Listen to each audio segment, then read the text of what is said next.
but I must be myself, and I must vibrate according to the way that the Almighty, all-wise God and Creator and the ancestors have me vibrating.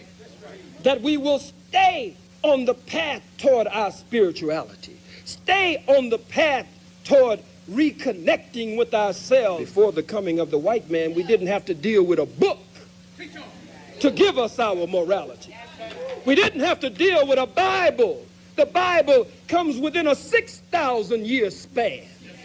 The Quran comes in a 6,000-year span. Come on now. You think we, the original man and the original woman, had to wait until 6,000 years ago before some prophet Muhammad, or within 1,400 years, a prophet from Arabia came and brought us a revealed book? I beg your pardon. You think we had to wait for a Bible, as it is called? He was absolutely right about these books. We didn't have to wait for these books. We didn't go in a church. He's right. We didn't go in a temple. We didn't go in a masjid. We didn't have to go to any of those places. Every action, every heartbeat, every pulse beat was a prayer in harmony with the divine universal order. Talk back to me. Talk back to me. Talk back to me. Every action, every breath we took, every pulse beat as we walked to the rhythm of the earth and the rhythm of the universe and the rhythm of the cosmos and the sphere, in harmony with it all. We didn't need a mosque, didn't need no building, didn't need no church, no synagogue. We were back to our natural selves. That's what Dr. Afrika was talking about. Huh?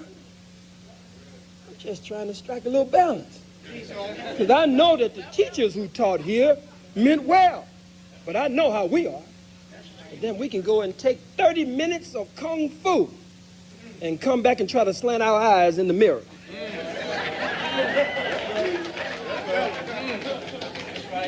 Huh?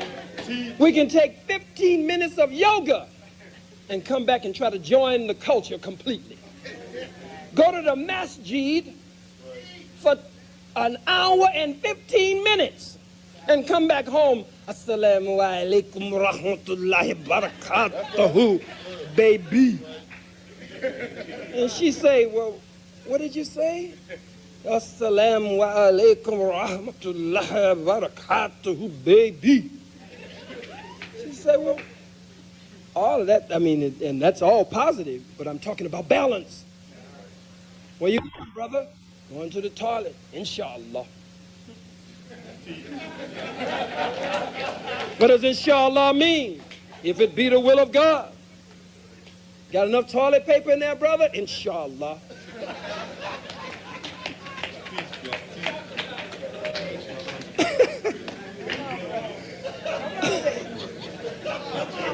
You think you're going to have a good movement, brother? Inshallah. Yes, if it be the will of Allah. Yes, if it be the will of God. That must be considered and factored in all that we do, and that is the purpose of purifying, opening up, as Kitty said, being receptive, as Sister Audrey said, and a sense, as Brother Bobby said, and Brother Phil, and Brother Morningside. Yes, it's positive and important, but let's don't go crazy. You say, come on in, sit down. Sit down, baby. Sit down, boo, whatever we say. He say, you know, I don't want to be called boo anymore. I'm Abdul Rahim Suleiman Khalid Muhammad Ahmed the Magnificent. She say, what? She say, nigga, you Willie Bobo.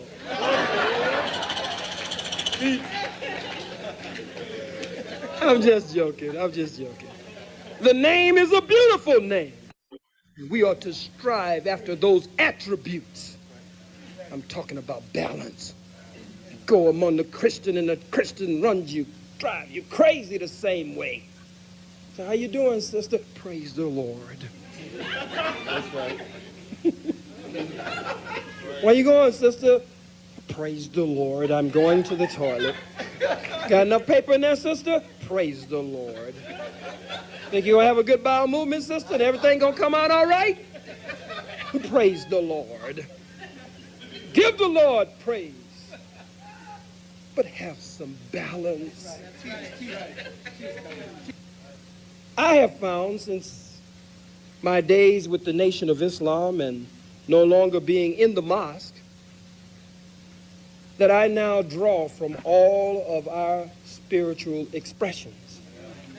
And that I now have come to, as many of you have heard me say many times, while I was supreme captain or national spokesman or whatever in the Nation of Islam, that if it were not for Africa, if it were not for the original black man and black woman, there would be no Islam, no Christianity, no Judaism. None of the world's major religions, as Dr. Yosef Ben Yaakov, Dr. John Henry Clark, and others have taught us, would be in existence if there were no original black man and woman and no Africa. They sing a song, Kano Bowl. We actually paraphrase it. The Kano Bowl hold African spirituality. The bowl of Islam is too shallow to hold African spirituality. The bowl of Christianity is too shallow. Kano Bowl hold African spirituality. The bowl of Yoruba, the Ifa, the Afrikan, even the bowl of ancient Kemetic teachings and the principles of Maya, truth, justice, righteousness, harmony, balance, order, and reciprocity. One of them being substituted with propriety that speaks to morality. Righteousness speaks to morality. It was not to make mockery of any of those religions when I gave those examples. And it wasn't just to make jokes. But sometimes we put truth, as Brother Bobby does so beautifully, as Brother Phil does, as Brother Henry and others do. You wrap truth in laughter so that it makes it more palatable, makes it easier to get down, and makes it easier to internalize. Let's look at it. I said I'm now coming to the point that I'm realizing that if it were not for the original black man and woman, if it were not for what is called Africa today, there would be no Islam, Christianity, and Judaism, and the so-called world's religions. All of the religious leaders pray in this manner as they end. The Christian says, Our Father, who art in heaven, hallowed be thy name, thy kingdom come. And he goes on, and when he ends his prayer, he says, Amen. What does he say? Amen. The Hebrew, the rabbi,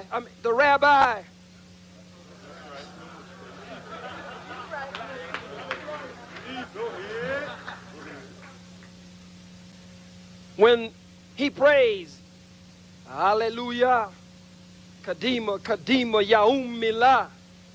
When he finishes, he says, Amen. What does he say? Amen. The Islamic Imam says, Bismillah ar-Rahman ar-Rahim, Alhamdulillah, ar-Rahman ar-Rahim. And he goes on, and when he finishes his dua, his salat, at some point of the dua, somewhere along the way, he says, Ameen. He says what? Ameen who? Ameen Ra. Amen Ra. All of the world's major religious leaders and those who stand in front of the people to lead them in the prayer service, all of them end in Amen. In the name of the great God of our ancestors. Amen. Amen. Ra. The hidden one. The hidden one. The prime moving, creative, regenerative, and prime moving force. The hidden one. Amen. Ra. Huh? Are you a Muslim? Yes. But I know my roots. I know my roots. I know about Mecca, but I also know about Becca. Huh? I know about the sacred pilgrimage to a holy city called Mecca, but I know that sacred pilgrimages didn't begin until they studied the sacred pilgrimages to the holy city of Abydos in ancient Kemet. Talk back to me. Talk black to me. I know about the creation story in the book of Genesis. In the beginning, God created the heavens and the earth. And he did this and he did that and he found it and the earth was void and he separated the sun and the that. I know it. I have some knowledge of that as you do. I know in the Quran it says kun fayakun. Some translated, some said shouldn't be translated be, and it is. That he called be, and it is. But I know about kunu. I know about him sitting at the potter's wheel. I understand patah. I understand nut, shu, ger. I understand the universe in that sense. And more I am being guided to study more. I understand that through what is called in Kemet, divine authoritative utterance, through divine authoritative utterance, we were able to will it all into existence, set it in motion, and then set it to a balance, and then establish a law by which it would be running from that point on. Understand that. I've been to Mecca 7 times. I don't know what dear brother Malcolm saw, and may he rest in peace. I don't know what he saw. I don't know about him coming back and teaching. After he sent the postcards back, here I am in Mecca, and it's a sight to behold. Malcolm sent these postcards back to civil rights leaders, and it's a sight to behold. Here I am, sleeping on the same mat, eating from the same dish, drinking from the same cup. Huh? With men whose hair, and praying with men whose hair is the blondest of blonde, did he say it? Whose skin is the whitest of white, did he say it? Whose eyes are the bluest of blue, did he say it? This proves, he said, that this can be done. He said there are men here in Mecca who would be considered men anywhere in the world, but because they have Islam, Islam has changed them.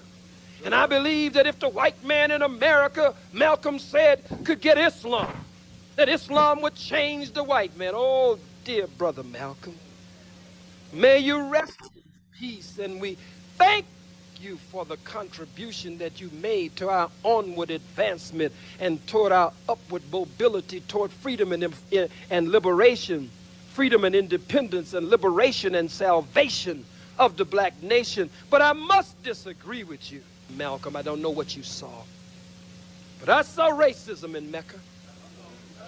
I saw hatred in Mecca. I'm telling you what I saw.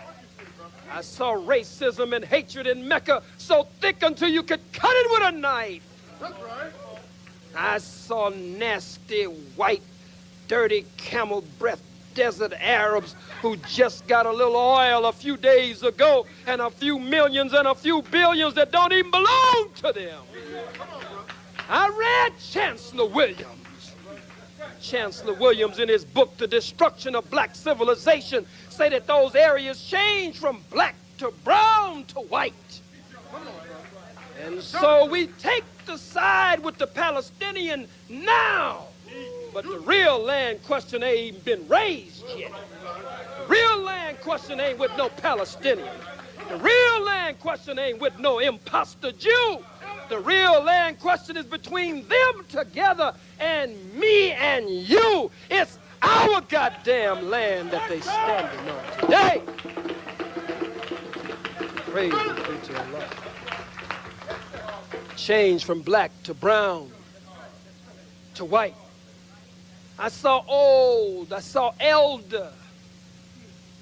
I saw beautiful blue, black, purple, black, smooth skin, velvet skin elders, 70, 80, 90 years old. Some of them might have been 100.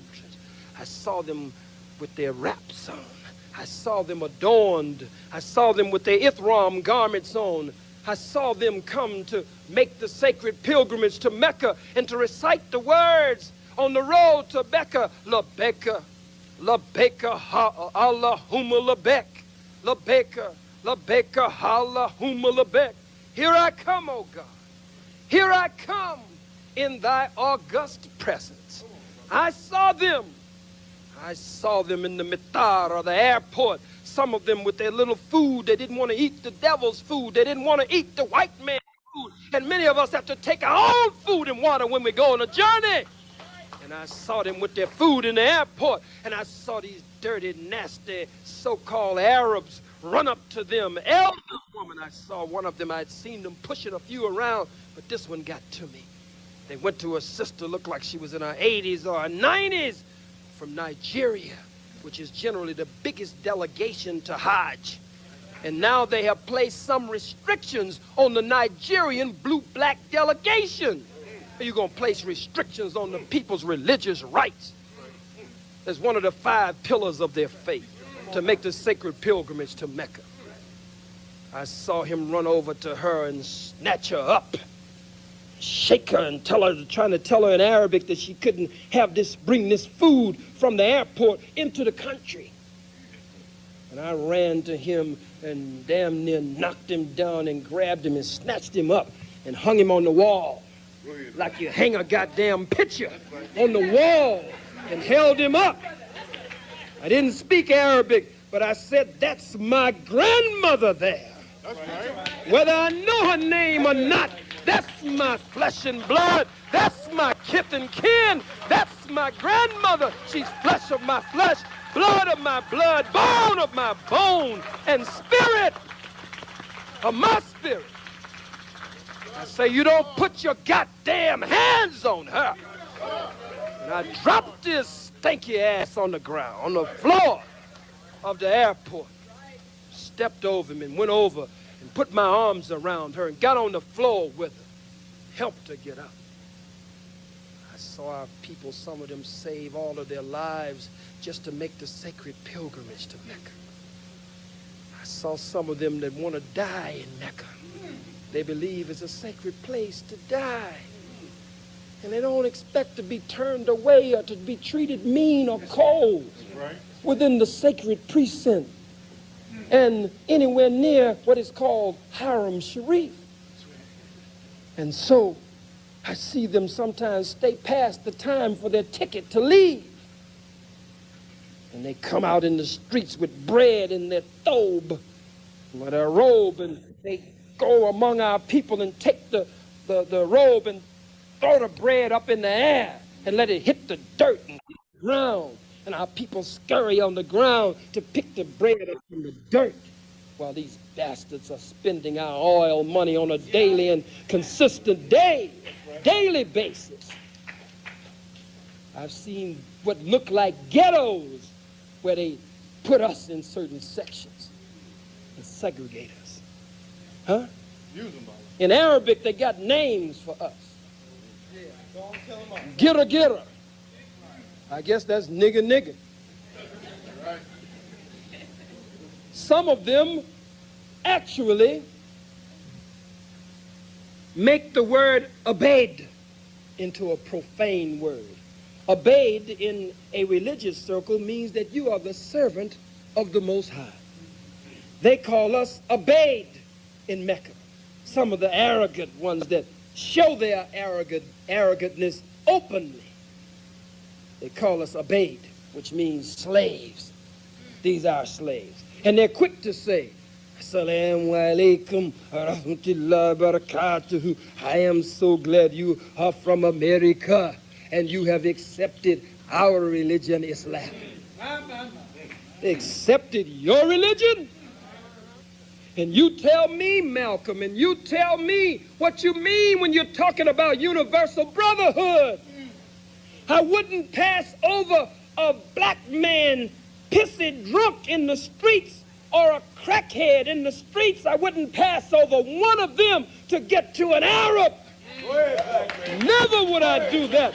An Arab who has said, an Arab who has had the kalima, an Arab who has taken the shahada and said, Ashhadu ilaha illallah wa ashhadu anna Muhammad abduhu rasulullah sallallahu alayhi wa sallam.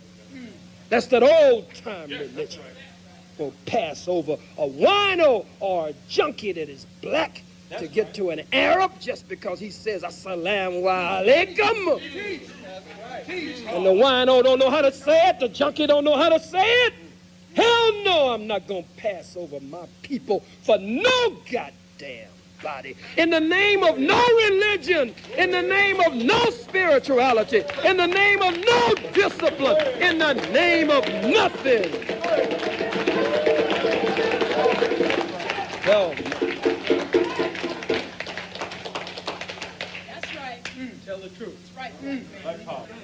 You got to get up out of the dust, as the book says. Shake yourself from the dust. Yes, sir. And return to yourself and stop following dirty, dusty, camel breath Arabs. They are not fit to be your teachers. They are not fit to be your teachers.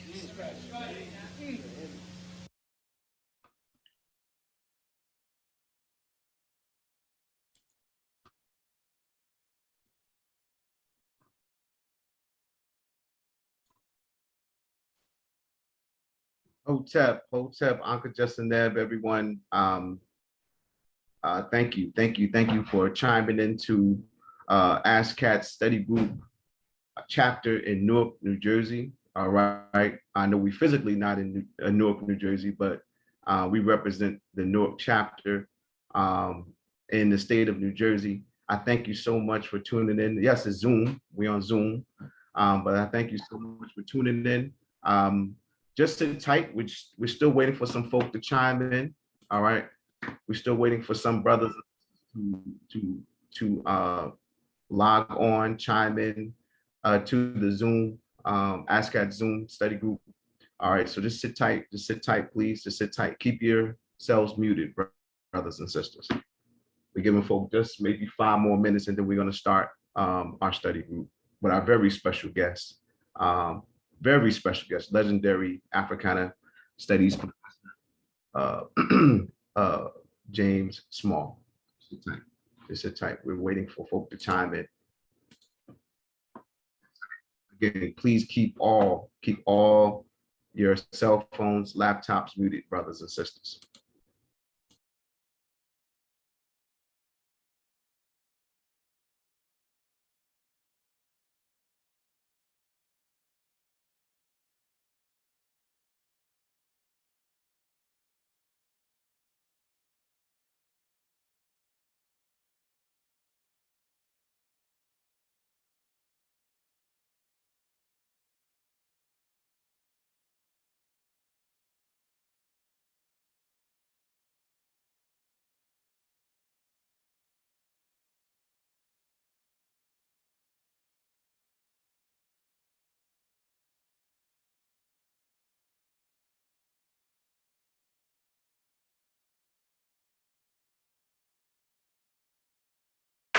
Hotel.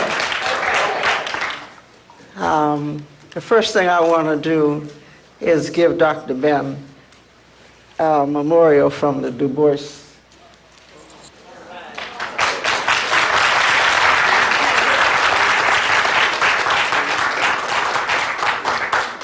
I didn't go to college till I was 36, I was the oldest Danforth, 40-something years old, and now I'm the one woman here in the afternoon.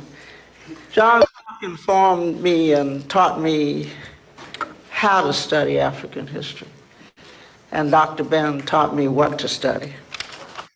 And so today I'm going to try to show you how I'm approaching it.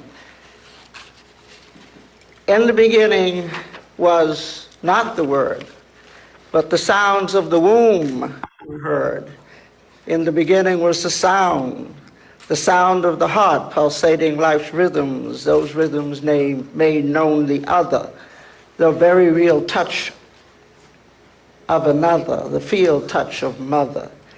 In the beginning was the ear to hear the whispering sphere, giving life meaning, choice, and clear through cantations, pulsations, sensations, vibrations. In the beginning was being. I am womb, and without me be no man. That's fact. I am black, mother of all conception, seed of perception, giver of life, God's wife. I am womb and maker of Yunnan, bearer of soul, encompassing whole nations, all creations. I am pure soul, that's sure. Black hide and black pride and freedom stride is my goal. Yet I wait, while pain dulls my brain, looking for you to see me, black man, looking for you to understand black girl is black world.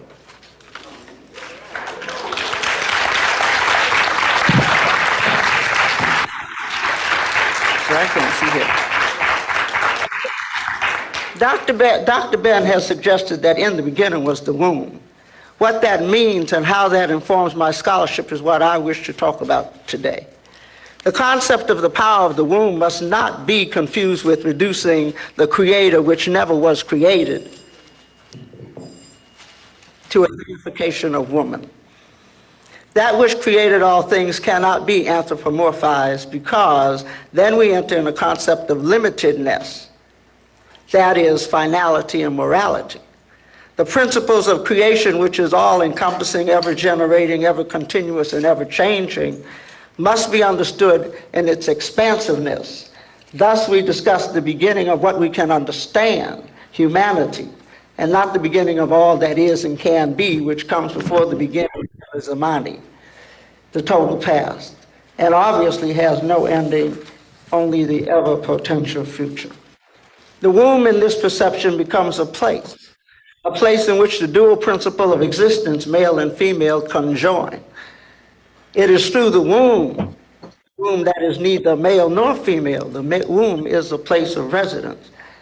But woman holds the ultimate power given to her by the Creator, which never was created. That power to decide who shall enter this earth plane of living and who shall not. Some scholars suggested Dr. Ben is a propagandist in his emphasis on the importance of women, the womb, and its dual principle. If so, then they must see European scholars such as E.A. Wallace Budge, translator of the Book of the Coming Forth by Day, mistakenly entitled the Book of the Dead, also as a propaganda. For he wrote that, quote, this is from the text, the Egyptian text, under the influence of Thoth, or that form of divine intelligence which created the world by a word, 8 elements, 4 female and 4 male, arose out of the primeval Nu, which possessed the properties of the male and the female. Budge gives the names of these 8 elements, which I shall not, and then writes they were considered as primeval fathers and mothers. Certainly for explaining humanity, the Egyptians saw the beginning as related to the womb. In a hymn to Osiris, we read, glory be to Osiris, the great God within Abydos, King of eternity, Lord of the everlasting, who passeth through millions of years in his existence. eldest son of the womb of Nut. Homage to thee, King of kings, Lord of lords, Prince of princes, who from the womb of Nut hast possessed the world and hast ruled all lands in acre. Dr. Ben's student, Dr. Dorothy Lee Cobb, in his book, The Mysteries, suggested that in seeking explanations for the how of existence, humans became cognizant of the generative powers of the moon as female and the sun as male. She explains the how by using the matrix, which Dr. Ben uses to explain the laws of opposites. The matrix itself is equivalent to the female, or mother, within which something originates or takes from. Man determined that it was the conjunction of the female and male principles that produced life. Thus, Mother Earth and the sky as father produced the land, animals, and even man himself. Or the moon and sun mating produced everything, or it was the combination of fire and water, who were the grandfather and the grandmother, all of which broken down were representations of the male and female. Mrs. Cobb further explicates the maleness and the symbolism of the Christian cross with its three parts, the horizontal and vertical. She defines the cross as representing the, quote, male organ of generation, including the phallus and testicle, while the ankh, with the horizontal and vertical, just like the cross, plus the loop or egg, represent the female principle being shaped like the organ of the woman. Ms. Cross further, in relating numbers to symbolism, saw 4 as the most perfect number because it represents the conjunction of the male and female principle, attesting to the fact that creation can only occur with the union of male and female, such union representing perfection. From the union, Mrs. Cobb saw the child as humanity perfected or the achievement of a form of immortality. She stated that, quote, man before he is born is a state of perfection, and he is in a state of perfection at death, and in between we're just in life. We need to understand that. That is what's happened. We find this dual male and female principle explanation in West Africa as well. I learned this from my eminent leader, Dr. Jeff. Discussing the ancient African symbol we have come to know as a swastika, the Agurin Bua describes this ancient African symbol as a coupling or union of 2 contrary, but we change it to complementarity, principles, the male and the female, according to whether it is left turning or right turning. Both symbolize man and woman, the woman man and the man woman. It's very interesting the way he puts this in this book, because he says the king, the queen, the king, queen, and the queen, king. It is a symbol of the twin God, God in 2 persons, the God of heaven masculine and the earth goddess feminine. To the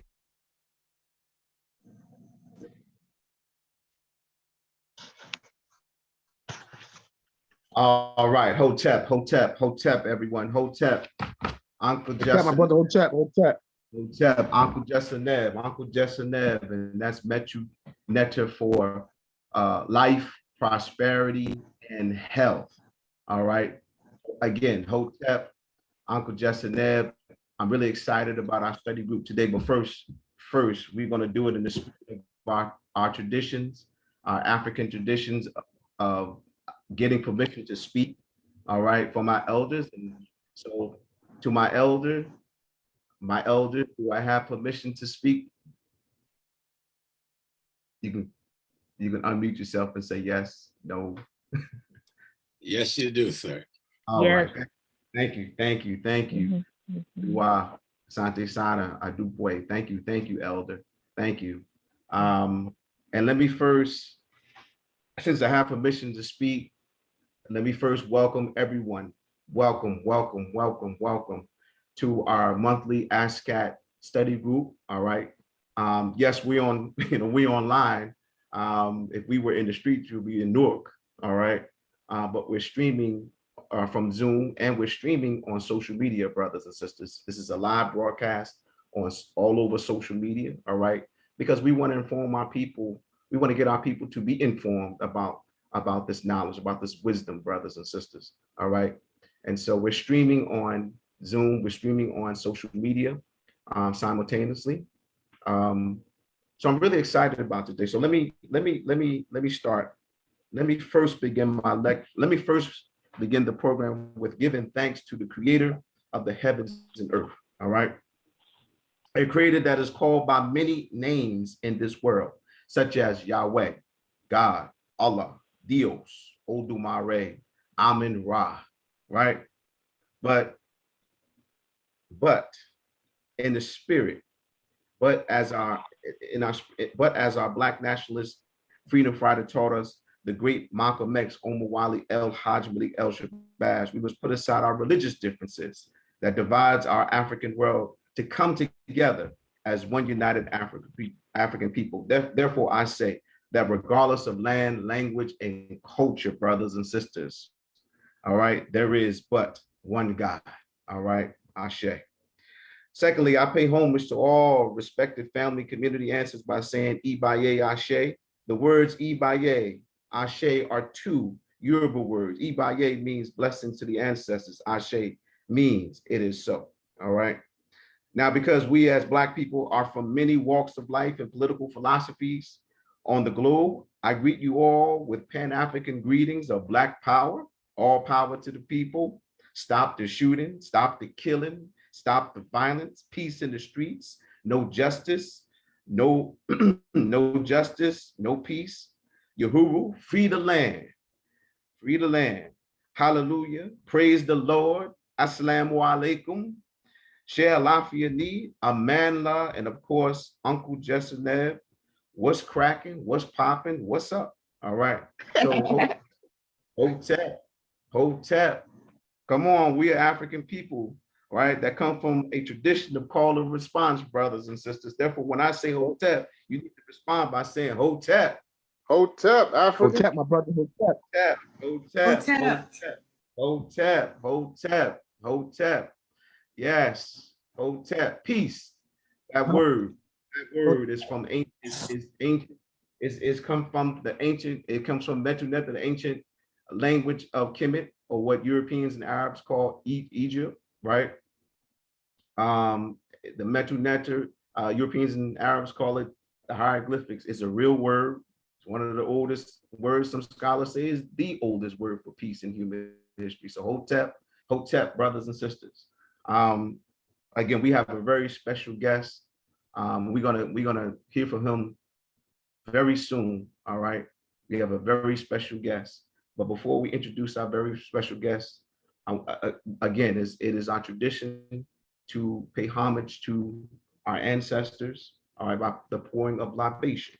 All right, so we're gonna pour libation. I don't know if you guys can see I got a little plant over here. All right, we're gonna pour libation. All right. Again, I will use two African Nigerian Yoruba words, Ibaye and Ashe. Ibaye means blessings to the ancestors. Ashe means so be it, or it is so. It is traditional. It is a traditional African culture. Before any community event to pay homage to the ancestors, our present day existence has been built upon our ancestors. It's also traditional. It is also traditional African culture to use water, and we pour that water into a plant or on the earth. All right.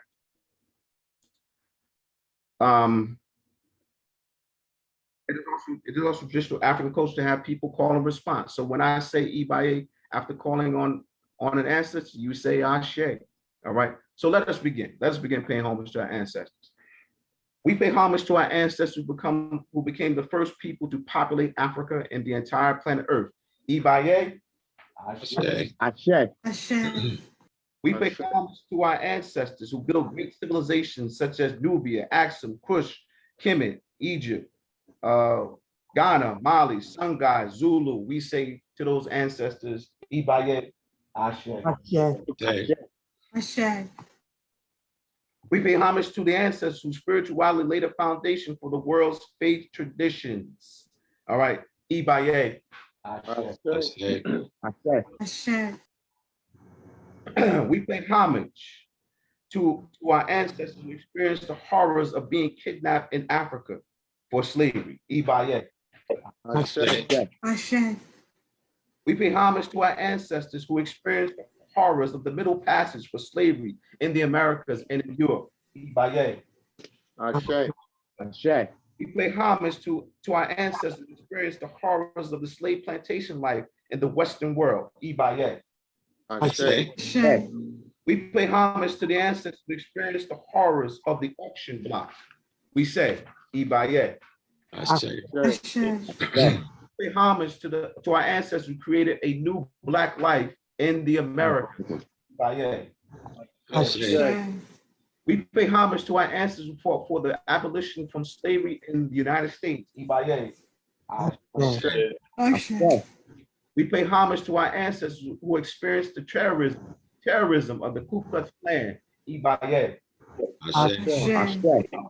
We pay homage to our ancestors who fought for civil and human rights. Ibaye. Ashe. We pay homage to our ancestors who fought for Black power. Ibaye. Ashe. We pay homage to our ancestors who fought for revolutionary African cultural environment. Ibaye. Ashe. We pay homage to our ancestors who worked to reconstruct African history. Ibaye. Ashe. We pay homage to our ancestors who struggled to present to the world a true picture of real democracy. Ibaye. Ashe. We pay homage to our ancestors whose wisdom we extract daily to create a pathway for Black liberation and human progress. We say, Ibaye. Ashe. We pay homage to our ancestors, right? And y'all can start calling our ancestors. Brothers and sisters, you can start calling our ancestors. I'm gonna start with myself. My brother who just became a new ancestor, my comrade, my brother, known in the street as Monster Cody Scott, but he became enlightened, became conscious, became a revolutionary. He adopted the name Shanika Shakur. I say that Shanika Shakur, Ibaye. Ashe. We call Walter Rodney. Ibaye. Ashe. Dr. Who Khaled, transitioned April 4th. I'm sorry. Said my mother who transitioned April 4th. All right, mom. What's mom's name? Beverly. Sister Beverly. Ibaye. Ashe. Ashe. My mama. Patricia. Al-Haj Malik Shabazz. El-Haj Malik El Shabazz. Omar Wali. Brother Omar Wali. Ibaye. Ashe. Ashe. All right. All right. To my sister, Christina Cortez. Ibaye. Ashe. Ashe. All right. We pay homage. We're going to pay homage. We can go on forever, but we're going to pay homage to our ancestors who are known and unknown. Known and unknown. We conclude with Ibaye. Ashe. Ashe. Ashe. Ibaye. Ashe. Ashe. Sam. All right. Give yourselves a strong round of applause. You can do electronic. There's a little icon on Zoom where you can give electronic applause, but I'm still old school. I like applause. All right. Ashe. Brothers and sisters, we have a very special guest we honored today. This brother he's always pulled in many directions, and rightfully so. He has so much wisdom to share with our generation, particularly African youth, Black youth. All right. And so while he's physically amongst us, he hasn't gone on. Thank God he hasn't gone on to the ancestor realm yet, but he's physically amongst us. We're going to tap in. We're going to tap into his wisdom, all right, and his knowledge, and learn from this brother, all right, in order for us to rebuild the Black liberation movement, to rebuild the African world community, to rebuild our people, all right, to make ourselves whole again. And this brother has a long track record of struggle, of being active in the struggle for Black liberation. All right. So what I want to do, I'm gonna read off just a little bit of his bio. I think it's important that we know about this brother, because some of us just, we don't know. All right. Some of us are just coming into this consciousness. All right. Or as young brothers and sisters, some of us just becoming woke. All right. So our very special guest is our brother, the legendary Africana Studies Professor James Small. All right. We affectionately call him Baba Small. All right. We call him Baba Small. You may hear, some of you brothers and sisters may hear say Baba. Baba is a term of respect.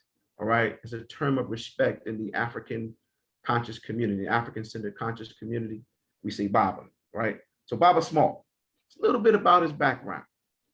Professor James Small was born in 1945, right?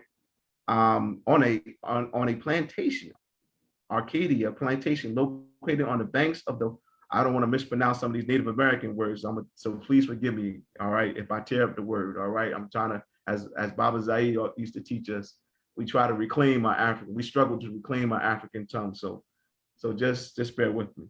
On the Wakama River, this lowland rice plantation is located where the Wakama, Petty, and Black rivers converge to meet the Atlantic Ocean on the shores of historic Georgetown, South Carolina. Professor Small was born to a family that traces their descendant from enslaved Africans to the Yoruba, Akan, Iwe people of West Africa. Professor Small's heritage also stems from the Native American ancestors that inhabited these South Carolina shores. Both his maternal great-grandmother and his paternal great-grandmother were members of the Chicora Nation and made their home along the mighty Wakama River. Professor Small graduated from the all-Black Howard High School in Georgetown, South Carolina in 1964. He then served in the United States Navy for 2 years during the Vietnam era. Upon his release from military service, Professor Small, somebody's chiming in, Professor Small moved to New York City to join the Organization of Afro-American Unity, founded by the legendary Malcolm X. In 1967, Professor Small became Imam Minister of the Muslim Mosque Incorporated, also founded by Malcolm X. In 1975, Professor Small traveled to the holy city of Mecca in Saudi Arabia to make his holy pilgrimage, the Hajj. For 11 years, Professor Small served as principal bodyguard to the late Ella L. Collins, the sister of Malcolm, the then president of the Organization of Afro-American Unity, OAAU. Between the years of 1966 and 1980, Professor Small held membership in the Student Nonviolent Coordinating Committee, SNCC, that's SNCC, and the NAACP, that's the National Association for the Advancement of Colored People, Uhuru Fighters, and OAAU. During this period, Professor Small had the opportunity to interact with such historical giants as Congressman Adam Clayton Powell Jr., Kwame Ture, H. Rod Brown, all right, who is now goes by the name Imam Jamil Alameen of SNCC, Eldridge Cleaver, Zaid Shakur, and Lumumba Shakur of the original Black Panther Party, in which he served as a liaison between the Black Panther Party and the Organization of Afro-American Unity. Professor Small has been a member of the Association for the Study of Classical African Civilizations, that's ASCAC, ASCAC, for 14 years. He served as president of ASCAC Eastern Region for 2 years, where he worked and studied with Dr. John Henry Clark, Dr. Yusuf Ben Yakinen, Dr. Leonard Jeffries, Dr. Ivan Van Sertima, Dr. Aisha Hilliard, Dr. Wade Nobles, Dr. Amos Wilson, and Dr. Frances Cress Wilson, to name a few. That was the sister that was speaking in the very beginning of our meeting, Dr. Frances Cress Wilson. Ibaye Ashe to the sister. Professor Small taught for nearly 20 years at the City University of New York, including 17 years at the City College of New York's Black Studies Department, 13 of those years also serving as an administrator, and 2 years as New York City Technical College. Professor Small has taught courses on Malcolm X, the traditional African religion. Professor Small is a priest in the Yoruba religion, Pan-Africanism, crime in the urban community, urban crisis, and in African folklore. All right. These include the Phil Donahue Show, the Rolanda Watts Show, the Rother Show, Matt Laura, Non-Broadcast Plaza Show, the Charlie Rose Show, Tony Brown Journal, like it is with Gil Noble, as well as numerous cable programs and local and national, international television and radio shows. Professor Small has lectured at some of the most prestigious colleges and universities in the world. Among the many colleges and universities where Professor Small has lectured at are the University of Manchester, England, University of University of Virgin Islands, St. Thomas, VI University of the West Indies, Port Spain, Trinidad, University of West Indies, Kingston, Jamaica, Princeton University, Princeton, New Jersey, Harvard University, Boston, Mass, Yale University, New Haven, Connecticut, Columbia University, and New York University of New York, to mention a few. Professor Small is currently conducting educational and cultural tours throughout Africa and the United States, and he's also working on 2 books. One, a collection of his lectures on Malcolm X, a collection of his works on Malcolm X, and the other on the topic of post-traumatic slave syndrome. We thank, and we need to give a strong round of applause to Baba Small for this, brothers, for many other things, but particularly this. We thank him for his consistent over 50 years service of leading the community on an annual pilgrimage to Malcolm X, Omar Wali El Hajj Malik El Shabaz's gravesite to pay homage to our Black nationalist freedom fighter. We need to give him a strong round of applause for consistent. Baba Zaid, I got to mention Baba Zaid, because Baba Zaid used to always let us know these things about our brother Baba Small. All right. So this brother's been consistent. All right. So because of his long track record of struggle in Black liberation movement, we wanted to ask Professor Small to give a Kawita analysis on the necessity of an African-centered worldview for Black liberation. And for those of us who don't know what Kawita is, Kawita philosophy was put in the streets. It gave context, all right, for African people to challenge white supremacy for Black political power, right, in this country, particularly in Newark, New Jersey, all right, Brick City, as it is affectionately is called by the community, right? And it was led by our great brother. He's an ancestor now. We say Ibaye Ashe.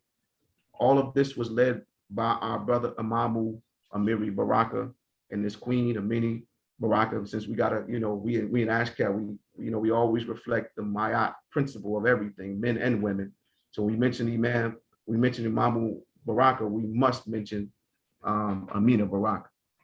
Our great ancestor and elder put Kawita in the streets and challenged white supremacy, all right, challenged white supremacy by organizing Black people for Black political power. That was in the 60s and early 70s, right, late 60s. Now we come to this point in the current era, all right, of time. And so we asked Baba Small to give us some perspective on that. We have movements, we in Newark with our good brother, Mayor Raz J. Baraka, and he has helped organize community to seize power, right? Black and brown power in the city of Newark, right? But we have other cities that are not blessed with brothers or sister like Mayor Raz J. Baraka. So we want to hear from my brother. He gives us wisdom on that. But again, for those who don't know who created Kawita, Dr. Malana Karinga is the creator of the Kawita philosophy. Kawita is a Kiswahili word meaning tradition and reason. It is pronounced as Kawaida. He defines Kawita as a communitarian African philosophy created in the context of the African American liberation struggle and developed as an ongoing synthesis on the best of African thought and practice in constant exchange with the world. Dr. Karinga is a professor of Black Studies at California State University at Long Beach. He also co-founded the US organization, the Revolutionary Cultural Nationalist Black Power movement, established on September 7th, 1965 in Los Angeles, California. Kawita is the foundation of Kwanzaa, a Pan-African centered holiday celebrated from December 26th to December 1st all over the world.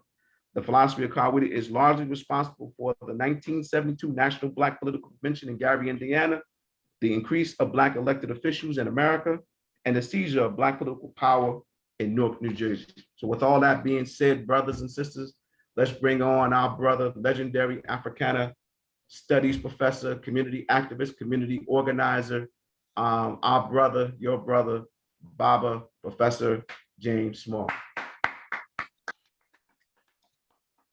Hotep. So the ASCAC study group of Newark, and to my beautiful brother who's done well in organizing this event, along with your committee. You know, you can't do anything by yourself. Absolutely, that's right. And as Kawaida taught us, it has to be communal, collective, and cooperative if it's to reflect Africa. Now, Kawaida we were using Swahili, a new word. Right. But it was nothing new. It was about Africans trying to organize their communities as Africans for Africans. So I'd like to just read a definition by Dr. Asa Hilliard on freedom. We know the word freedom comes from the two Greek words, free, to liberate, and dome, your mind. So when one says freedom, it's not taking over a building, controlling a city, controlling a school. It's the liberation of your mind. If you liberate your mind, you can do all of those other things. So the liberation of the mind comes first. And one of the things that Dr. Karanga, and especially Baba Mary Baraka, God bless his soul, knew was that it had to be Africa first in terms of its construct.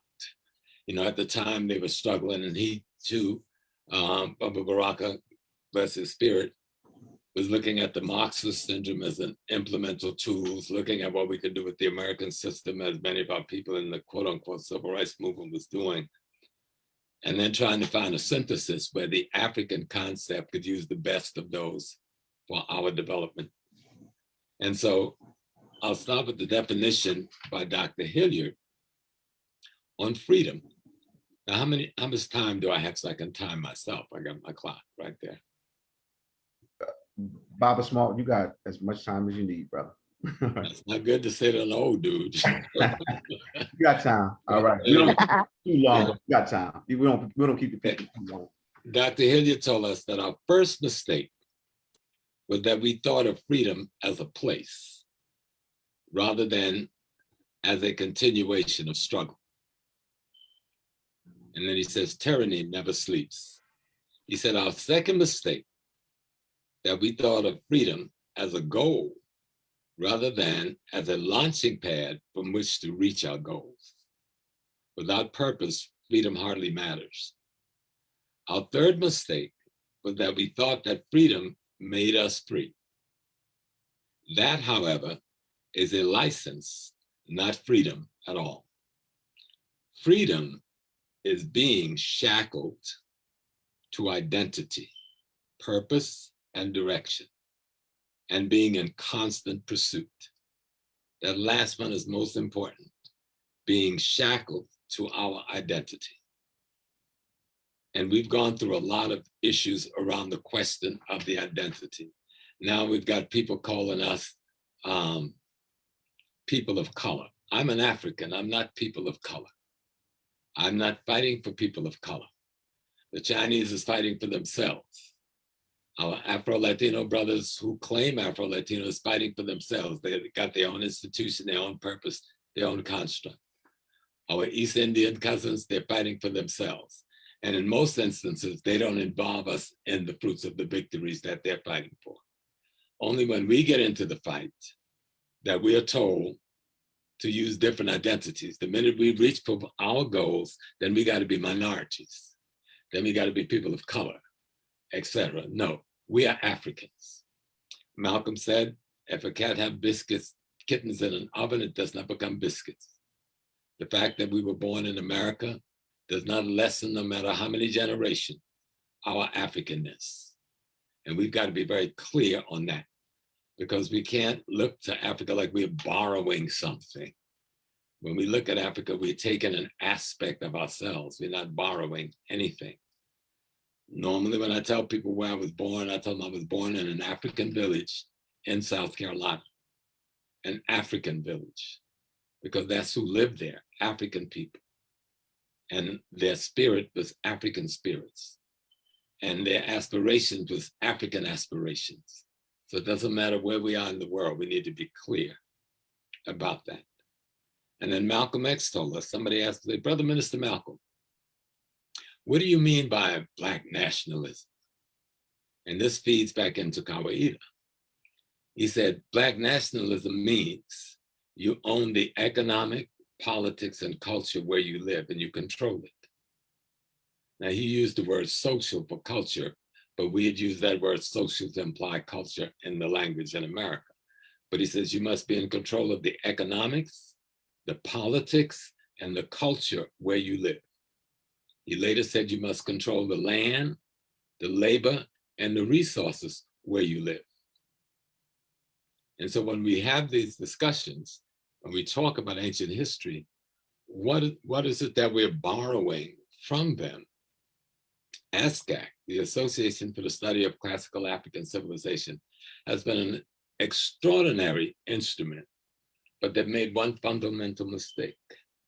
We've made one fundamental mistake. We look only at one civilization, yet our words say civilizations. So we need to look at the multiple civilizations that we built, even before Kemet. We must think in our brain, we must think in our minds what we really want to see, and make sure that we're clear on what we're looking at. Before there was a Kemet, there was a Karma in the Sudan, a civilization that gave birth to Kemet. We had the Marie de Mar, the kingdom of Axum, which is now in Ethiopia, the kingdom of Kush, the kingdom of Mali, the kingdom of Ghana, and Songhai, Carthage, Punt, Axum, the Kilwa civilization on the East Coast. We have the Monomatapa civilization. We built multiples civilization. What is civilization? It is when the human being, the African human being, came together to imitate the universe in their social order.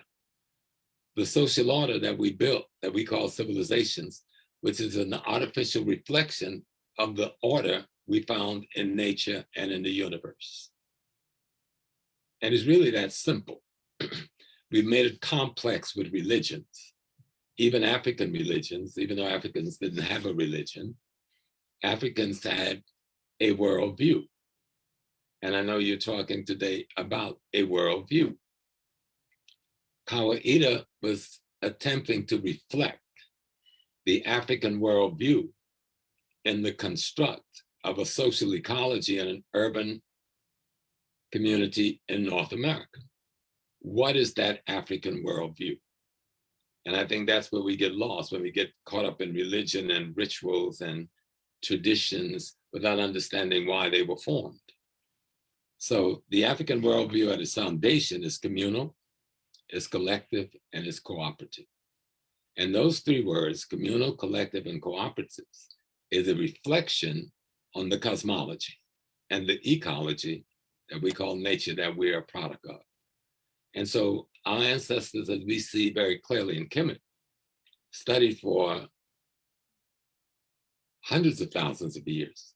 We know in order to see all of the heavenly bodies change position so that you can notice that it went somewhere and came back to where it begun, took 25,000 years. So you can't even make a calendar unless you've studied for at least 25,000 years. But that won't do it either, because you have to make sure that it's repetitious. So it took another 25,000 years to see them do the same thing the same way again, under the same order. So it took at least 50,000 years before we could set up a calendar, you know? And we did. which meant we had to study the movement of the stars, the movement of the planets, the movement of the constellations, the movement of the stars in the constellations, the movement of the constellations in their space in the sky. And what did that reflect on the earth? But that is a study of astronomy. But astronomy is for the scientists. We call them priests, but the ancient Africans did not call anybody priests. It was their word for scientists, whatever that word in given the language they were speaking. But the scientists was taken care of by the community as they are today. But their job was to study nature and study cosmology and interpret it to give us the laws to govern ourselves. And in doing so, they had to create another science to explain the science. So they created astrology to explain astronomy, because the masses didn't have time to study astronomy. And the scientists can't explain all of those scientific study of all of those years. So how do you put together a system so the masses understand what you understand? It's like Medu Neter. People say Medu Neter is the language of the priest. No, it was not. You know, Medu Neter was the language that the priest class put together for the masses, because the masses was fundamentally illiterate. They didn't have time to study. I'm raising goat, I'm doing the fishing, I'm building the nets, I'm building the boats, I'm running the farms, I'm harvesting the wheat, I'm building the boats, I'm building the bricks, I'm building the houses. Where do I get time to go to school? So we weren't dealing with what we call today a literate society. So how do you make that society literate so that the total society have an understanding of the communal, collective, cooperative system by which the social order exists? You create a language that reflects the ecology that they understand and they've mastered in their daily lives, to explain to them the deeper philosophies that the scientists and others have to study. So when we look at, say, the demotic script and the heretic script, those are the languages of the priests, the cursive form, the high symbolisms. But the Medu Neter was the language for the masses, so that they could know exactly what the priest knows. And that's important to understand, because what we have today, we have a Black intellectual class that have not found a way to interpret to our masses what they know. So they stand on pedestals showing what they know, but the masses don't understand the basics of how to set up a business in their community. The masses don't have the basics on how to set up a not-for-profit. The masses don't have the basis for how to challenge the educational system. The masses don't have the basis to tutor their children to stop. The only way you're going to stop police violence in America is become the police. You see, you're not going to stop police violence by telling a racist, sick, backwards, misinformed, hateful, anti-human white person, and even their sick Black counterparts, to please stop. You have to take over the police department. The community must become that police department. You gotta have police. You're gonna have contradictions in your social order. You have to have an instrument to help you manage the contradiction, but that instrument must be human. And so where is our elite that's putting together the programs so our children starting in the 9th grade can prepare to become firemen and policemen, being prepared to pass these civil service exams, et cetera, et cetera. Because we can talk all about the heavy civilizations we built, but we lost them all to an enemy. And the enemy was ourselves, okay? We lost them to our arrogance and our egos. We lost them to our mismanagement of our relationship between male and female. We lost them to when we lost the focus of the importance of family versus the importance of the state. And the family is the foundation of all civilization. And at the core of that family is the feminine element. And when we marginalize her, we marginalize the entire civilization. And we're still doing that. So when we go back to study our civilization, to go forward, let's look at the most minute element. And when Dr. Shashi McIntosh was talking on the piece that she was doing, you know, in the book of the pyramid text, because some of that was from the pyramid text. And that same verbiage is in the book of the Coming Forth by Day. When Amun realized itself as a masculine element. Amun says in the pyramid text, I created myself out of myself. I cause existence to exist so that existing might exist. When I realized I existed, ma'at, the feminine principle of harmony, balance, reciprocity, justice, was at my side. I didn't create her. She was in creation when I realized I was in creation. You know? But we have to take that serious. When I coughed up shu, the air, and tefnuk, the elements, we're talking about quantum physics in that discussion. That's not religion, unless we're going to call our science religion. What we've allowed is for the white man to take our science and call it science and reduce us to something called religion. The very thing he's talking about science methodology, as far back as you can go, we use that methodology. You can't even come up with a calendar without using that methodology. You know, you can't measure a piece of land and produce geometry without what we call the scientific methodology. So they've taken our spiritual system and call it their science and reduce our spirituality to practicing their religion in blackface. We may call it Yoruba, we may call it somebody else, but we're doing the same thing. We worship an Oludumare, some god up someplace in somewhere. And the average person don't know the word Oludumare is a feminine and not a masculine word at all. And yet we call it a hymn. So there's a lot of things we've got to do when we go back to look at the old civilization. What were they doing? What they were doing is making sure the most fundamental thing that a civilization does is make sure that people can have food, can have clothing, can have shelter and security. That have not changed till today. When we talk about taking over an urban center and controlling it, if you're not controlling land, labor, and resources, economic, politics, and culture, for the purpose of providing food, clothing, shelter, you're not even in a movement. You're just doing rhetoric and foolishness. Sounds good. You can write nice books about it. But if I can't show this man and woman in the African American community and the world African community how they can eat today, what am I doing? If I can't show them how to clothe themselves, how to house themselves, and how to maintain the necessities that produces food, clothing, and shelter, what am I telling them?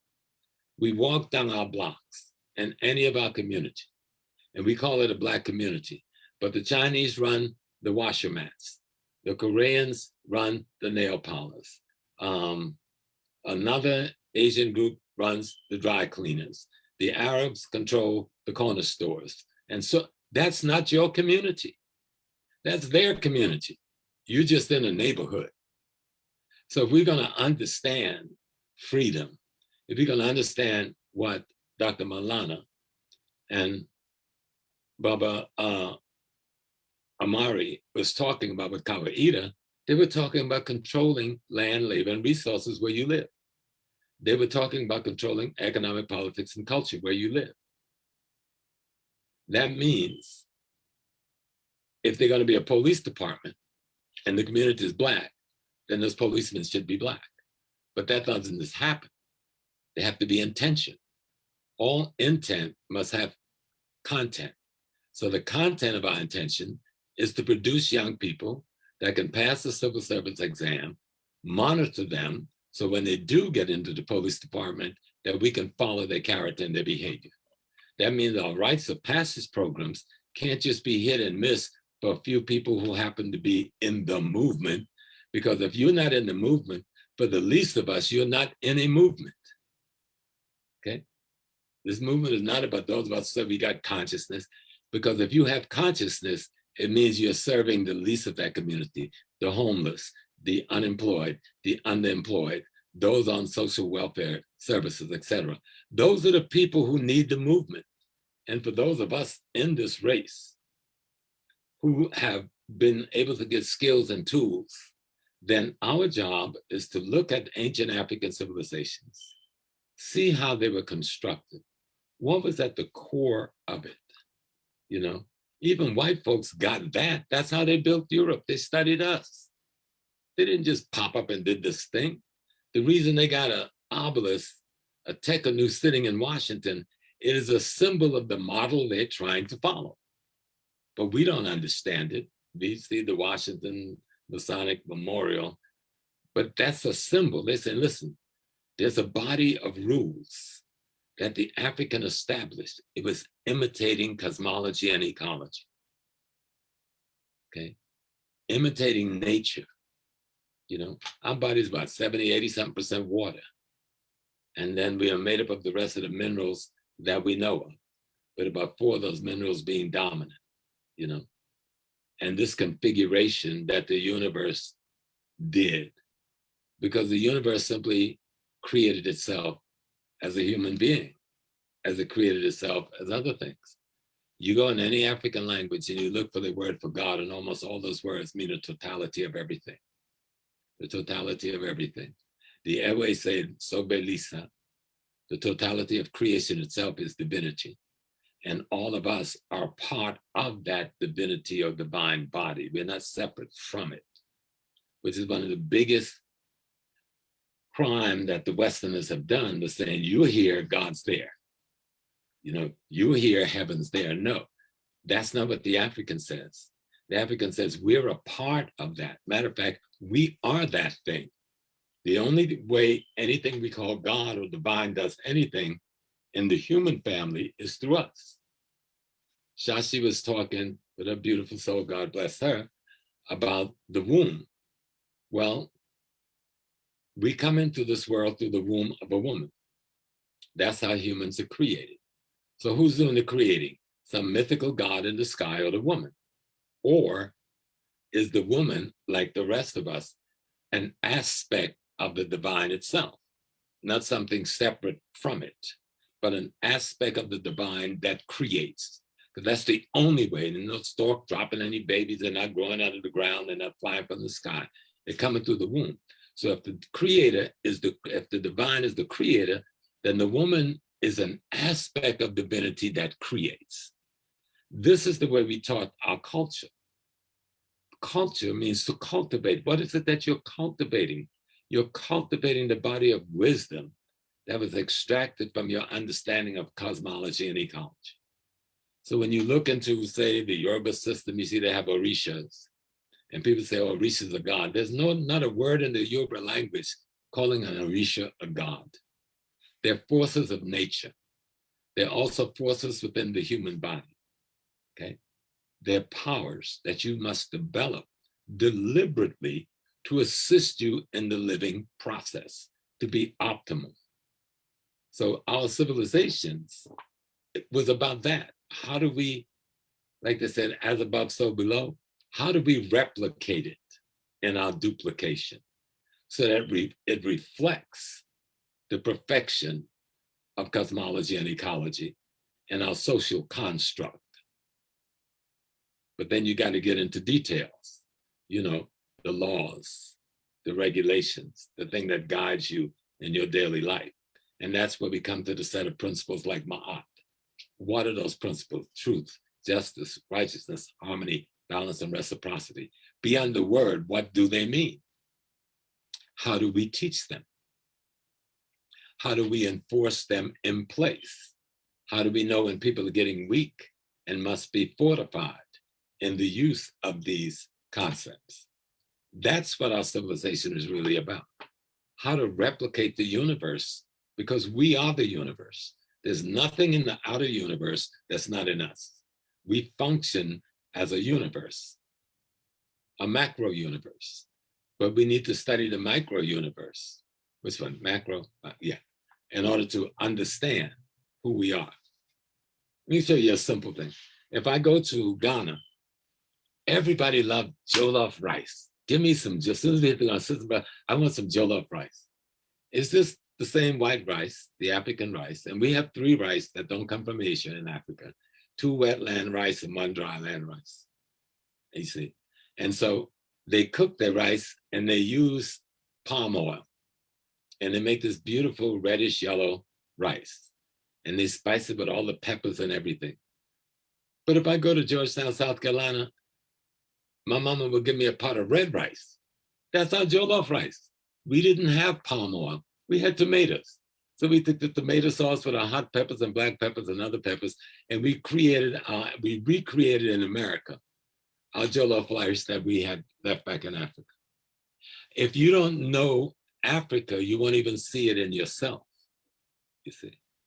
So I'm going off on this a little bit because it's the point I want to make about African American as a cultural phenomena that is blind to itself, okay?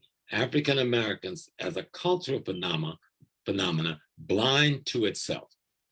So that we want to grab everybody else's culture and say we don't have none. We were the least enslaved of all of the populations in the Western Hemisphere. Slavery in America did not start in 1619 as a major institution, and those brothers and sisters all got free within 20 years from that Dutch ship. Slavery in America as a major phenomena doesn't really, until the 1690s, take on a really identity with the numbers. 1865 is over. That's not 400 years. That's not even 300 years. We were in the bondage slavery with the chains for less than any other population in America.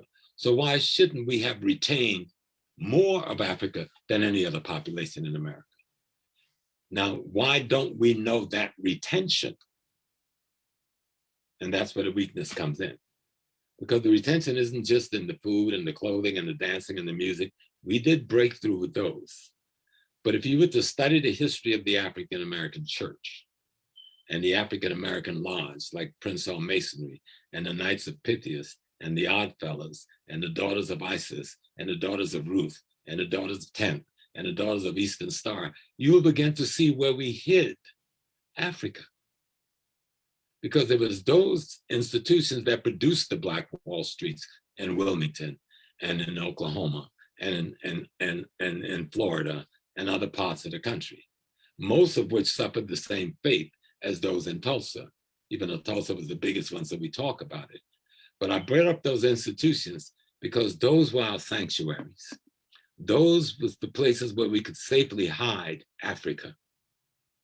And between 1865 and 1929, people who just dropped the chains produced over 50 banks, 75 insurance companies, thousands of schools that they built for themselves, and thousands of other businesses coming out of slavery, a 90% illiterate population, and within one generation was a 50% literate population. I'm saying all of this because when we're talking about Kawaida, we're talking about building the fundamental social order, which begins with the construct of a family based on principles that is fundamentally African, communal, collective, and cooperative, and that family bond with other families to create what we call neighborhoods, and those neighborhoods working by those same principles on the Kawaida construct, bonding with other neighborhoods to create communities, and those communities create municipalities that they own and control. You understand what I'm saying? So it's got to be brought into today's context, because there's no value in history if the tools of history and the tools of ancient culture can't be applied to the contemporary situation we're faced with right now. So the key is what all the old people told us: know thyself.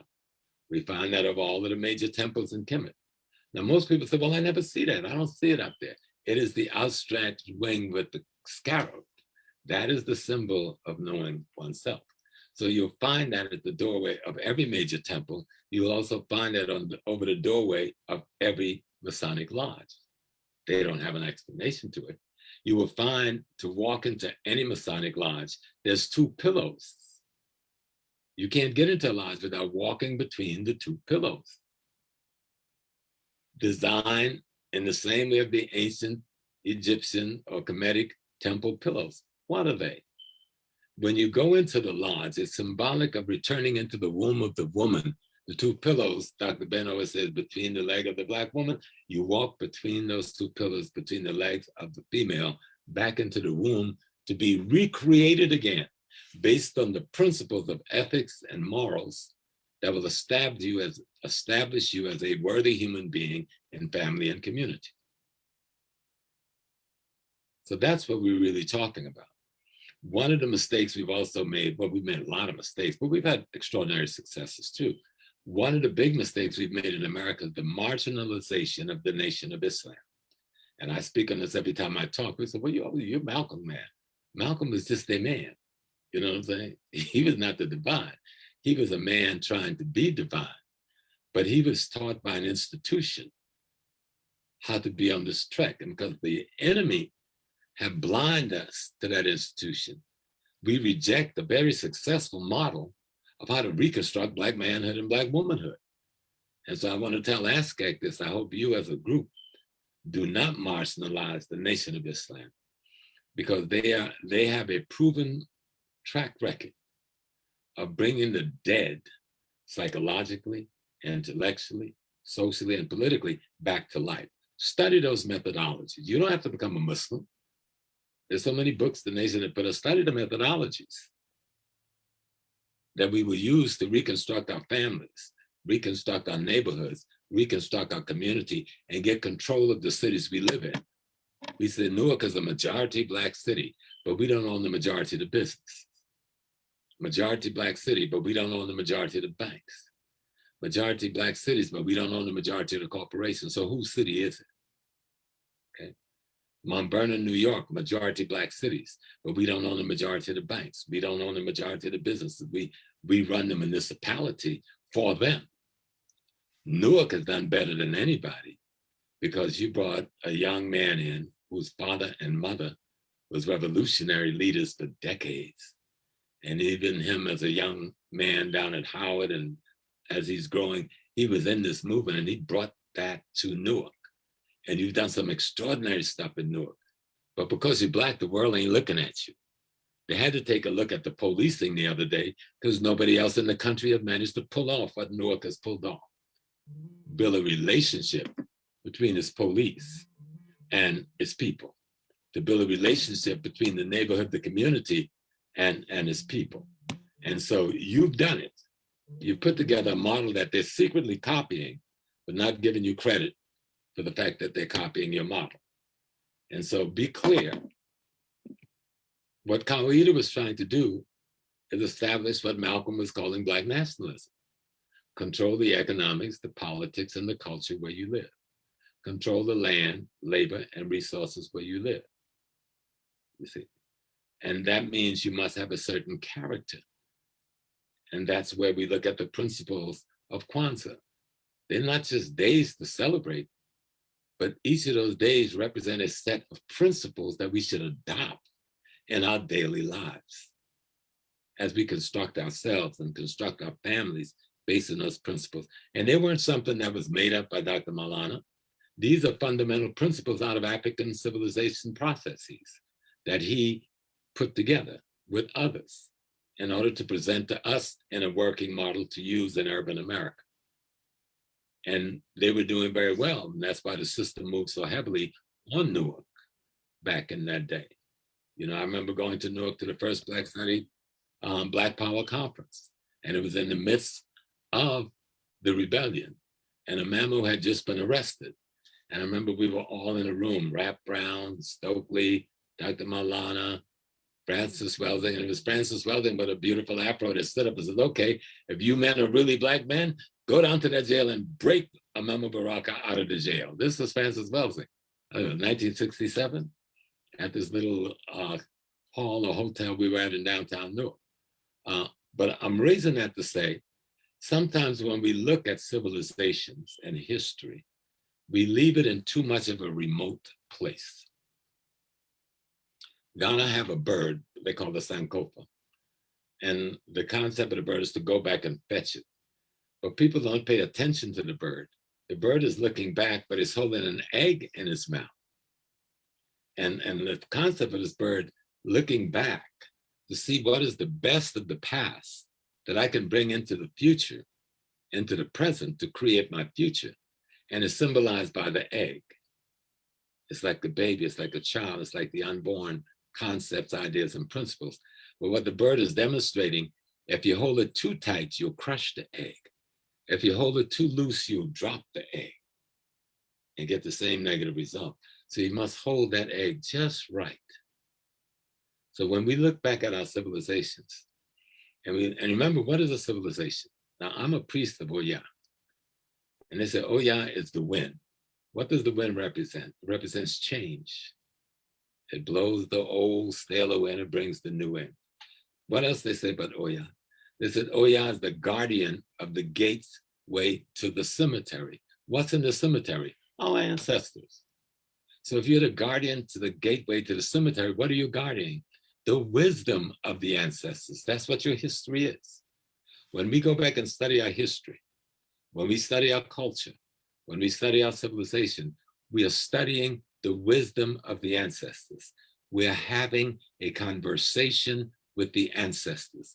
We are being informed by the ancestors, you see. And if we can bring it down like that, communal, collective, cooperative, the duality, there's no male without a female, there's no female without a male. There's a whole movement now to take us into this single gender death construct across the world.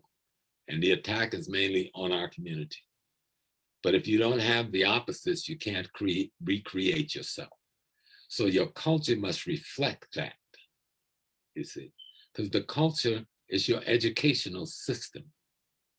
And the culture must inform and instruct you on how to reconstruct yourself intergenerationally.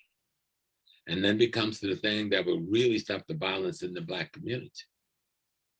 The way you stop violence in the Black community is control the socialization of your children.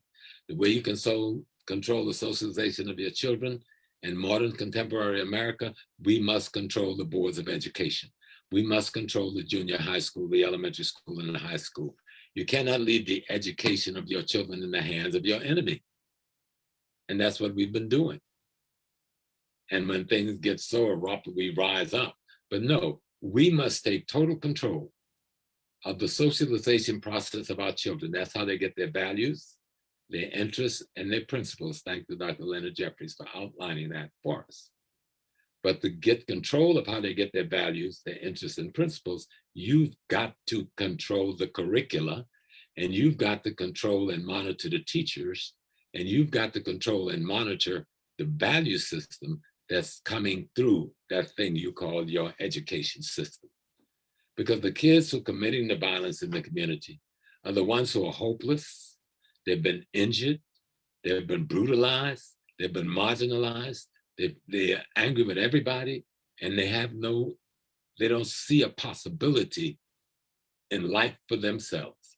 So if they don't see a possibility in life for themselves, why would they see it in me and you? And the only way you stop that is you take control of your education. You take control of your police. That's what Malcolm means by Black nationalists mean taking control of the economics, politics, and culture where you live. Economics is the most fundamental. It means that's how you make wealth where you are. Now in Newark, you don't have any gold mines or oil wells, right? So where are we going to get the wealth? Your wealth is in retailing and wholesaling. But if you don't control the businesses, who's getting the wealth from the retailing and the wholesaling? Okay. Where else you get wealth? Real estate. But if you don't control the real estate, who's getting the wealth from your community? The other place you get wealth is being the service givers. You call for a plumber now, and you may get somebody from Armenian or from Guatemala. In the heart of the Black community, we can't find a Black plumber. We can't find a Black electrician. We can't find a Black carpenter. We can't find a Black mechanic. We can't find a Black brick mason. That is what's wrong with us. We've forgotten what the fundamental building blocks are of a civilization. You see, we've forgotten what the fundamental building blocks are of a community, what the fundamental building blocks of a neighborhood and of a family, and then the individual that makes up the family. And the fundamental building blocks are the same. That's what they were saying with Kawaida. They had a set of qualities and attributes that was being taught. You know, that's why Kwanzaa and Kawaida was married to each other, because you had to learn these principles. They were your governing instruments. So you can produce a quality individual. So you can take control of economic politics and culture. So you can control land, labor, and resources where you work, where you live. Anything short of that, we're just having a conversation. We're just having a conversation. But we have so many beautiful models. All this beautiful civilization that I mentioned, Kemet, Aksum, Sumer, Monomatapa, the Zulu, you name it. We've already proven we can do this. Let's go back and look at the models of how we did it. And what you're going to find constant is the control of the economic, politics, and culture where you live. That's a constant. What you're going to find as a constant, you must control the land, the labor, resources where you live. That's a constant. And so you turn to systemic ways of establishing the constants. And Kawaida is one of those systemic constructs that have been put together for us that could be used to reestablish control in those areas and in those ways. So when we talk about bringing it back to the individual, like Dr. Hilliard said, that your identity must be shackled to your idea of freedom. So you can't be running around saying people of color when you're talking about the Black community in the middle of Newark. And I don't want to see anybody attacked or treated with hate anywhere in the world.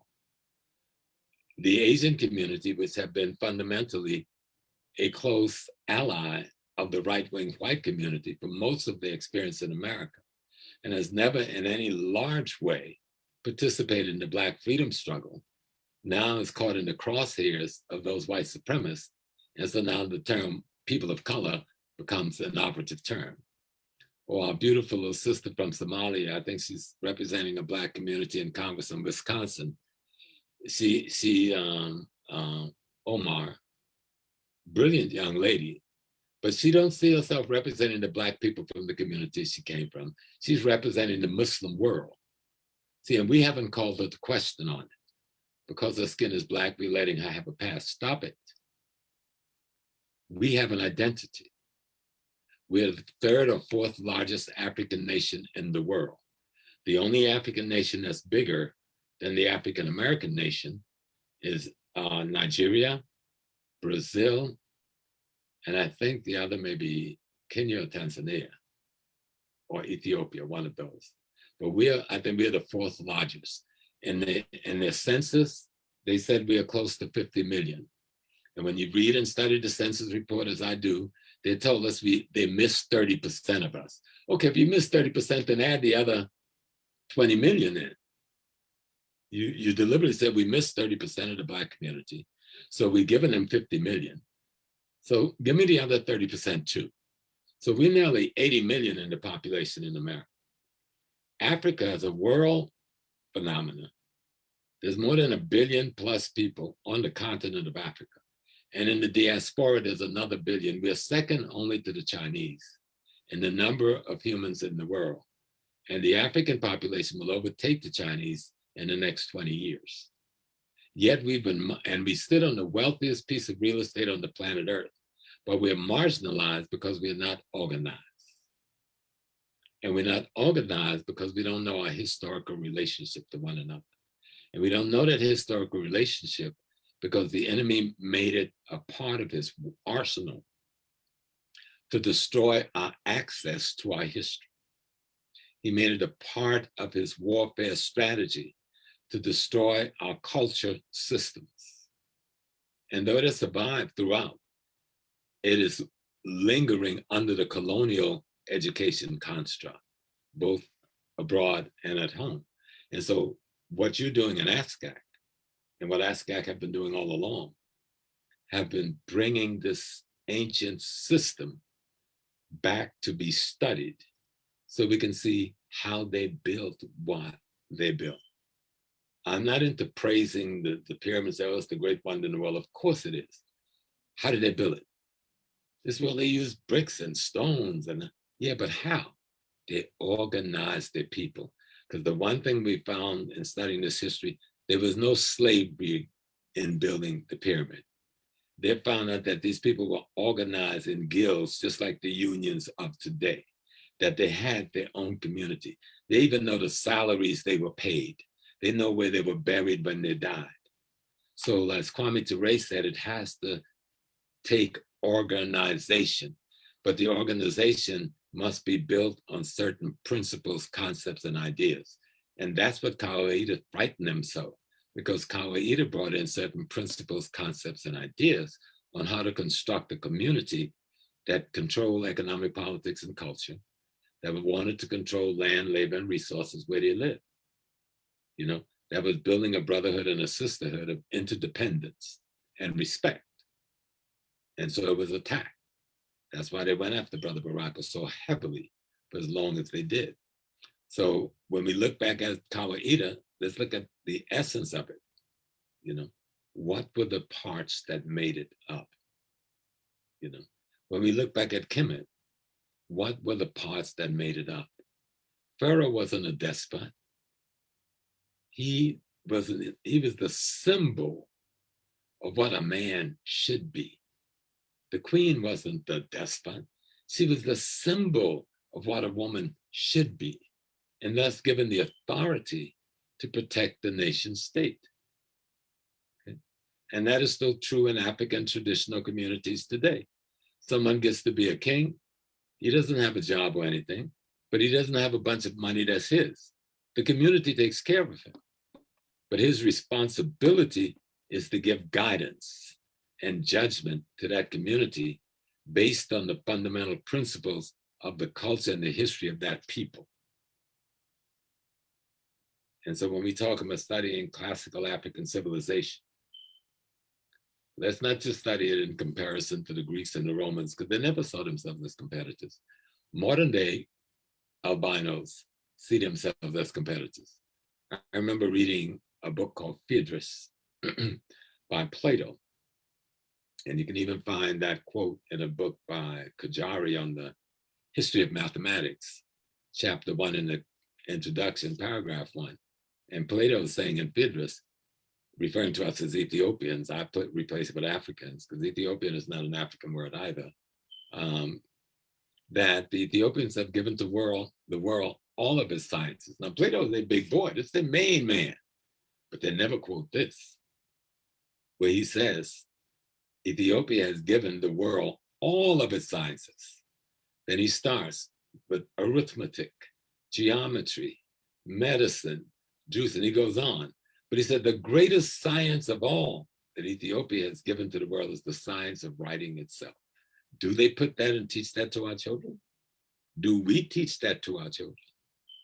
You see, and that's why when we study our ancient civilization, let's bring to the table the pieces that made it work. You know, what was a pharaoh? Was he some dude running around in a chariot shooting arrows? That's one of the things he had to do to defend himself.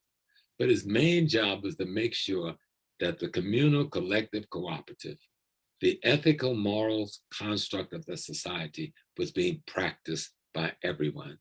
But his main job was to make sure that the man pulling the fishing net and the man who was making the boats and the man who was planting the barley and the wheat and the man who was in the mud making the bricks had the same intellectual understanding as the men in the temple who were given the tools to study the science of nature in order for the society to better itself. Wow. I hope you understand what I'm saying. Absolutely. So when we bring it like that song is to be when it comes right down to earth, this is about spirituality being your reality, not a religion, not an assign. Spirituality is your reality. Okay. There's a song, a young black man, what's his name? Namsibo is the sister's name, and the brother is DJ KC out of South Africa. It's called Jerusalem.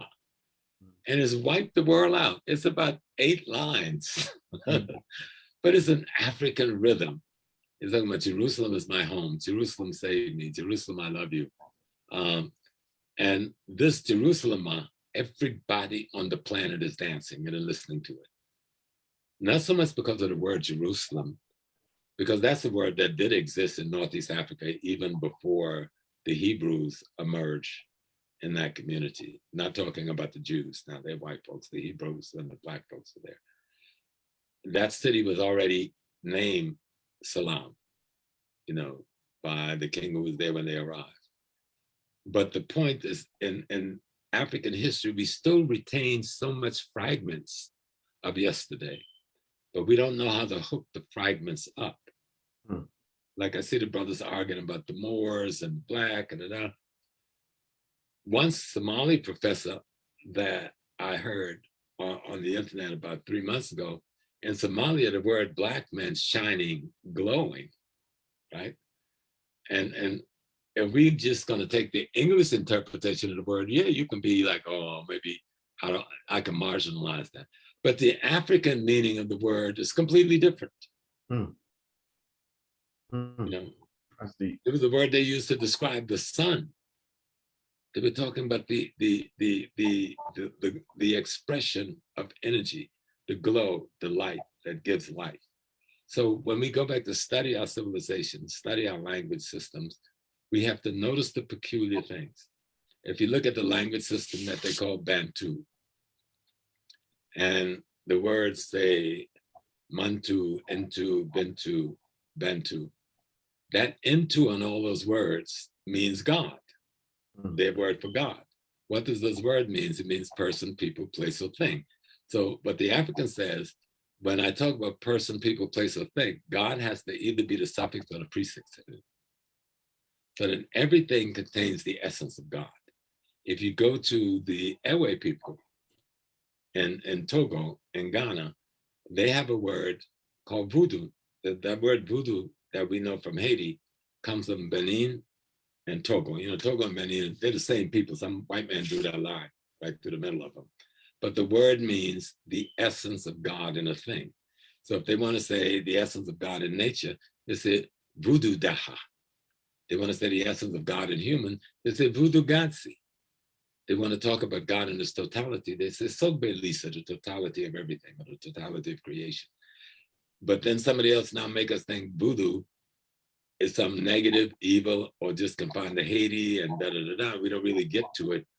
When we study our civilization, what was their intent when they constructed the word? What were they trying to tell us to understand, you know? And so when we come back to today's social order, because the past doesn't matter if you can't use it for today.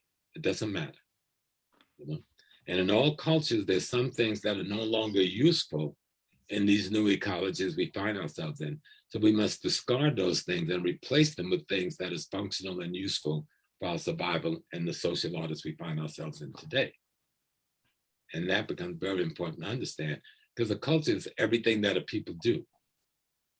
Your clothing, your language, your food, your medicine, your interpretation of science, all of the things that you do the way you do them makes up your culture.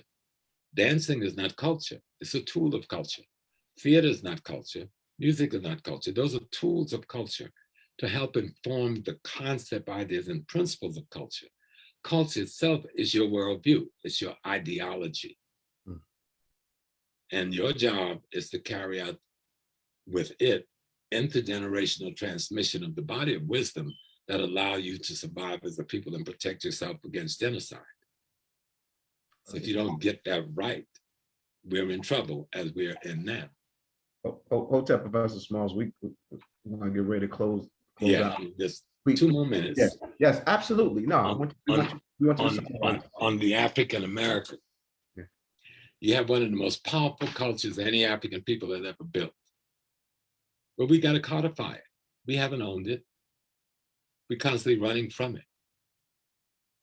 Every people build a culture. We've been here in North America for close to 400 years. We were in the bondage, physical chain slavery for a little more than 200 years, okay? We are made up of the largest cluster of African gene pool of any group of Africans anywhere in the world, on or off the continent. When I say this, sometimes people get a little confused. I'm going to say it again. We are made up of people from all over that continent. No other community have this cluster. And so it's not inappropriate that we call ourselves African Americans, because all those boundaries that are there now weren't there when we left. It was just Africa. And that's real. And so as you define yourself in the context of the historical experience we've been having together for this 400 years that has bonded us into a people. But if you don't study and know your history, you don't know how you're bonded, okay? You don't know that Prince Hall had a relationship with Richard Allen and Absalom Jones. And so that when they built the Masonic Lodge, the evolution of those men who came together created what we call the AME Church. But they weren't trying to imitate white folks. They created a Black sanctuary, and they hid Africa in that sanctuary. But we have to learn about Africa to find and recognize the elements of it. I just want to give you this before I leave, because there's just so much. We could do this all day. When I was in the Baptist church in South Carolina, I had to go to the mourning bench. Many people, young people don't know what the mourning bench is, but when you got 13 in the community, everybody was rounded up and you had to join the church. And you had to pick a church mother and a church father. That's like the African uncle and the African auntie. And they took over more authority over you than your parents did.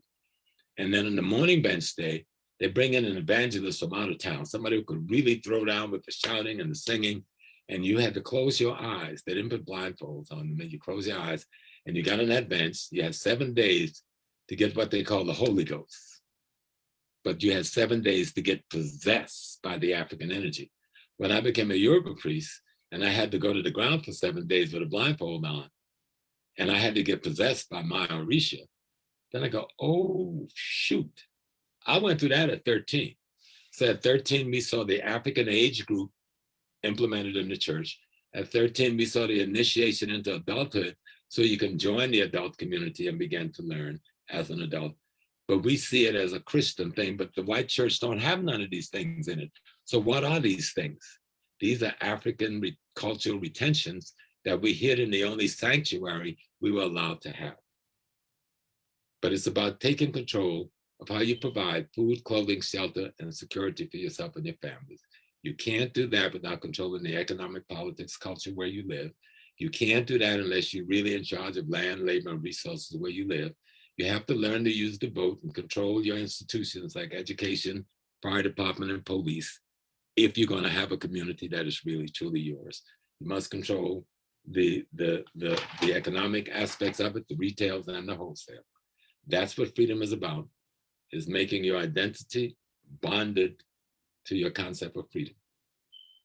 So thank you very much, ASCAC. It's good to be back with my ASCAC people again for a moment in time.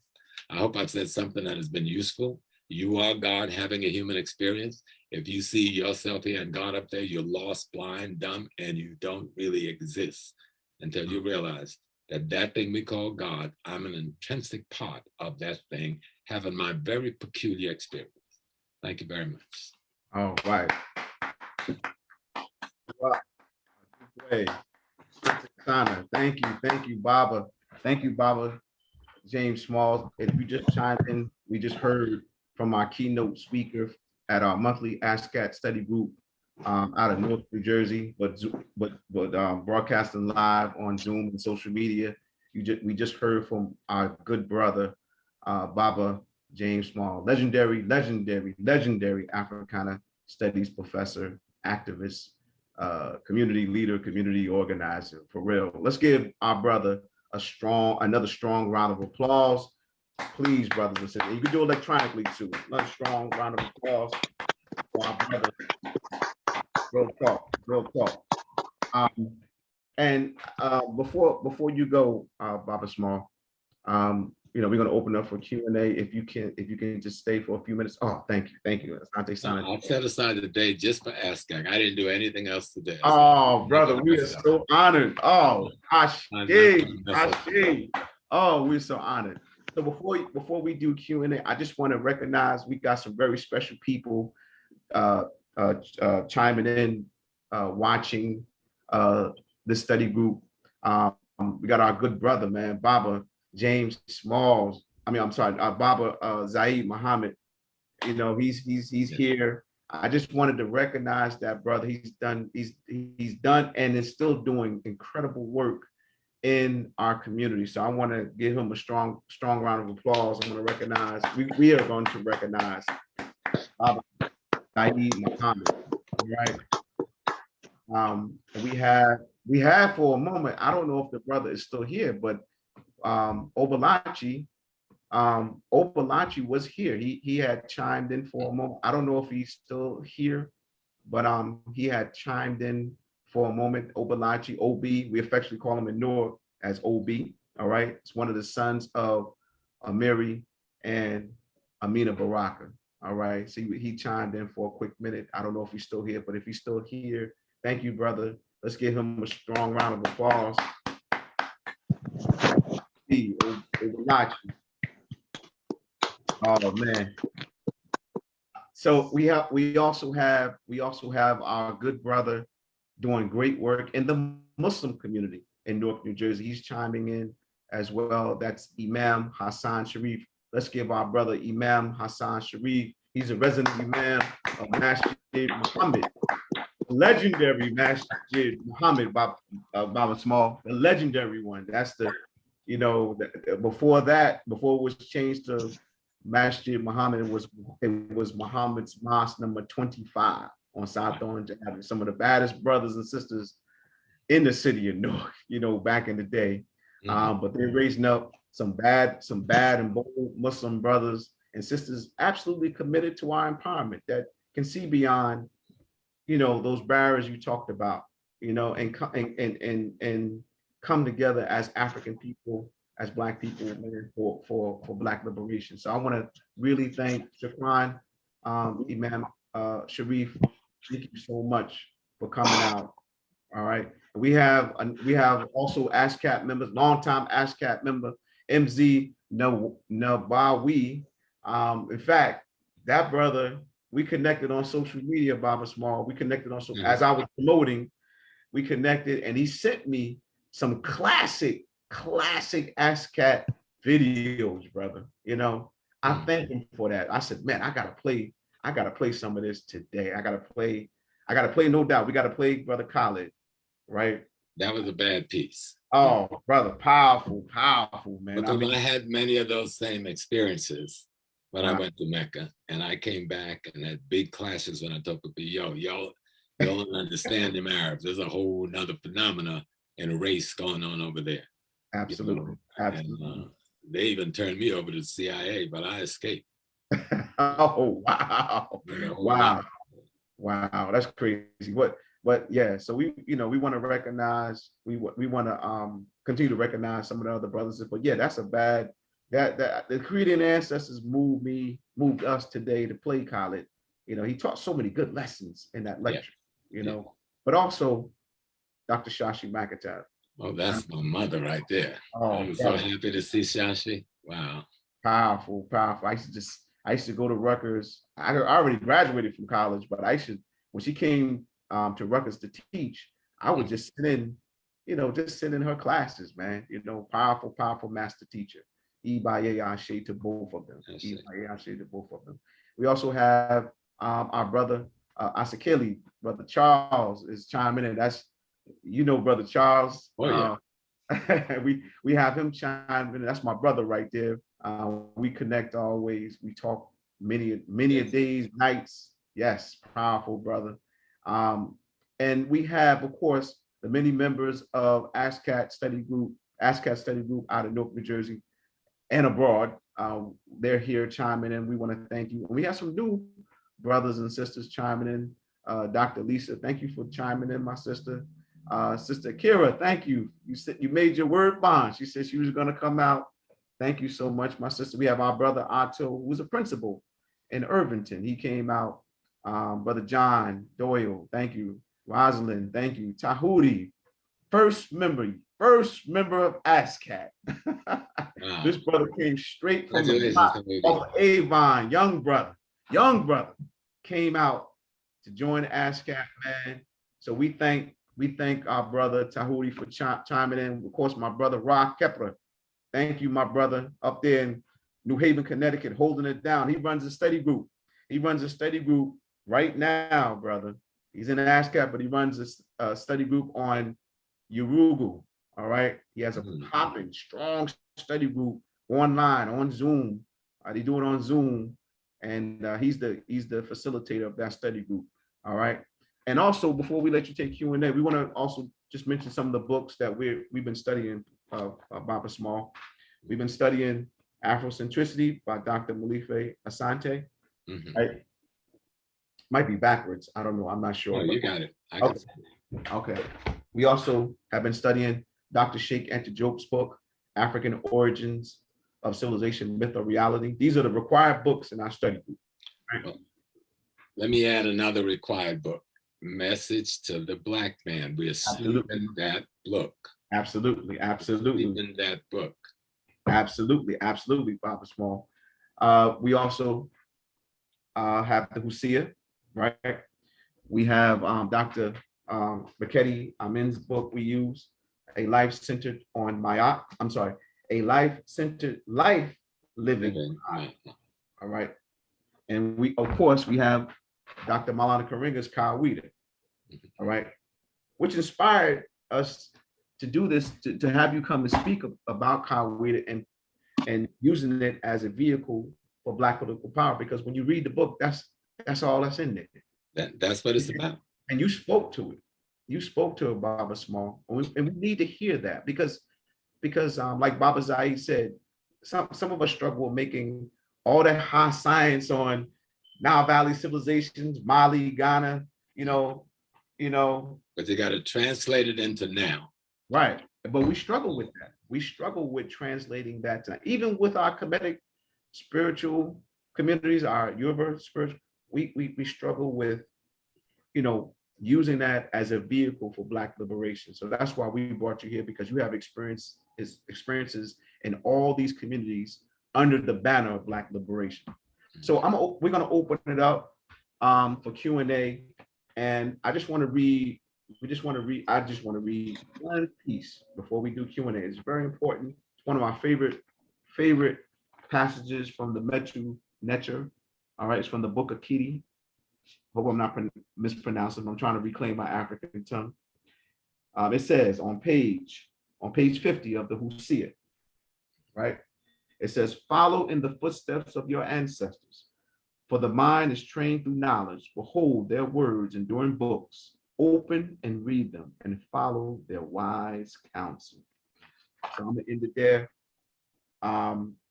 Brothers and sisters, if you have a question for Baba Small, please feel free to ask your question. All right. He said he took time out to give us all this wisdom today. He said clear the schedule. So if you have any questions, brothers and sisters, please feel free to ask Baba Small.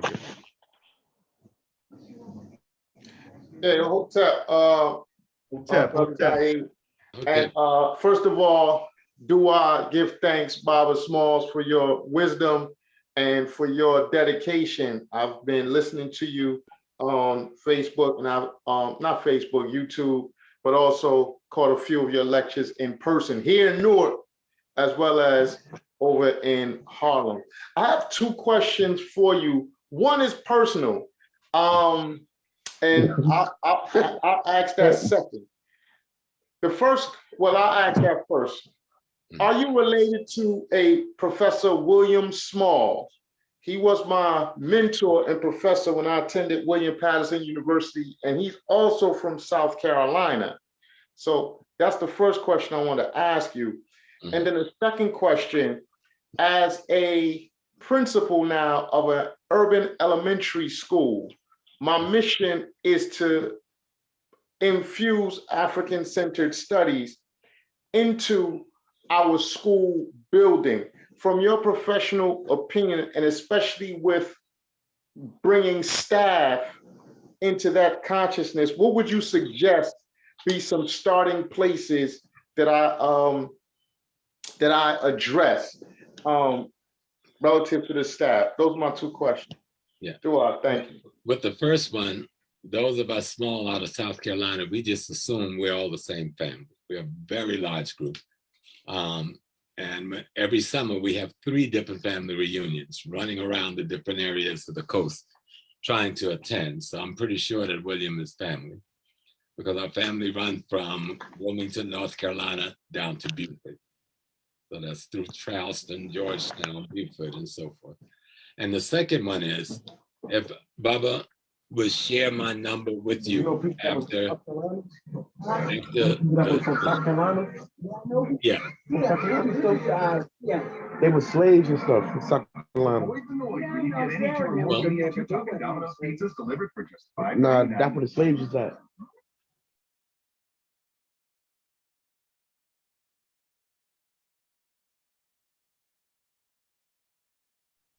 Baba James is muted.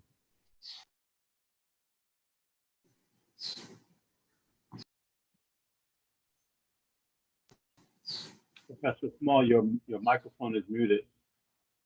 What happened? Okay. Yes, I was telling the brother about Brother Small. He probably is a relative. We absorbed each other in South Carolina. We just assumed because the family spreads from Wilmington to Beaufort. And so all the way down to Jacksonville, Florida, really.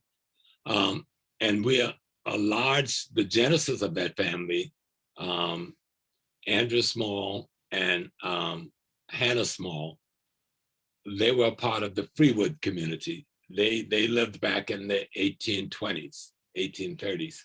And we had 3 different Maroon communities that they call they call us the Freewood Ends, right?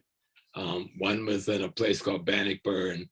One is in a place now called Merle's Inlet, which was called, I forgot the old name, but everybody called it the Freewood. And the other one was called Beth Village, down there by Paulus Island Beach. And the other was down in Beaufort. And another in what is now called North Charleston. These were where we ran, and these were the runaway communities. And we talk about Maroon communities in other countries, but we rarely talk about them here in North America. But we had multiple Maroon communities in this country. And someone needs to do a history on those communities. And the second part, brother, ask Baba to give you my number. My son, my oldest son, who's the principal in East New York, and probably have the most African standard school there. That's Malik Andrew Small. He has a nationwide network of Black principals doing the same thing that you're doing. So I will share your number, his number with you, and you can tie into that network of brothers and sisters. It's about 91 Black principals nationwide. Oh, that would be awesome. You want me to put my number in the screen on the chat? Just, yeah, let me copy it. Well, easier, let me give you mine. Okay. I'm gonna just sound it out because I'm not as, I'm 75 trying to chat and all the things. It's 914. Hold on 1 second. See, you're young. You're supposed to have 3 pens in your hands. Supposed to have that cell phone in his hand. I'm multitasking. All right, go ahead. 914. 914. 960.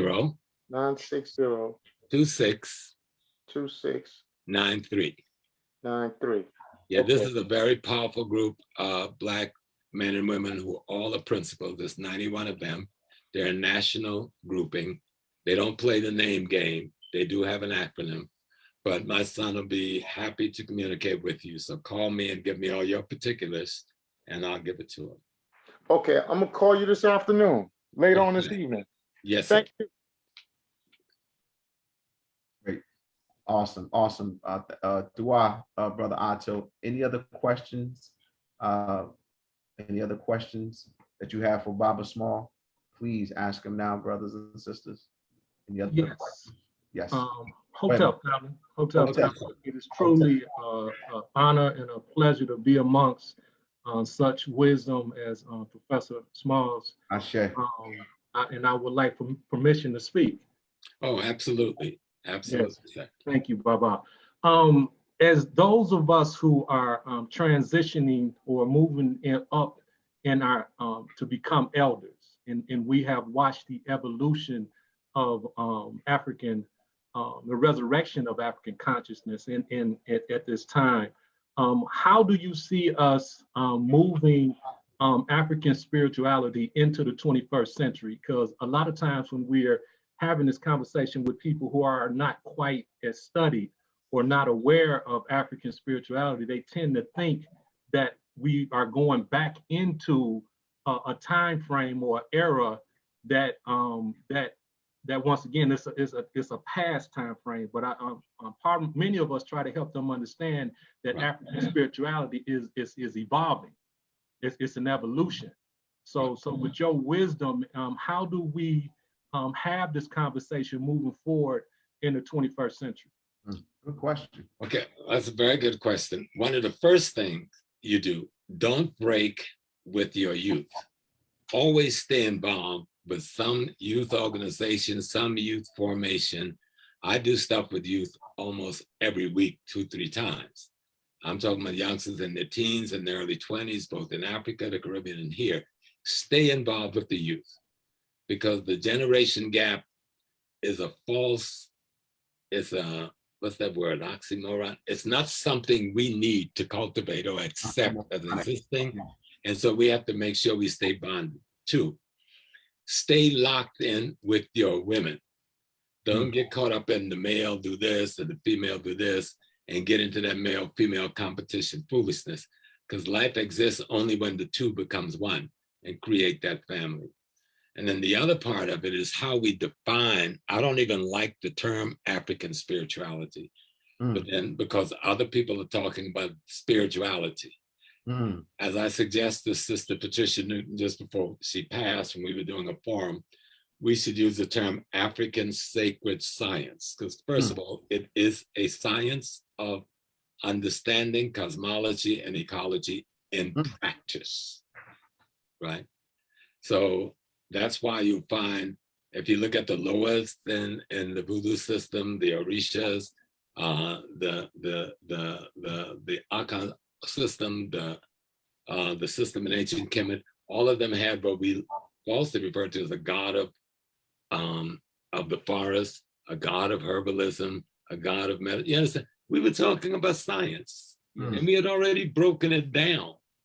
So we're talking about a science of how to live as human beings in accordance with the principles of Ma'at, which we learn through understanding the universe.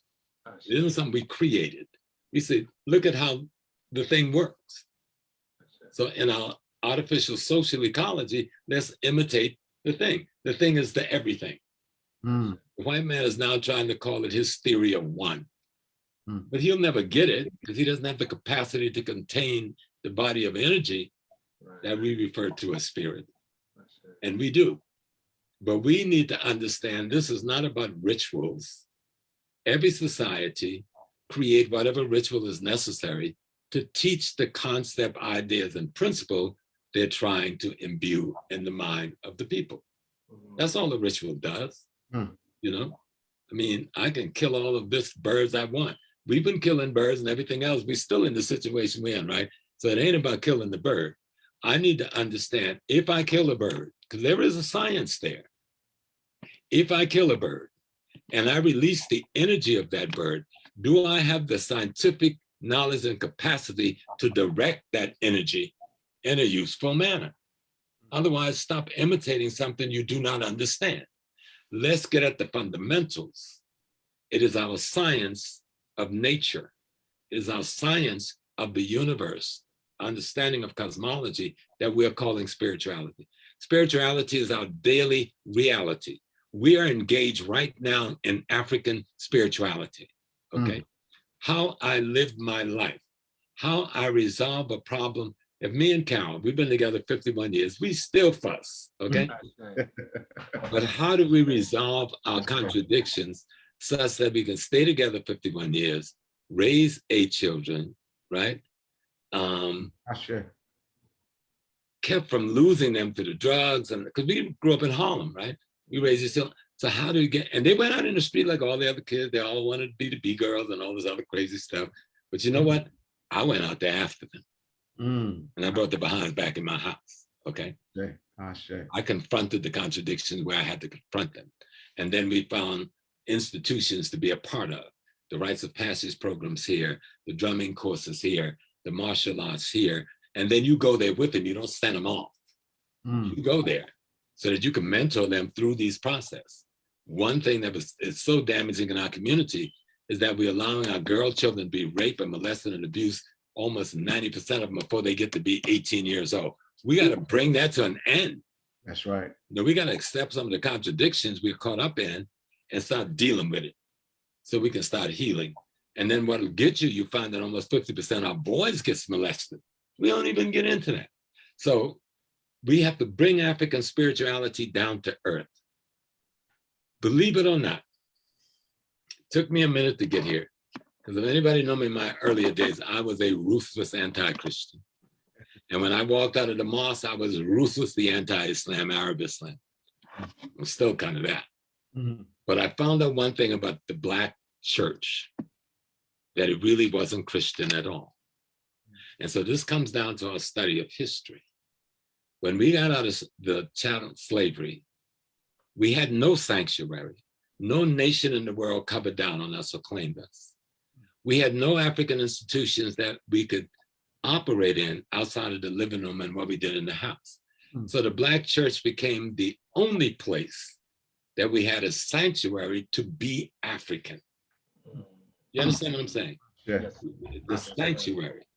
It's like they did in Santeria in the Caribbean.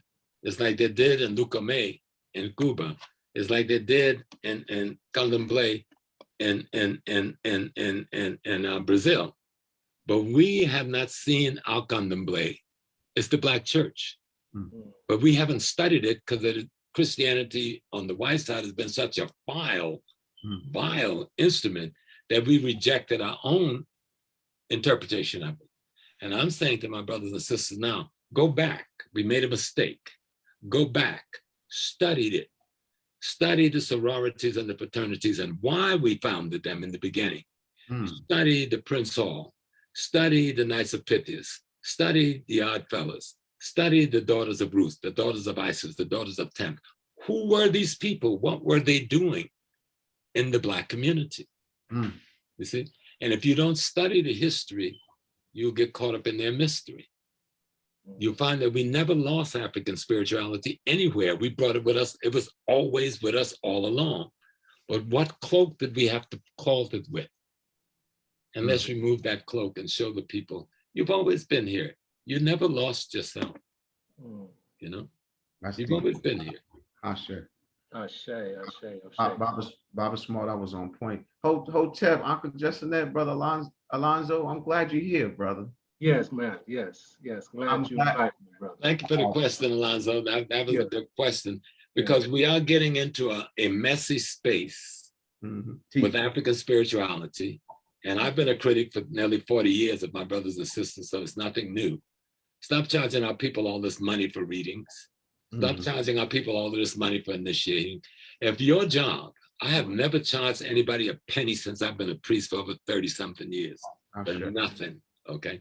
You got to pay me if I lecture someplace, you know what I'm saying? But for services as a priest, no. Because the reason we're given that wisdom is to give it to the people. Now, if that's all you're doing, then you should be able to do some minimal charge that's reasonable and makes sense. But don't tell me that a brother or sister comes and says, oh, I want to study Yoruba.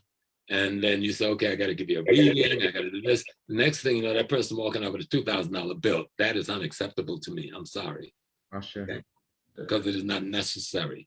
The wisdom don't belong to us. The wisdom belongs to the universe itself. We are its emissaries. We should take that responsibility in that way. And so it's very important that people understand. People in the institute know how I feel on that, because I've been saying this to the Buddha community, other communities for decades. And to their credit, some communities have come forward and said, Baba, you're right. We got to create new ways of income for the house so that we can minimize the charges to the brothers and sisters. We try, because if it's just a couple, we got 70, 80 million people, but we got 5,000 of us in the tradition, that ain't gonna work. We need to get them 80 million people to understand what we understand. We need to get them to look at what we're looking at. And so we've got to stop making ourselves exclusive. There's nothing special about me, except I've been gifted by my ancestors and the divine to have a body of information that I'm trying to give to anybody who will receive it. Okay, all of us have the same responsibility. I don't have no responsibility that y'all don't have. Okay, our job, let each one teach one, and the intergenerational transmission of body wisdom is our duties as human beings. And as African human beings, when the universe first manifests as a human being, it manifested as an African woman. And she gave birth to the rest of us. There's no other way scientifically that can happen. Okay. And so we've got to start like going back as far as we can. Because in that book, remember I quoted the pyramid text. At the end of the dissertation, Amun-Ra says, and I came from my mother, Nun. And this is the God of gods. But in the finishing of his dissertation, he said, I came from my mother, Nun. And remember in the opening of the dissertation, he says, I create myself out of myself. You understand what I'm trying to say? Yes. That is, it is just a one. We're all the same thing with different levels of understanding of what the thing is. And as we say in Yoruba, each of us came to the earth with an assignment. We accepted that assignment. And we come here and we have to recall that assignment and then try to fulfill that assignment. That's our destiny. Now, before we move forward, brother, go ahead, brother. The African spiritual sacred sciences. That's what you. I would just call African sacred science. All right, it is the science of the universe. It's the body of knowledge. You know, like when that's why I took it back to astrology walking in. We look at astrology now, the Europeans just play with it, right? It's a little game in the newspapers, people write little books. But astrology was how our ancestors taught astronomy to the masses and how we're affected by everything else, you know? And so the scientists and priests who had to study this thing, they couldn't give all that technology to the farmer. So what do? Put together a system to show that farmer how all of this relates to you, how all of this affects you, and how you affect all of this. The days of the week, the time you were born, the stars, the moon, the planets, how it all affects you on certain days and at certain seasons, at certain times, and what it does to your behavior. And so when you become aware, you become conscious of living in the right now. Spirituality is your right now. It's your reality. You know? I say, Baba. Thank you, Baba. Thank you, brother. Brother Tahuti, you have a question? It was me. Oh, I'm sorry. No, I saw Brother Tahuti had his hand raised for a long time, but I think we missed him. But go ahead, Brother Rob. We're from the yes, my brother. Yes, my brother. Yes, my brother. It's an honor. It's an honor, Mr. Small. It's an honor. Yes. Thank you for being the master teacher. Thank you, my brother. Yes, I have two questions. One is back in the day, you always went by Professor James Smalls. You ever had a different name? And have you ever thought about changing your name? Dropping a name, because I know that's your original name. Have you ever thought about coming up with, like a dropping a slave name and taking on like a free liberated name? I think about it all the time. I was thinking about it on the porch last night. And then I come back to the most fundamental of all questions. What am I going to do with Mama and Papa? They're all sitting back there. I don't know if you can see all of those. Those are all my ancestors from this place. So how do I retain him? So here's what I did. I gave all my children traditional continental names, with the middle name being from one of the ancestors from here. Sir. I do have other names. I'm in the Yoruba, I'm Obenjoko Adebayo. In the Akan, I'm Nana Kofi Mpansa. You know, in the Ga, I'm Neahito Okropon. And I use them interchangeably wherever I'm at. But James Small is the son of Lucille and Paul, and the grandson of Andrew and Susan, and the great-grandson of Peter and Martha, and the great-great-grandson of Andrew and oh, Grandma, I forgot your name. I'm getting old.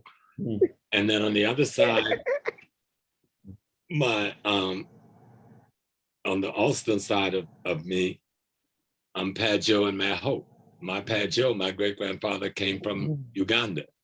On the other side, my great-grandmother came from Sierra Leone. So I grew up in a root woman house, so I knew a lot of me, right, in Africa me before I went into the world.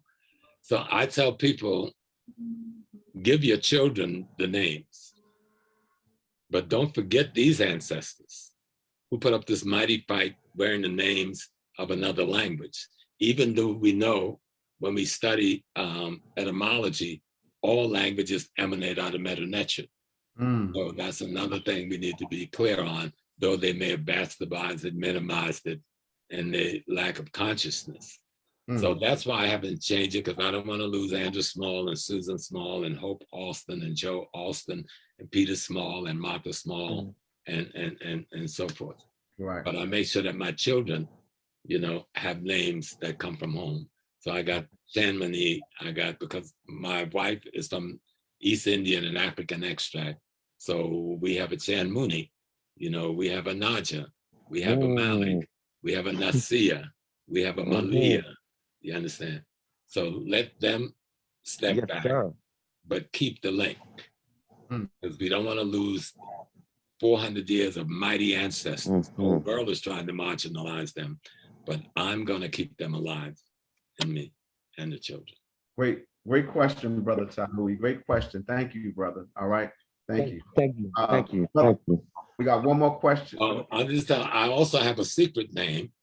You know, when you get initiated, you do get a name that you only share in your prayers with you and God. So I like that. That's quite African. Ashe. Yes. Ashe. All right. Thank you, Brother Toby. All right. We have our good brother, my comrade, Brother Rock Kepper. This is the brother that runs a powerful study group up in New Haven, Connecticut. And they're studying Dr. Marimba Andy's book, Yoruba. And so, you know, brother Rock, go and ask your question. We're international. We got Canadians. We got Canadians in our group, so it's an international group. Good. Oh, okay. Okay. All right. That's right. That's why we got our comrades, our brothers and sisters up there in Canada. That's a part of your our study group. Heritage Association. Yeah, they got Robert Small. I don't know if you know, not to cut you off, brother Rob, but we have some brothers and sisters connected to ASCAC up in Canada. They have and you correct me if I'm wrong, brother Rob, they have a institution, right? They have. I organized one of the first ASCAC study groups in Toronto. Wow. So, Ashe. Sekou and others. We used to drive up there, you know. So that's a powerful community. Yes. Professor Small. Go ahead, brother Rob. You remember that we met at the Unity Conference. I was selling the committee wear, and I went over there. I said, "This is not as African as it is," and you said, "No, it's not."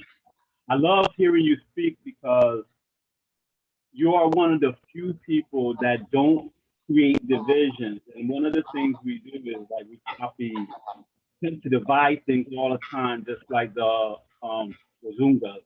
And I love hearing you speak, how you synthesize everything, and everything is interconnected. How important is it for us to like change this sort of like view of creating dichotomies and objectification to creating a worldview, of African-centered worldview of seeing everything all interconnected? Just like you said, we don't separate when we have our altars. We even put crosses or whatever our ancestors believed in. If they smoke tobacco, put cigarettes. I got tobacco on mine. Right. And so how important is that? How we need to really make that shift and quit this division, this splitting of things. Right. When I was younger, I made the fundamental mistakes too that a lot of us are making now, and that's why I talk about it. I was in the OAU and the Muslim Mosque, so I was opposed to the Nation of Islam. But it didn't take me long to realize that's not the right path. I was opposed to the Christian church. I didn't like Dr. King. Dr. King, one of the greatest leaders we've had, but because he was a Christian, you know, because we were imitating what we were fighting. But as I began to learn African culture, African sacred science, who am I here to teach? If I'm going to marginalize all the people I've came to teach, push them all away and criticize them, who am I talking to? You know, 97% of our people is in the church. So if I say they don't count in the conscious discussion, then who am I teaching? Who am I talking to? If I see one of my brothers in the 5% nation, he simply has a pathway. I see my brother in the Nation of Islam, he has a pathway. I see my brother who is Buddhist, he has a pathway. He's Methodist, he has a pathway. And so what I'm saying is like, okay, let's examine the paths that we are on and the goal we say we're reaching for, all right? And if that goal is to restore African integrity, we have to examine will these pathways lead us to this? And sometimes the pathway is a temporary vehicle, you know? It gets us a certain distance down the road. Then we have to dismount that vehicle and go to another one. And so it's essential that we deal with the whole Black people when we are discussing moving forward with higher African wisdom. It is essential that we tell our history, because when you show people the history, they get it. They get it. When I tell people that in 1892, a group of Black women from Rochester started an organization with a brother called T. Thomas Fortune, but it was the women who came up with the idea. It was called the Afro-American League. It is the Afro-American League. Ida B. Wells is a part of it. Booker T. Washington is a part of it. Du Bois is a part of it. It is the Afro-American League that becomes the Niagara movement. It is the Niagara movement that becomes the NACP. Now there's some contradiction and fighting and, you know, rift in between ideologies as this movement is taking place, but you're watching one people struggling together through multiple institutions and belief concepts to get to the goal of freedom. And so we have to kind of look at the world in that way. So we have, say, ASCAC, but we also have AHSA. So they have to learn to fuse and work together. African Heritage Studies Association. We have the Black United Front. We have NCOBRA. And we always all seem like we at odds. Can we understand that we are all doing different things for a common purpose? And how do we create the fusion? Even though some of our studies will cross, most of our organizations have certain specific designs. You know, and NCOBRA has been leading the fight for reparations. The Black United Front has been leading the fight to bring multiple Black organizations together across the nations in multiple municipalities and also fighting for reparations. So how do they fuse their relationship? You see, AHSA have been teaching the study of Africa civilization before there was an ASCAC, but from a different perspective. They were trying to do it in the classroom, in the university. ASCAC decided to do it among the populace. So how do they fuse that energy? And we have to learn to make those alliances with one another, because the goal, the common goal, is the freedom of our people. Most of us will live on the earth for about 70 years in the modern health context. And we're gonna be dead and gone. Most of us sitting here 50 years from now, we will all be dead. So we have this short window to try and show the next generation how to do unity towards getting freedom. And a big part of that is knowing your history. Dr. Noble says, learn your history, you erase the enemy's mystery. Most of us really don't know our history. We know segments of history, but let's do timelines. Joshua used to teach us this, to do these timelines. Asa Hilliard used to teach us, make a timeline. And you see the interconnectivity of David Walker, Richard Allen, Prince Hall. These men all knew each other. Or they knew the next generation who knew the man who knew the other man in the other generation. But we look at them like individuals, because that's where white people do things. But if we study the timeline of our history, we'll see a thread running from the brothers in Prince Hall all the way to the brothers in the Black Panther Party, you know? But somehow we can talk about a Fred Hampton, but don't link him up with Marcus Garvey and Booker T. Washington. That's right. Well, without them, you don't get a Fred Hampton. You understand? You know? So because the history that was created and the contradiction that was confronted that produced the conditions in our community that Fred was reacting to was stimulated by these other brothers and sisters. And so history becomes important as that thread to erase the mystery, because we know the timeline of our activities. Right. And it's been unbroken. As Marimba would say, let the circle be unbroken. That timeline has been unbroken in terms of our struggle against tyranny worldwide, the Caribbean, Africa, Canada, Europe. That has been unbroken. Wow, wow, great question, great question, Brother Rock Pepper. Baba Small, you have a lot of brothers and sisters chiming in on social media because we're broadcasting simultaneously from Zoom to social media. So we have some brothers and sisters from ASCAC study groups from around America. All right, they're brothers. We want to give a big shout out to all those brothers and sisters. Hotep. We have brothers and sisters just chiming in. You know, I don't know if I'm able to get to all their questions. I'm trying to get to some of them. There's so many, and I hope we're running out of time. But there's a few questions folks have. I'm gonna try to gather this up. We have our brothers and sisters all the way in California, you know, chiming in. Hotep, Uncle Jessinev, to you brothers and sisters, all of you. All right. And again, if you just chiming in on social media, we have as our keynote speaker at our ASCAC study group in Newark, New Jersey, we have the legendary Africana Studies professor, activist, community organizer, Pan-Africanist, our brother, Baba James Small. So if you just chiming in, man, you missed most of his lecture, brothers and sisters, but thank you for chiming in. All right. And before we close out, I mean, again, I have Baba Zaid. I believe he's still chiming in. Let me just check. I think he's still chiming in. Yes, he's still here. And I just wanted to say a few words about Baba Zaid. You know, I get emotional talking about this brother because he was one of our elders that reached back to us, you know, and created, you know, PE classes in the community for free, no charge, no charge, and taught us supplementary lessons on Black liberation struggle. I was a college undergraduate student at Seton Hall, and I got and we had a few great professors there at Seton Hall. Big shout out to Dr. Sells, William Sells. You may know Dr. Bill Sells, Baba Small. Oh, yeah, that's one of the brothers. Bill was out there a long time. Yes, after he retired recently from Seton Hall, but he chaired the Africana Studies Department at Seton Hall. We have Professor Pritchett, Forrest Pritchett, dynamic professor, right? But it was going to Baba Zaid's classes at the Newark Library. Well, I received a grounded, a deep, you know, we talk about African deep thought.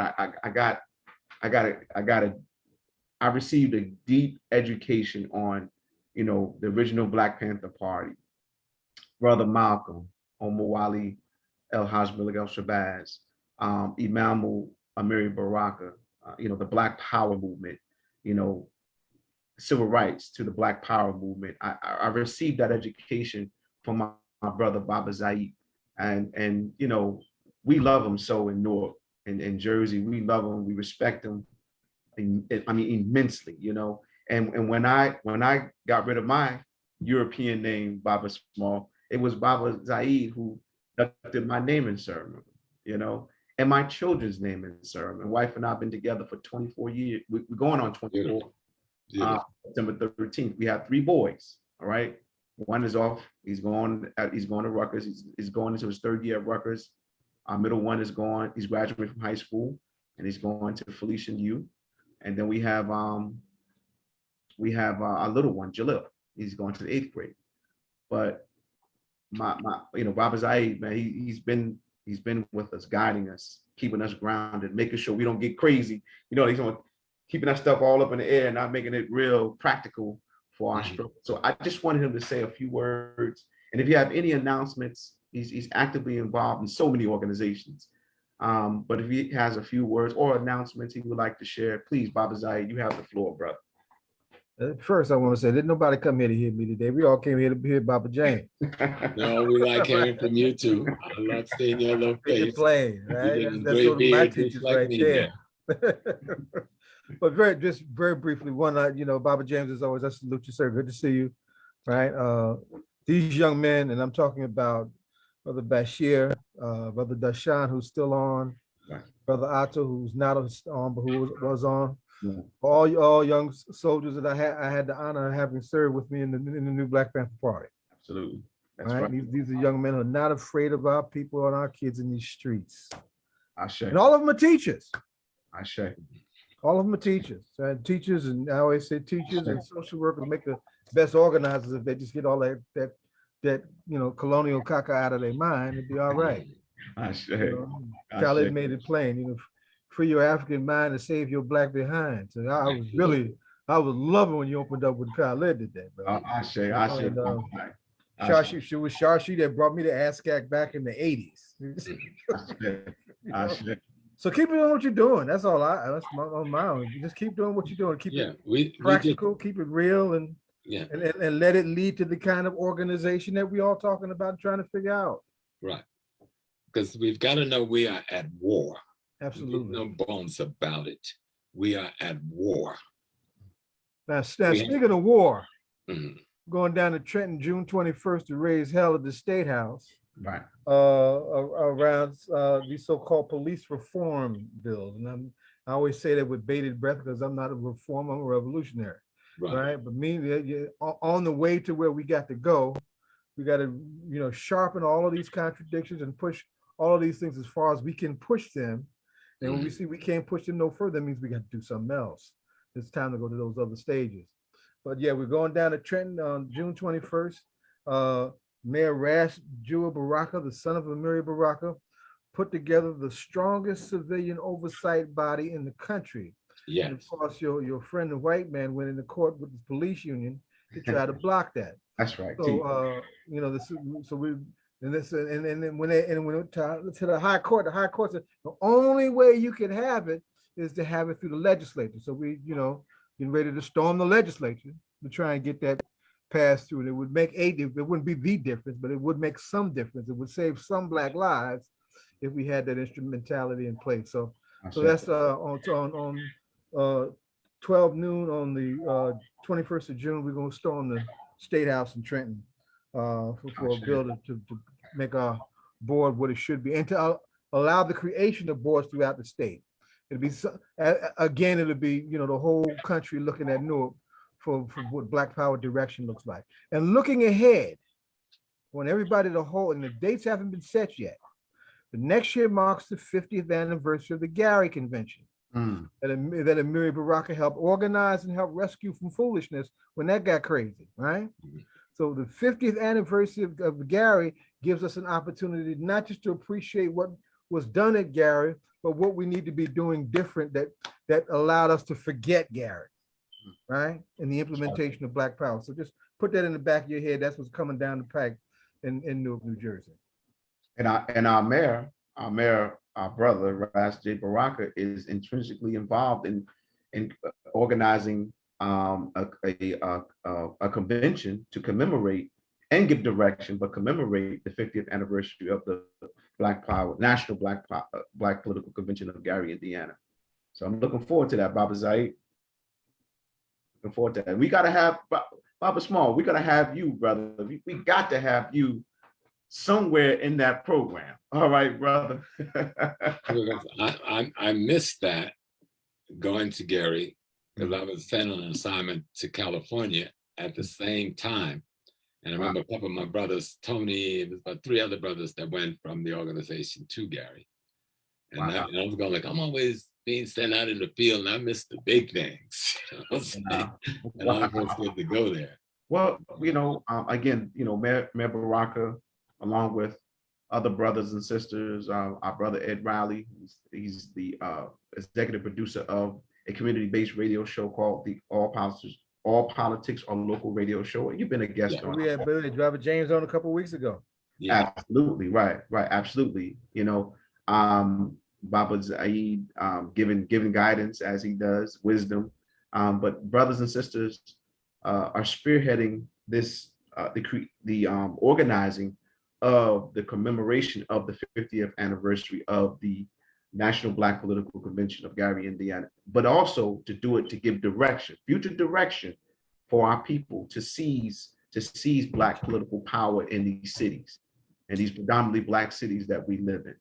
You know, so Baba Small, we know we gotta have you come be a facilitator or a panelist somewhere in the program, brother. Oh no, I don't mind at all. I mean, war is war. You go where you're sent. Baba Zai, and I'll be getting in touch with you, because me and some others have been discussing another Pan-African conference. And the last one we did in Uganda. And a lot of people who was at the 7-pack didn't want to recognize the 8-pack, but that's one of our little weaknesses. We have to stop that foolishness, you know. But we'll talk about it, but we're talking about July 22nd, and we're trying to find 3 different nations that they're willing to host it on the continent. Sure. So, but there's a lot of logistics, and that we should go to this with an African focus and not get caught up. The last 2 really got caught up in the Marxism versus the capitalism. I don't give a damn about either one. Give me Africanism, and we'll take from capitalism what we need. We'll take from Marxism what we need, and we'll point our worldview based on the necessity of our people. But I think this is a good time that a call should come together, and to bring out, especially the young people. And this is where the mantle should really get passed, right? You know, to the next generation. So I'll be getting in touch with you on that, and we got to set up some kind of dialogue committee so that we can get that moving. Yeah, that's awesome. That's awesome. Yeah, I shaded that too. I'm pretty sure, you know, Baba Zai would be somewhere involved. I mean, he's a soldier. You can throw the weapon up in the air. Absolutely. He'll be sleeping and he'll reach up and get it. Absolutely. You know? Absolutely. I'm not worried about that.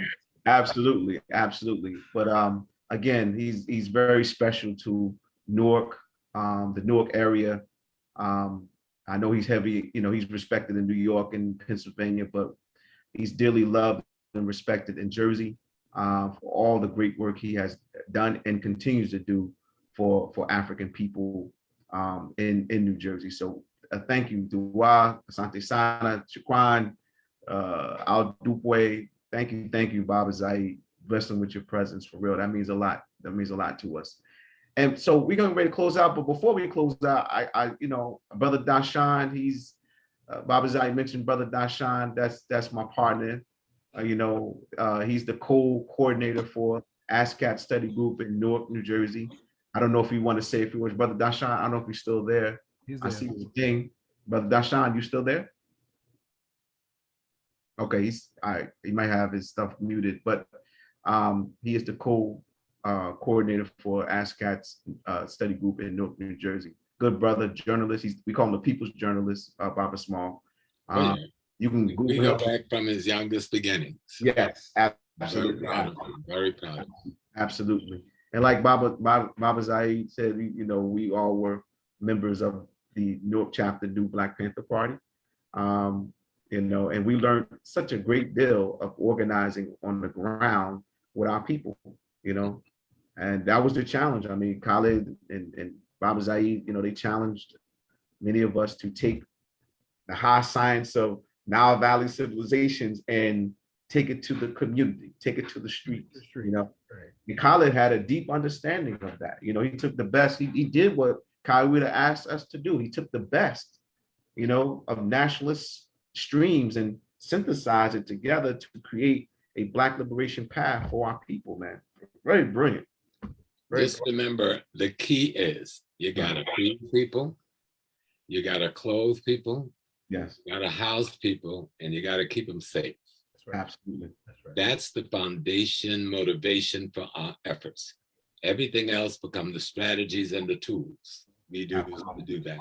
Absolutely. And sometimes we kind of lose track of why we're doing this.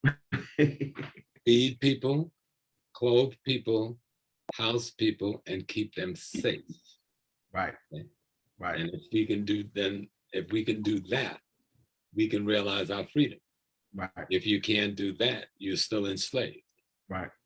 Absolutely. Absolutely. And again, I want to give a big shout out, Hotep, Uncle Justin Nev, to all ASCAC members, supporters that came out today. Thank you so much.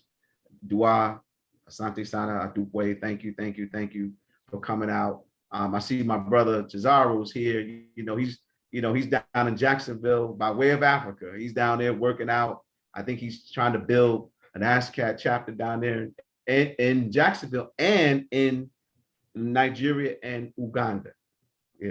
So I wanted to say thank you, brother Cesaro, for coming out. Brother John, I see you, brother. Thank you so much for coming out. Again, before we're going to close out with Harambe, Baba Small. We usually do that. All right. We close out in Harambe. Harambe is a Kiswahili word that means people pulling together. All right. And so before we close out, are there any other questions or comments or announcements that folk have before we close out? Any other announcements? No announcements? Yeah. Brother Small? Yes, sir. Yeah, Hotep Baba, how are you today? Hotep Baba Charles, how you doing? I'm good. This was an excellent session today. One of the things that I really admire about you, Baba, is that you have this way of synthesizing the collective traditions, but also making it simple. But it's as I said in my comment, it's elegant in the simplicity. It's not just like, it's not just plain, it's elegantly, beautifully laid out so that anybody can understand it. So the question that I had initially, I was going to ask Bashir to ask the sisters. I see that 2 or 3 sisters on the chat, and none of them have made any comments. But that led me to the question I'm about to ask you. How do we get sisters more invested in Africanizing them and Africanizing the community? Because not the sisters are our first teachers for our families in the most part. And as you laid out, the sisters are the closest to the creator, but also as African Americans, us, me being a single male, I'm often having conversations about the realism of our current desires and what we're looking for in mates. In the African American community, there's more sisters. Don't get too complicated, brother. He's running out of time. So well, how do we get the sisters more invested? Because it's very important for us as African people. There can't be no African community if the sisters are not involved in it. I think the sisters are more invested than you know. We have to learn how to make alliances. There's probably more female organizations taking on the issues of the Black community than there are male-centered organizations. Absolutely. And so we need to make more alliances with those organizations. One of the other mistake we made, a very fundamental mistake. Malcolm said the ballot or the bullet, not the bullet or the ballot. And we acted like he said the bullet or the ballot. And we've been behaving like it's the bullet or the ballot. And so we miss in a large way how to really make that ballot a bullet, especially at the local level. Now, I'm not putting on Black folks for voting because we've outvoted. If you study the voting trend in the country for the last 40 years, our voting arc has been better than any other group in the country. It's just that we are so under attack because of our numbers. We gave them Obama twice. We just gave them Biden, okay? So don't be telling me we don't vote. But we have to learn, especially the brothers, the sisters are very invested in this area of struggle. The brothers need to learn how to get on the ballot. What are the election rules in the community you live in? How to do petitions in the street with your people? How to pick the person you want to run for political office? We've always left that in the hands of the sisters, and they're working magic with it. So we need to build alliances with the organizations. We need to build alliance with these Soros. We just marginalize them as being petty bourgeois and leave them out there. Yeah, these are the lawyers, the doctors, the teachers, the social workers, the psychiatrists just running our community. So the brothers got a task at their feet. to learn how to make better alliances with the organizations that are predominantly women? Great question, Brother Charles. Pastor Kelly.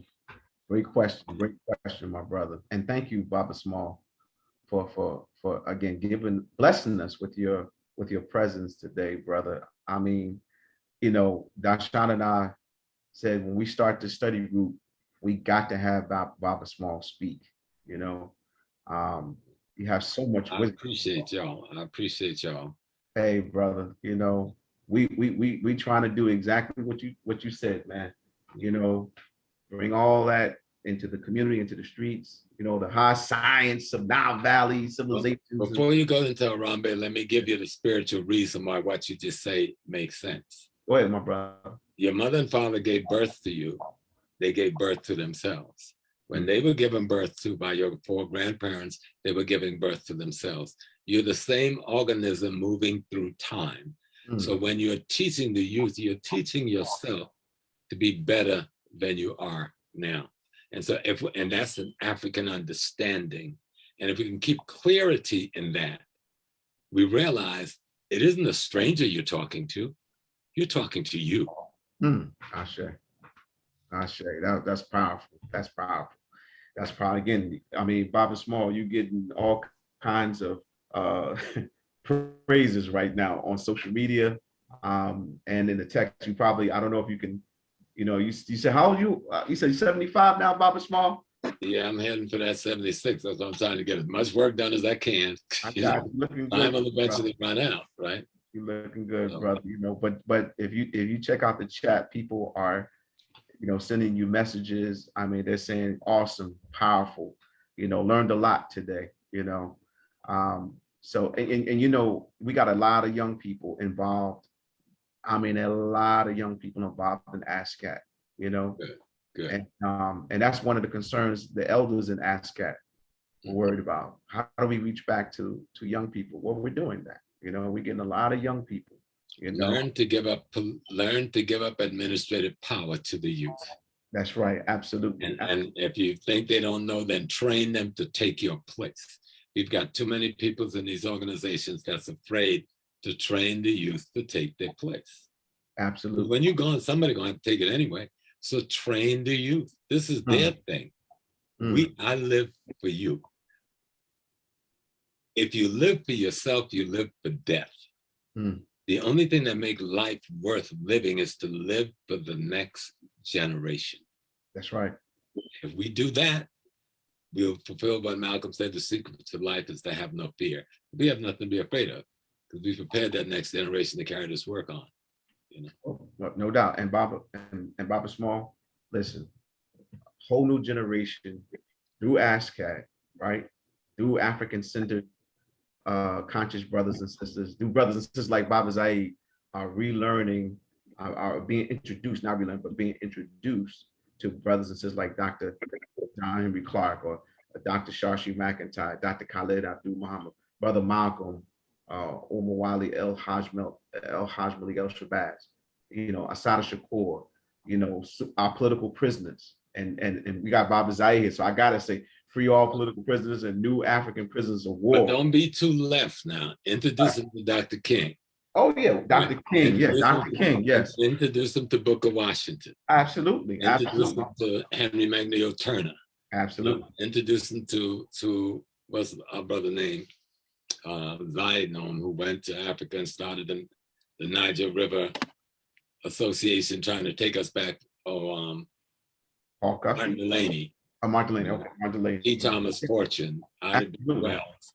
Let them know that they have a stream of revolutionary consciousness that has never abated since we stepped off of the first slave ship. That's right, Ashe. Absolutely, absolutely. We walk in the spirit of Ma'at, walk in balance with that. So yes, we're reintroducing it all to the next generation. And Baba Zaid, before we close out in Harambe, I just wanted to say this. Yes, I mean, like Baba Small. Listen, there was talk all around us that we couldn't do this again. You know, that folk were just too far gone. That's not true. No. Yeah. We are the African, brother. Right. We are the friggin' universe. unconscious of herself. Right. When we realize that's who we are, then it's simply a question of gaining the consciousness through a knowledge and understanding of the past to implement in the present to recreate the future that we want to see. That's right. The future that we want to see. Absolutely. Absolutely. Again, thank you so much, Asante Sana. Oh man, thank you. And Imam Hassan Sharif said he said it's been an honor, learned a lot. Thank you, brother Imam. Assalamu alaikum to you, brother. Walaikum salam, Aki. Yeah. Assalam to the whole masjid. Yes, he's the resident Imam of Masjid Muhammad, legendary Masjid Muhammad. That is the place where Islam started in Newark, in the Newark area. You already know that. You already know that, Baba Small. But Baba Zaid, you gonna close out in Harambe, my brother? He said. You do it. You know how to work. Okay, yes, sir. Question. All I right. have a question. I'm sorry. Go ahead. Go ahead. Yes. Hi, Baba Smalls. My name is Alicia. This is my first time here. Glad to be here. Yes. And I wanted Bless to know, your would you mind, would you be open to sharing your contact information? Oh, no, ma'am, not at all. So I'm going to tell, but you have a way to be in touch with Baba? Yeah, I'm in contact. We just connected. Yeah. Dr. Lisa, we just connected, right? Yeah, so make sure Yes. give Dr. Lisa my phone number, my emails, and all of my contacts. Absolutely. Thank you so much. Thank you. And thank you, Dr. Lisa, for coming out. You said you were going to come. You made your word bond. All right. Thank you so much. All right. Okay. Oh, and I'm not Dr. Alicia. Oh, I'm sorry. Okay. I'm sorry. That's okay. I'm actually working on my doctorate, but I'm not there yet. Not there. I got you. We Okay. make that determination. These institutions give us driver's license, but the integrity of the work you do for our community determines the level and the claim we hold you and the credentialization that makes sense to us. But we do need their driver's license and rites of passages to get us in the institutions where we can help our people. Yes. Thank you. Thank you for your willingness. Thank you. Well, I'm putting it in the universe, Dr. Lisa. Dr. Lisa. No doubt. But she says the sister Lisa, she said she's interested in ASCAC. So thank you. So give her all of my contacts. Absolutely. I got you. Yes, sir. Absolutely, Baba Small. Well, that's it. We're gonna close out in Harambe. All right. Harambe again is a Kiswahili word that means people pulling together. All right. We're gonna put our right fist in the air. I'm gonna count to 3. 1, 2, 3. We pull it down. Harambe. Right. We do 7 of them. Harambe. That's right. We pulling out the air. Right. Harambe. Right. So we're gonna do it 7 times, and whoever holds it the longest on the 7th one is revolutionary. All right. So here we go. We ready? Here we go. 1, 2, 3. Harambe. Harambe. Harambe. Harambe. Harambe. Harambe.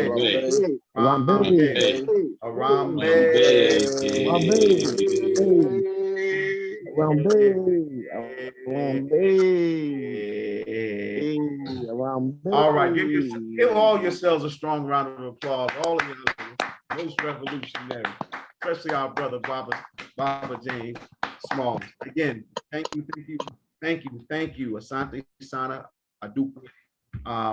Shaquan, thank you, Baba James Smalls for being our very appreciate. Yes. Thank you so much. And this is again for folks who just tuned in on social media. We had as our very special guest our big brother, legendary Afrikaner professor, community activist, community leader, brother James Small, Baba James. We affectionately call our brother Baba James Smalls. All right. Thank you so much. All right. Thank you. Peace and blessings to all. No doubt. Absolutely. And if those of you who want to fall back, I'm going to play a very special video. It's a very special video that was given to me by my brother Na Bawi. And he gave me these classic ASCAC videos. He sent them to me. So I'm going to play this very special one. It has many of our master teachers on this video. All right. Many of them, many of them are passed on to the Google now. They are passed on to the ancestor realm, but their wisdom is still with us. So I'm gonna continue to play the video. And that's the video with Dr. Shashi McIntyre speaking. And on that same video, I believe Dr. Jeffries will speak as well. All right. And I think it's Dr. Aisha Hilliard and then Dr. Ben. So I'm gonna play that video. You don't have to stay if you don't want to. You can leave, but we are gonna continue to play the video. All right. But again, Dua, Asante Sana, Shukran, thank you. Dupwe, thank you for coming to ASCAC study group in Newark, New Jersey. Thank you so much. All right. When is the next meeting? The next meeting Dasha and I are gonna put the data. Usually we meet starting in July. We're gonna do like a hybrid. We're gonna do meetings on Zoom, and we're gonna go back into the community because that's where we originally started at. Yes. Right, you remember, right, Brother Tahuti, hosting our study groups. Yes, sir. Okay. So we were just going to move to doing one aspect of the study group online, the other aspect in the community. All right, but you'll receive the email, and you have all my contact. I thought I left you with all my contact information. Yes. Okay. Yes. All right, Dr. Lisa, I told you I'm putting that in the universe. All right. Thank you. Thank you. Thank you. I share, I'm on the Zoom. What social media are you showing that on? Because I have to go, but I want to go back to the beginning and then catch the videos at the end that you're getting ready to show. And I want to share it out. Okay, great. It's on Zoom. It's on Zoom. Is there an ASCAC, not Zoom, I'm sorry, ASCAC page? What is it? On Facebook. It's on my Facebook page. ASCAC. On your Facebook page. It's all over the place. It's all everywhere. But I can put it on your Facebook page, Baba Zaid. Okay. And Brother Charles, you on Facebook. I can put it on your Facebook page. But if you can't, I can't find. Sometimes I can't find people. I don't know. They have a different algorithm going on Facebook. When I type in names, I can't find them. Yeah.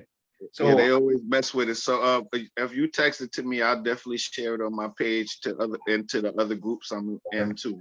But if I can't find you, you can just go right to my page. It's right on my page. All right. Well, okay.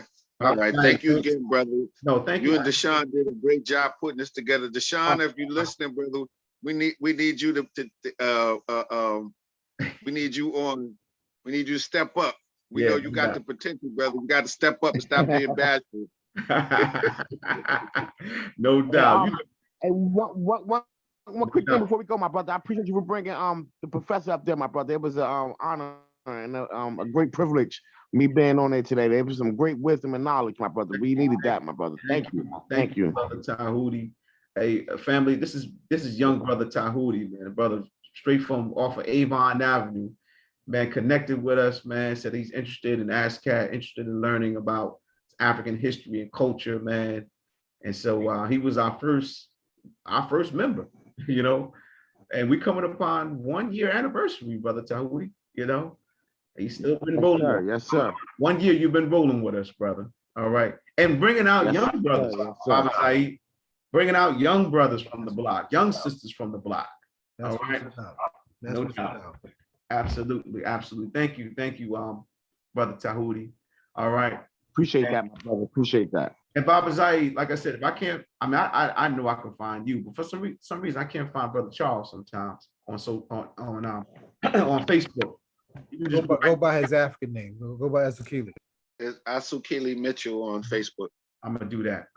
But if I can't find you, you just come right to my Facebook page, or I'll just text it to you or email it to you. Yeah. All right. Okay. All right.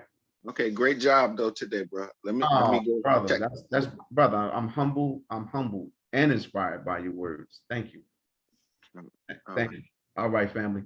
Again, I'm gonna play this video. If you guys want to stay, if you brothers and sisters want to fall back and listen to this video, you can.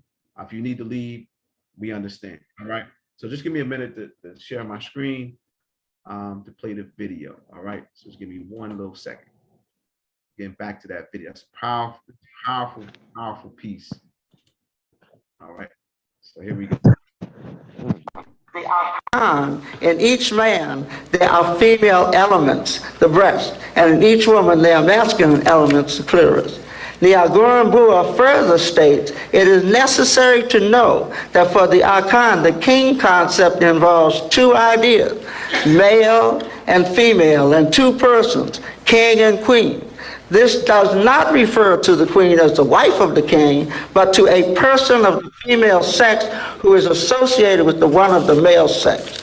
This person is beside him in the great religious ceremonies, such that when this female person is not there, then the king is not there, even though he be there in person. Both of them are one person and one institution. Sheikh Anton Diop explained the idea Africans have that every person is born with female and male elements, which is why each must be initiated, circumcision for the men and clitoral incisions for the women. These rituals establish as testimony that that particular individual is making a commitment to the male or female principle, whichever signifies the apparent sex as each enters adulthood.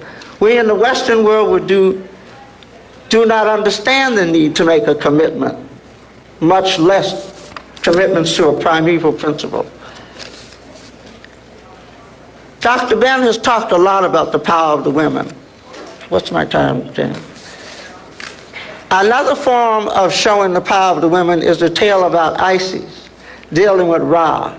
In this tale, Isis is a woman. She's not a goddess. She seeks to be with the gods, so she creates a serpent who poisons Ra. Ra, in great pain, begins to die. Ra, the all-powerful, he reminds everyone of his greatness and calls forth the healing children of the god, but they cannot help him. Then Isis comes with all her healing powers and asks Ra, what is his trouble? And he tells her how wonderful and great he is. He caused everything. And she says, yes, you caused everything to be created, but that which you caused to be created is now destroying you. Tell me your name and I will heal you. And he again relates his greatness, but he still has a lot of pain. And she says again, if you tell me your name, I will heal you. Ra tells her his name. And says, Isis shall search into me, and my name shall pass from me into her. So you see, even though Ra is the most powerful of all, he still has human frailties, and he still recognizes the power of the female as a healing principle.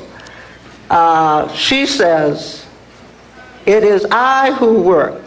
It is I who make to fall down upon the earth the vanquished poison. For the name of the great God hath been taken away from him. May Ra live, and may the poison die. May the poison die, and may Ra live. These are the words of Isis, the great goddess, the queen of the gods, who knew Ra by his own name. From this little tale, we see that Ra, the supreme god to many Egyptians, suffered weaknesses, as I said. There are other female deities if you go through Dr. Ben's work. Nut, goddess of the sky, through whom all must pass to find Ra. And Maat, who represents truth, righteousness, and justice.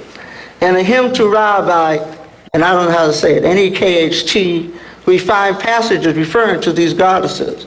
O thou beautiful being, thou dost renew thyself in thy season in the form of the disk within thy mother Hathor. The goddess Nut doeth homage unto thee, and the goddess Maat embraceth thee at all times. Thou goest forth over heaven and earth, made strong each day by thy mother Nut. Ra liveth in Ma. Isis and Nephthys salute thee. They sing unto thee in thy boat hymns of joy. They shield thee with their hands. Thy mother Nut is a judge to thy father Nu. The other important tale about Isis I also learned from Dr. Ben's book, but also through Dr. J doing a lecture at my campus, has to do with the origins of the Egyptian phallic worship that we see in the obelisk. There are different versions, but the tale I like is the one in Dr. Ben's Mysteries. Osiris the man had been murdered by his brother Set Typhon. Osiris's body was later dismembered by Set.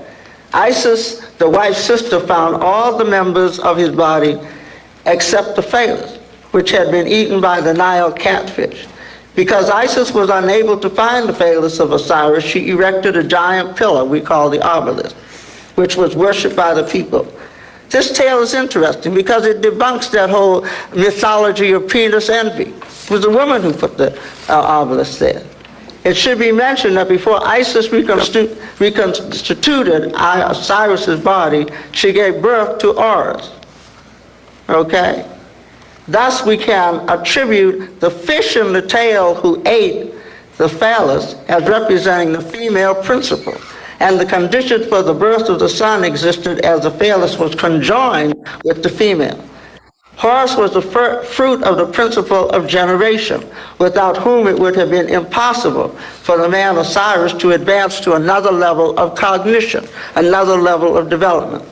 Dr. Ben talks about the interpretation of the pyramid itself as a sexual symbol of the female principle, which would indicate not only the phallic nature of the belief systems held by the Africans, but the belief in a form of rebirth, as it could be seen that burial in the pyramid was analogous to the unborn child in the mother's womb. We make a major mistake if we look at the womb as analogous to the female genitalia. The womb is a residence which all humans known inhabit in their transition from wherever into this world, onto this plane, onto this level. Because of the reductionist quality of Eurocentric thought and language, the miracle of mother with child becomes denigrated to represent an accident which occurred because of lustful sexual intercourse rather than the spiritual event of moving the human species along its continuum of immortality. We also make a mistake when we discuss the power of women and think that we mean the lack of power of men. We mean both and rather than either or. Ra was most powerful, but Isis was capable of denuding him. It is difficult in this Western anti-female mother and child society to discuss the birth process as sacred and mystical in a manner similar to people who revere and appreciate the miracles of nature. For in fact, the Western world denigrates the female and all process seemingly solely hers as representative of Mother Nature and therefore inhering in some sinfulness. In the Old and New Testament, Satan the devil appears as a representation of evil and represents the demonic side of the divine wrath. And of course, in his temptational sphere in sexual activity, the role of the instrument of diabolical enticement devolves upon the woman. That's what you get. Eve is the etymology of evil. That's what Eve means.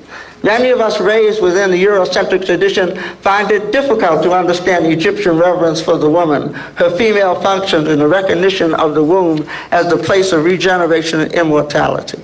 We see God as an abstract being who relates to the physical realm, particularly the female's function, as if not downright sinful, at least representative of punishment for some original sinful act which plunged man into the abyss of this earth and away from the paradise in which he rightfully belonged. We need to think of God in some non-anthropomorphic manner, as I believe the ancient Africans did. Not as some pure white man diametrically opposed to and representational of the evil black woman. We need to think of God as being, creation in a non-gender signification. I refer to the creator who never was as a spirit. And I get that from the Egyptian text. God is a spirit, a hidden spirit, the spirit of spirits, the great spirit of the Egyptians, the divine spirit. God is from the beginning and existed from the beginning, hath existed from old and was when nothing else had being. God is truth and liveth by truth and feedeth thereon. God is life, and through him only humans liveth. God is father and mother, the father of fathers and the mother of mothers, begetteth but was never begotten, produceth but was never produced, createth but never was created, is existent. The tradition of African people speaks to the communal, collective, and cooperative way, speaks to the laws of complementarity as opposed to the laws of opposition and individuality. Traditions are the reenactment of doing some things that have already been done. They are the recreations of those which are the best of our historical and cultural antecedents. They are the will of African people encompassing the vision to be as good as we were as we strive for our future generations to be better than we are. The African and therefore necessarily the African American tradition is one of togetherness. According to the African way, in the beginning of creation in the womb, woman and man, we were together. In the traditional social, family, and religious pattern, we were together. In the battles against the slave catchers, we were together. In the trek to the slave ships, we were together. In the slave castles locked in the cells, we were together. In the trek to the ancestral shores, we were together. In the ships changed to each other in life and sickness and dying, we were together. In the disembarking us at these new world seaports, we were together. In the slave auction blocks, we were together. In the seasoning process, we were together. In the enslavement as chattel, we were together. In the victimization through beatings, mutilization, rapes, and attempts at dehumanizing us by the slave owners, we were together. In the field, yard, or domestic involuntary labor, we were together. In the modes of resistance, silent and violent, we were together. In the continuous myriad of plots to become free, we were together. In the illusory moment of jubilee, we were together. In the temporary and tenuous black reconstruction, we were together. In the suffering under systematic oppression by the power structure of this racist nation, we were together. In the early petition and protest effort, and the later separatist and nationalistic effort, and emergence of today's revolutionary effort, we were together. In the demands for civil rights, decolonization, and nationhood, we were together. And in this thrust for total liberation and human rights on all levels of struggle throughout the African diaspora, we black men and black women must remain together. And through that togetherness, we must review critically what we have learned about our ancestral past.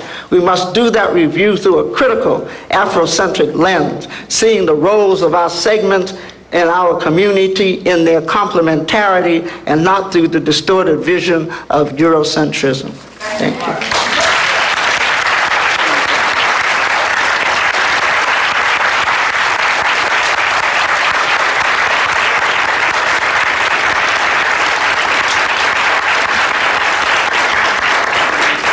Thank you, Sharcy. Thank you very much for setting a model for the level of this panel in terms of both the quality and light of your presentation. I thank you also for staying nearly close to the 20-minute time limit. I will ask our next speaker to follow suit and perhaps reach the finish line a bit sooner. Brother Anderson Thompson from Chicago, professor at the Center for Inner City Studies, Northeastern Illinois University.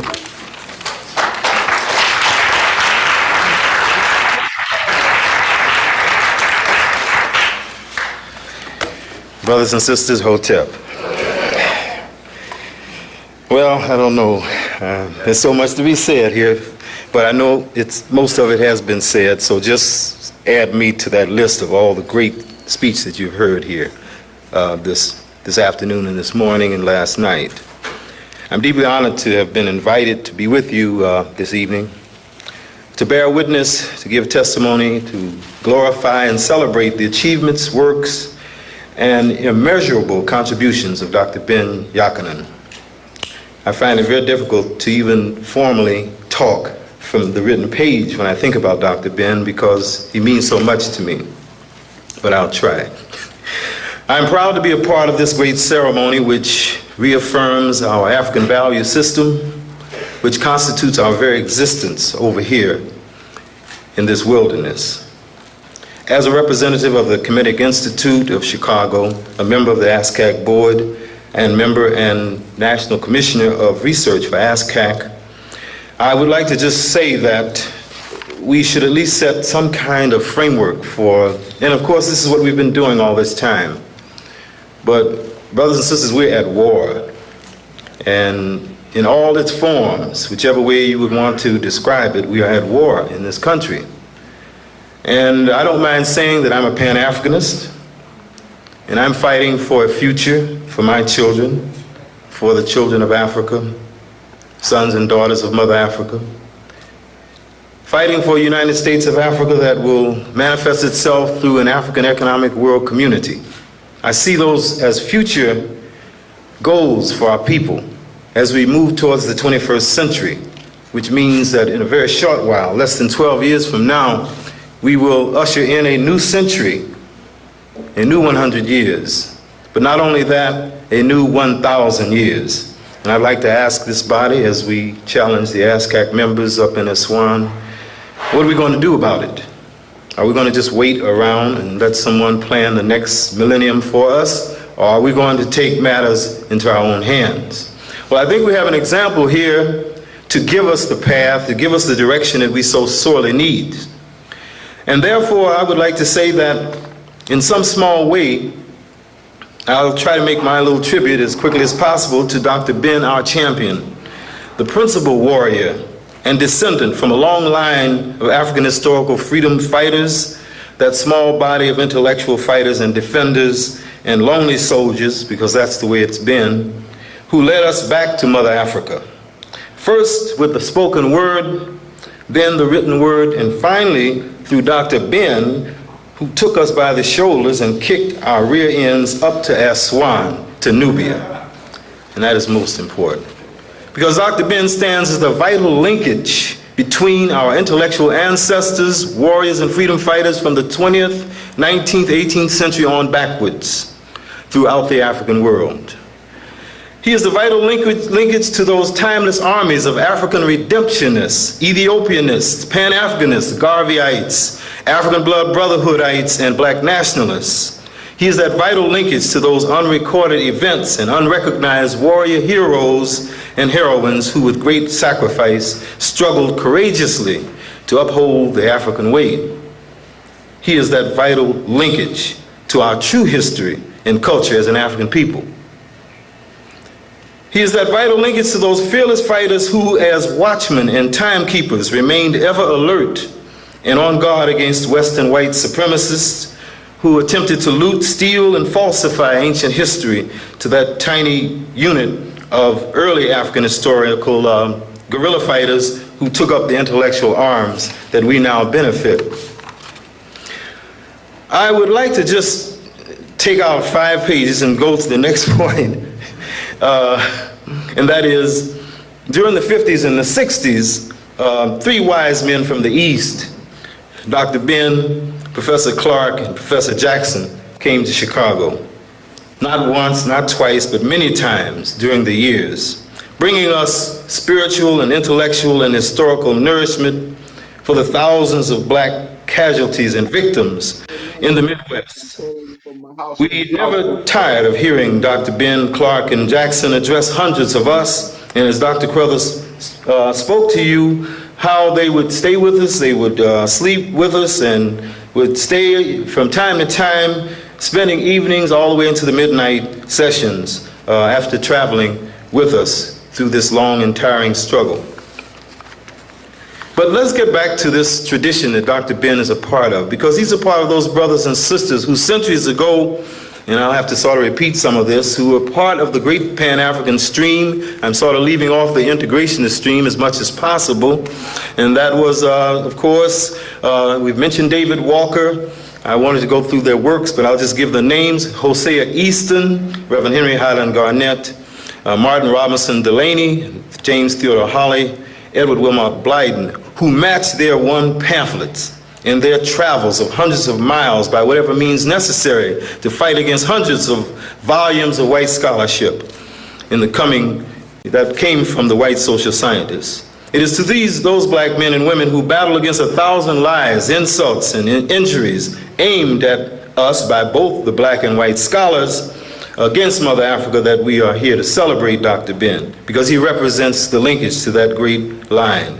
Alexander Crummell, as I said before, Henry McNeil Turner, J.E. Casely Hayfoot, Duce Muhammad Ali. To those who suffered humiliation and scorn from members of their own race, kin, and family for their steadfast devotion to the cause of Africa. We are here to pay tribute to Dr. Ben. Henry Hubert Harrison, Charles Seifert, Drusilla Dungy Houston, Marcus Mosiah Garvey, Amy Jakes Garvey, William H. Ferris, Dr. Willis N. Huggins, Dr. William Leo Hansberry, and Dr. W.B. Du Bois, Arthur Schomburg, John Edward Bruce, and Richard B. Moore. There's such a line of heroes and fighters. Lorenzo Dow Turner, Noble Jew Ali, J.A. Rogers, Carter G. Woodson. And of course, Carter G. Woodson said a very important point. The more you read The Miseducation of the Negro, the more you realize how miseducated you are. He said that the most successful black leaders were those who either had no education or recovered from the one they received from the Europeans. Okay. And so we pause for Dr. Woodson, but we must keep moving on. The Honorable Elijah Muhammad, and of course, Professor George G.M. James, and our eminent and most important stalwart in West Africa, Professor Cheikh Anta Diop, and Dr. Chancellor Williams, and last, Professor John Henry Clark and Professor John Jackson. That's just a list of those freedom fighters. And where am I at this point? Oh, that's pretty good. That's pretty good. Okay, now let's talk a little bit about some of the points that have been raised this evening, but I'll at least try to reemphasize them, because Dr. Ben challenged more than 30 million blacks in this country to love Africa. And, you know, that's very difficult, as Dr. Crothers had mentioned, to the red, white, and blue-ites versus the red, green, and black-ites. It's been a real problem. So number one, Dr. Ben, the writer, self-publisher, distributor, wholesaler, and retailer of his own creative works to his people. Number two, Dr. Ben, the messenger, as Professor Clark would describe him, the timekeeper, who tells African people what time it was, what time it is, and what time it's supposed to be. Who traversed the USA, the Caribbean, South, Central America, the continent of Africa, and Europe with his Pan-African message to the sons and daughters of Mother Africa. Number three, Dr. Ben, the spiritual father of the Pan-African movement, always there. Number four, Dr. Ben, the activist, from the African grassroots to the grass-colored American grass tips, who was always there. Dr. Ben, the African philosopher, shaper of ideas, concepts, revealers of the African way, the African worldview, through his action. Dr. Ben, the servant and teacher and leader who gave more than 4 decades of bringing the nourishment of Africa and Kemet to the starving black minds, and now he's giving us, leading us physically back to Mother Africa and Kemet. Number 7, Dr. Ben, his impact on the civil rights, the Black Power and African liberation movements, and the Kemetic Nubian movement that's now developing over here in this country. Dr. Ben and his impact on Kemet itself, the Egyptian government and the people. Dr. Ben, the fighter for Nubian human rights and liberation up in Aswan. And Dr. Ben, who took us on the mission to Kemet that we've never recovered from. And finally, Dr. Ben, the unwavering intellectual warrior and freedom fighter who takes up arms every day against the European machine. And we call him our African guerrilla freedom fighter, or what we should call Hitman Dr. Ben. Now, the implications and the possibilities of dealing with Nubia are staggering.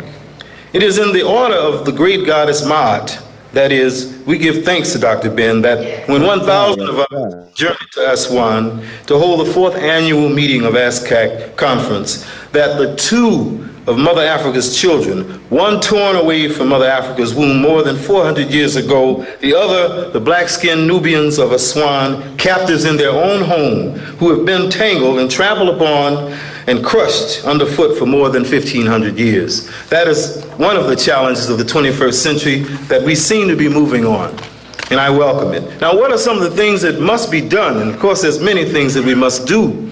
We must develop the groundwork for an African-centered analysis, as you've heard so brilliantly from Professor Asante and Dr. Crothers. The analysis that will be developed, widened, and strengthened to encompass those specific things happening to us, to Black people, here and now. A philosophy of history, or what we call historiography, and a methodology of studying and understanding Kemet, out of which will flow fiction and non-fictional works, textbooks for elementary schools, and general readings for the African public at large. Our increase in numbers demands further resurrection of the African way of knowing that will improve our level of understanding of both ourselves and the rest of the African world community. So, I'm not really closing. How many seconds do I have? Well, 2 minutes, all right. Let's see here.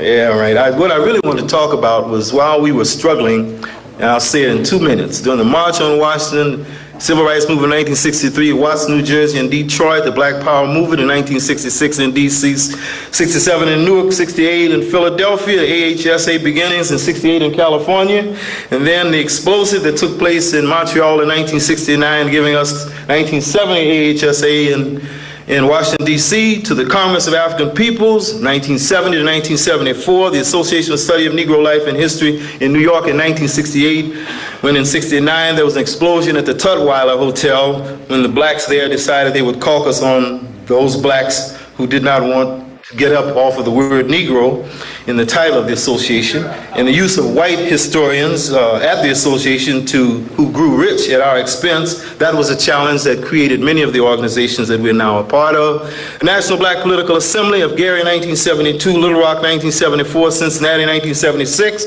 African Liberation Day marches 1972 to 1974. Why is this important? Because our approach to history should not be a lineal, local, chauvinist approach. While this was happening, Dr. Ben was everywhere. All during this, he was there. If it had not been for him, we would not have had a perspective on how to deal with many of these situations, especially the great confrontation that took place from 72 to 74 between the so-called Black Marxists and Pan-Africanists, or Black Nationalists, or whatever you want to call that group. We have a very rich history. The reason I gave off this is because we will have to sit down, all of us, and empty our minds, which Brother Larry and Shashay and Jake and the rest of us have discussed, so that we can put this in context for our young people, because we're missing a very sizable linkage in the history of our people, and we don't want to have another 40-year intellectual default of what has gone before us. So if we want to make the future a United States of Africa for the African world community,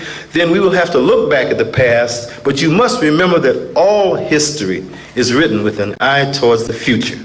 It's written in the present with an eye towards the future. It's never a look backwards. We're always looking at the past because we know what we want the future to be, and therefore Dr. Ben is an outstanding example of that future, because his future is now over in Kemet. He's starting his new, well, I don't know how many phases of boyhood he's had, but he's going into another one now, and his rebirth is our rebirth. And I'd like to thank you once again. Brothers and sisters, Hotep.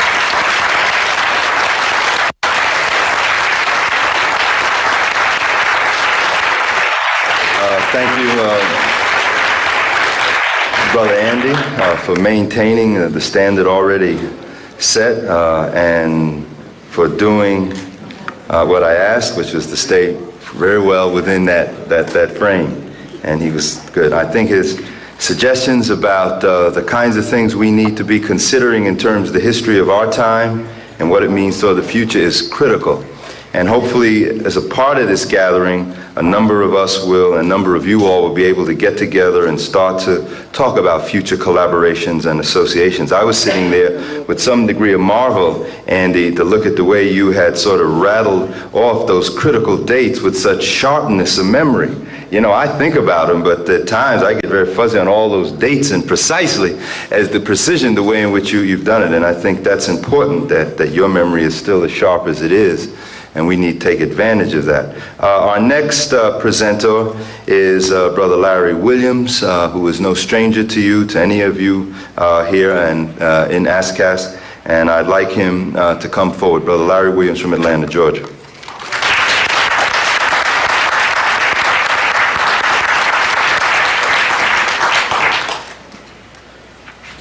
I'd like to say Hotep to everyone. I'm really pleased to be here. when Professor Harris called me and asked me to participate in this symposium or colloquium, I was somewhat overjoyed because many times you think about a person who's alive and doing research. You know, sometimes you never get a chance to tell them exactly how you feel and how to appreciate them.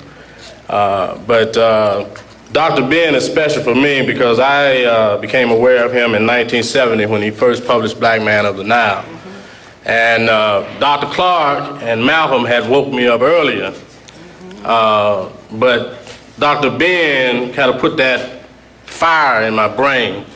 And ever since then, I've been trying to follow him, buy everything that he publishes, find every article that's been written on him or by him, and part of that is part of the bibliography and study guide in the paper I'm about to present.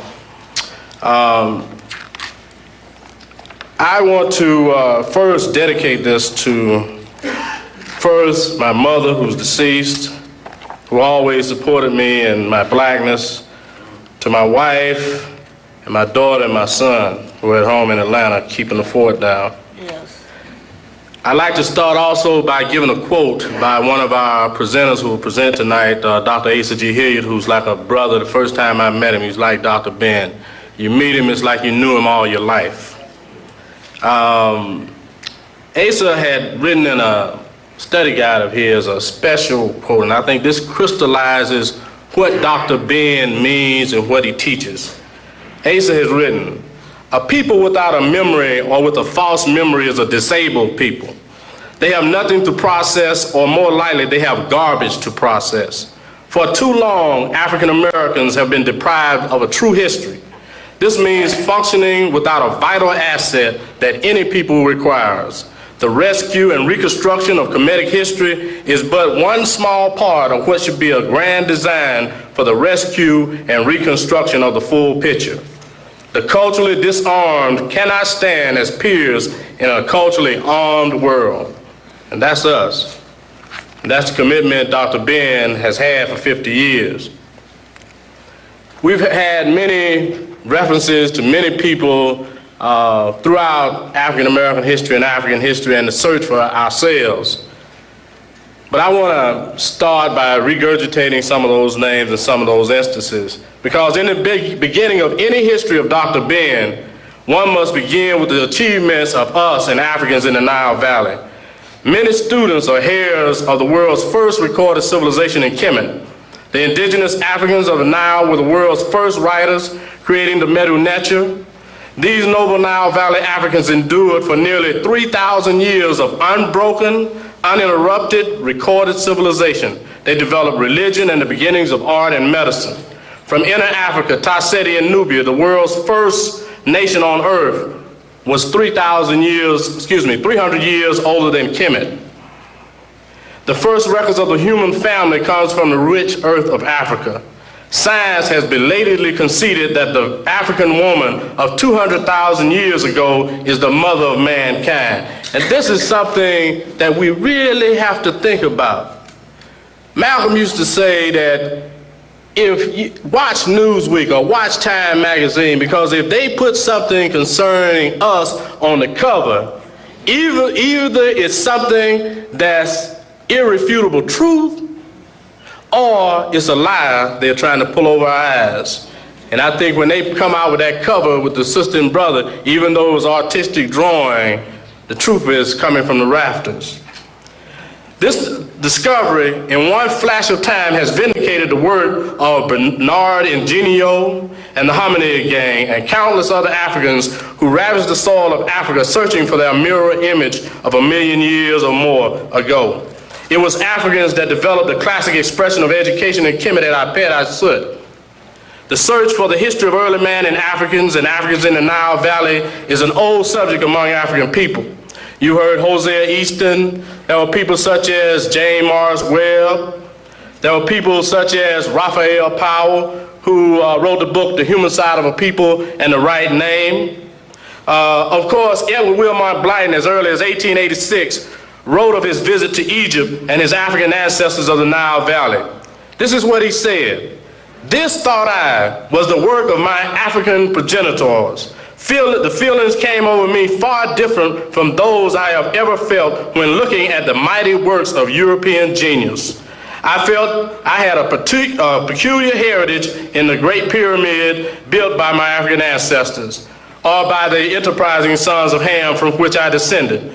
The blood seemed to flow faster through my veins. I seemed to hear the echo of those illustrious Africans. I seemed to feel the impulse of those stirring characters who sent civilization to Greece.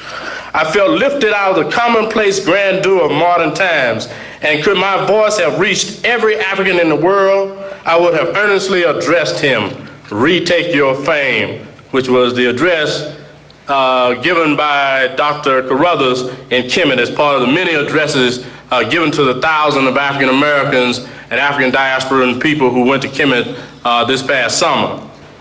Even Frederick Douglass was captured by the legacy of Africans in the Nile Valley while visiting Kemet in 1886.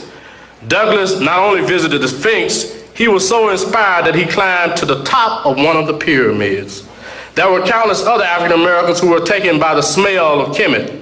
George Wells Parker, an African-American medical student from Omaha, Nebraska, of course you know, wrote in 1918, The Children of the Sun, which documents the African origin of Egyptian civilization. African-American women were not strangers to the field also. You heard of Drusilla Dunjee Houston, who published the wonderful Ethiopians of the ancient Kushite Empire. And many of these books, and we talk about direction and what we need to do to follow in the paths of Dr. Ben. I remember coming across Drusilla Dunjee Houston's book in 1972 at UFC, or University of Chicago's library. A brother and I Xeroxed the book. It shows that many of the works that some of our scholars don't pay attention to are locked up in some of these libraries, and it's our duty, if you're a student or if you can get in, to Xerox the book and spread the book. Asa always mentions about the use of the Xerox machine. It's like a guerrilla tactic. We have to spread this information. Of course, there's William Leo Hansberry and George G.M. James, who were staunch in their writings of the African foundations of Kemetic civilization. It was Hansberry who for over 50 years waged a holy war against academia, who refused to acknowledge the Africans or Africanness of Kemetic culture. James broke down the crumbling matchbox supports of Grecian civilization. He proved that the bedrock of Grecian culture came from the Africans of the Nile Valley. Nevertheless, the battleground over the heritage of Africans in the Nile Valley is still raging. It has been the frontal assault of Dr. Yosef Ben-Jochannan, which has inspired thousands of African Americans and African diasporan people to reclaim Kemet as their own. It is the meticulous research into the roots of African history that has endeared him to the scholar, the cab driver, and the everyday African of the street. Born in the Beta Israel community of Ethiopia in 1918, he spent his early years in Cuba, Puerto Rico, and South America. This is important. You know, a lot of times we get the history and the meat, but we need to find out what inspired this man to take on this task. Really? What blew his mind about Kemet before he even went there? As a youth, he was ridiculed, and this is the proverbial experience most of our people go through. He was ridiculed by a teacher who had said to him, paraphrasing, "You don't have a history." So what do? We start reading, we start searching. Dr. Ben was fortunate enough to have a father who was a student of African history. His father was a Garveyite in Cuba, as well as a Mason in the Ethiopian and Egyptian lodge. His father, as response to the incident, gave him a key to his library. There, Dr. Ben read of the history of his people in the Nile Valley and received information on the origins of man in Africa.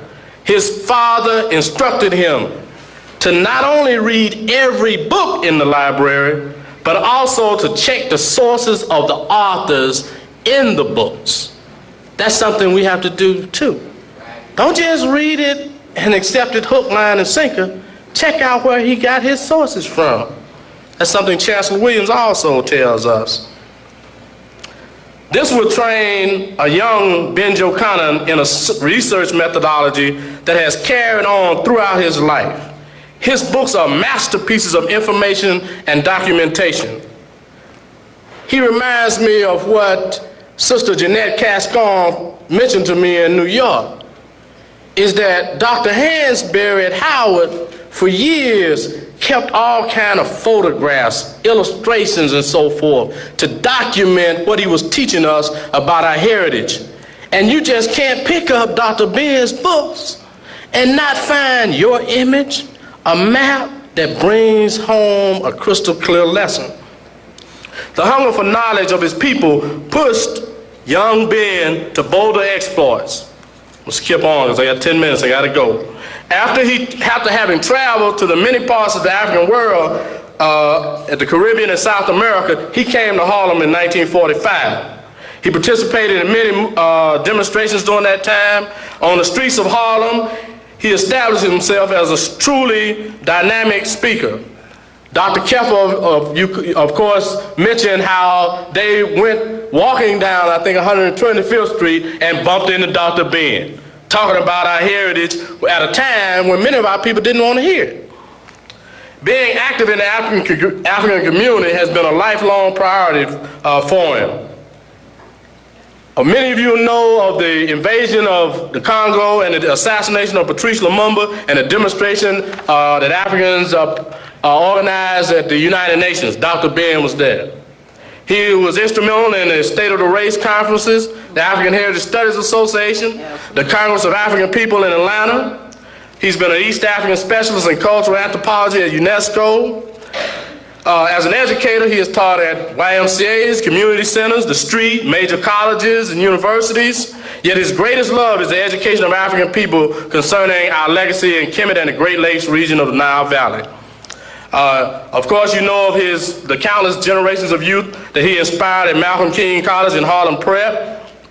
I want to read to you, and then I'm going to get to his main teachings, a statement that Chancellor Williams wrote in tribute to Professor Leo Hansberry. And this, to me, says what Dr. Ben means to us. He said, or wrote, when I got to Professor Hansberry, and every time I mention Hansberry, you think of Dr. Ben.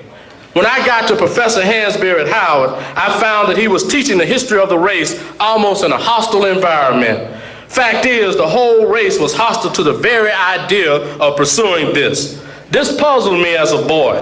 I couldn't understand why the whole black community wasn't as upset about these questions as I was.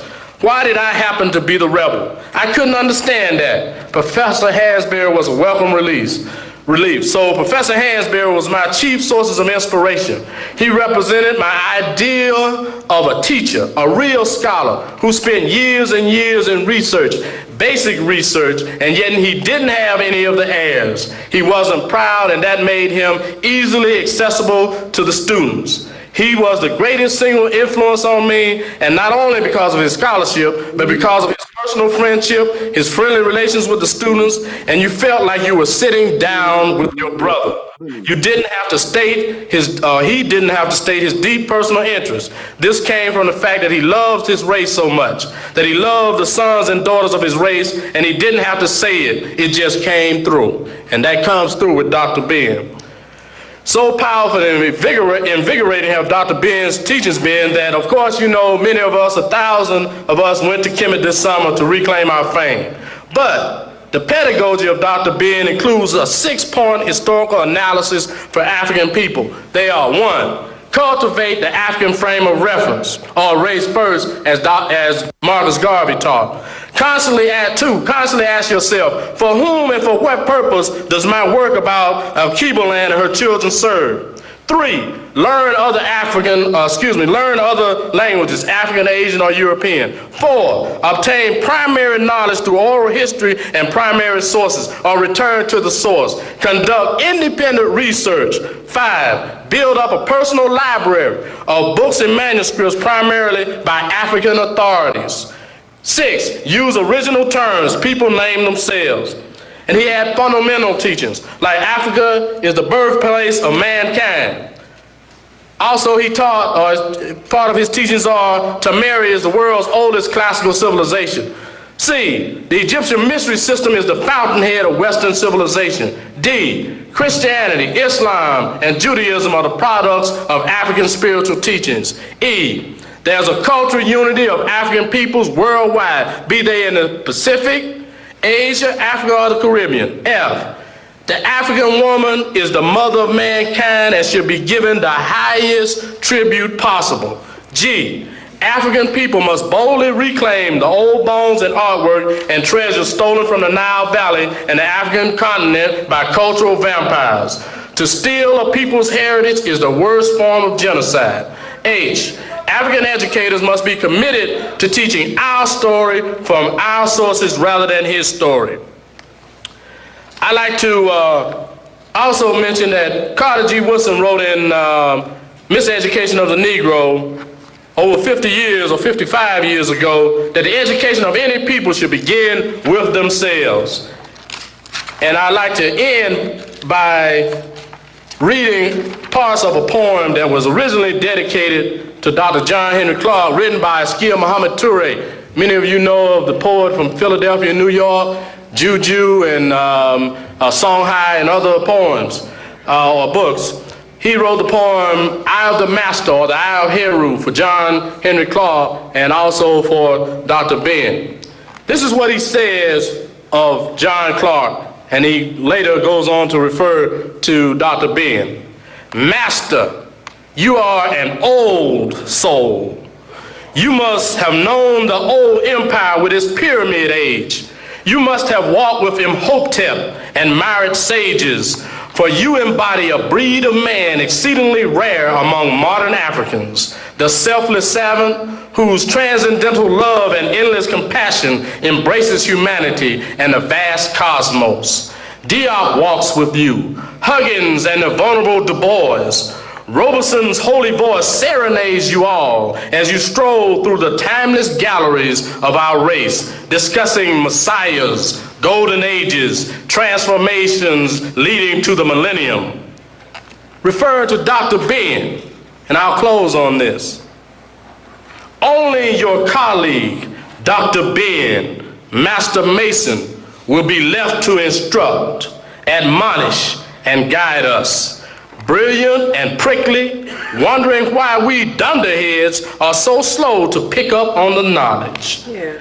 Ben, who sternly rebukes a hazy response to any obvious inquiry with, God, you young folks must dig, dig, dig, research, research, and lose much, much sleep.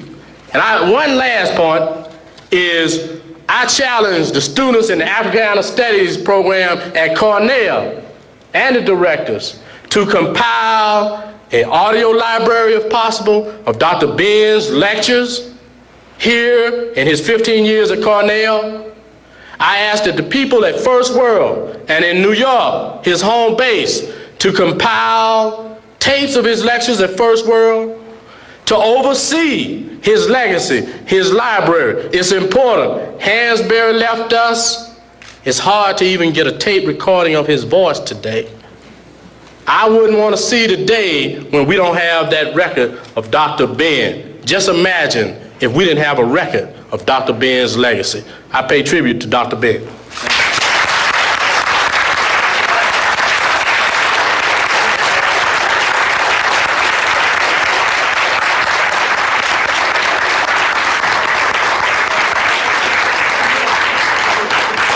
Well, thanks very much, Brother Larry.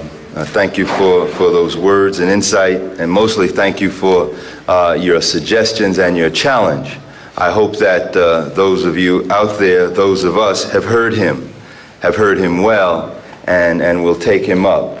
After our next speaker, we will indicate exactly what the very next steps will be in terms of preparation for this evening. As you know, we have one more presentation, our last speaker, Brother Leonard Jeffries. And because of his tremendous endearing respect for the clock, we have held him for last. Thank you.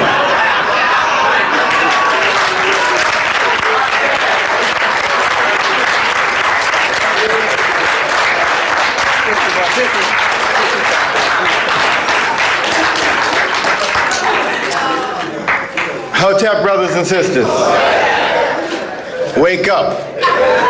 This is gonna be real, James. I think I've had this conviction for some time, and I think most of you will agree with me that after Brother Turner's last remarks, he's been at Cornell too long. We need to bring him down home, back to 125th Street, 135th Street. There's something they call African time. That means doing the thing at the right time.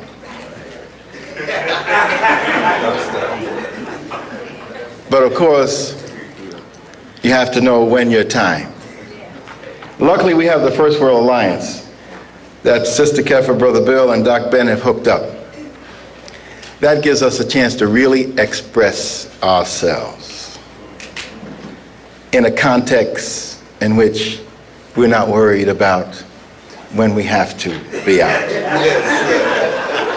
As a result of that Africanizing experience and very humanizing experience, Dr. Clark and myself usually warm up in the first 30 or 40 minutes before we get down to serious business.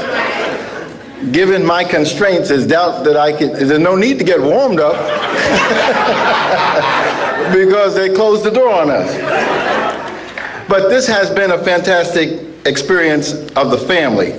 And so there's not much for me to say except to try to pull some things together. First, to thank the Almighty, because most of you don't know about this space and place here called Ithaca on this hill called Cornell.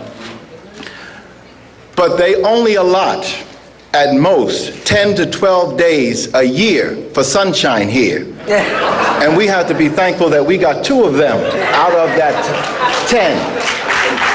The African gods were really looking down on us. Also, we really have to be thankful that the brothers here around James and his family, and he's passed the torch on to Brother Harris, have really pulled together something beautiful, warm, where we can be ourselves. And I have never been here for any activity that has not been like this. Yes, yes. You know, we came, it was a year or so ago for James. Yeah. And it was a fantastic experience. A year or so before that, we came for Dr. Clark, a dedication of the library. And it was one of these African family experiences. So it's quite clear that in this monster institution called Cornell, there has been a special African space and place created around James Turner and his extended African family. And let's give the brother an acknowledgement of that.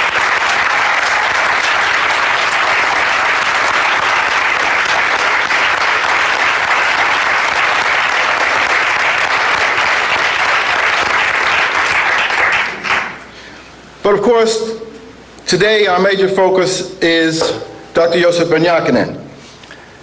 And I am a little tired, not because of the activity of the day, but because we're at the end of they've given us a holiday, Martin Luther King's birthday, and that stretches out a couple of weeks in January. Then we jump into that short month, but this year was a long month, February. And you got your Black History where you're running here and you're running there. Then we moved into March, and we had ASCAC in Baltimore, and that took an enormous psychic power, but we got it together, and we had it, and we continued. And then we moved from ASCAC into the National Council for Black Studies, and this time it was in Philadelphia, where a brother called Dr. Malefi Asante and his sister at Penn have been trying to work on an African spirit for NCBS, and for the first time in the history of NCBS, they really had it. It was really captured in Philadelphia. For the first time, people looked African, they acted African, they felt African. Malefi had his beautiful white African robe on with the gold embroidery, and the sister had her beautiful white African with the gold embroidery and a gold kente cloth, and they expressed themselves African. So NCBS was a fantastic experience. I had a beautiful experience in the Philadelphia community when I ran to speak to some folks, and they kept me there for 4 hours. Then we went to Washington. AHSA, that's a special part of the family. And this was a tribute to Dr. Clark, 20 years.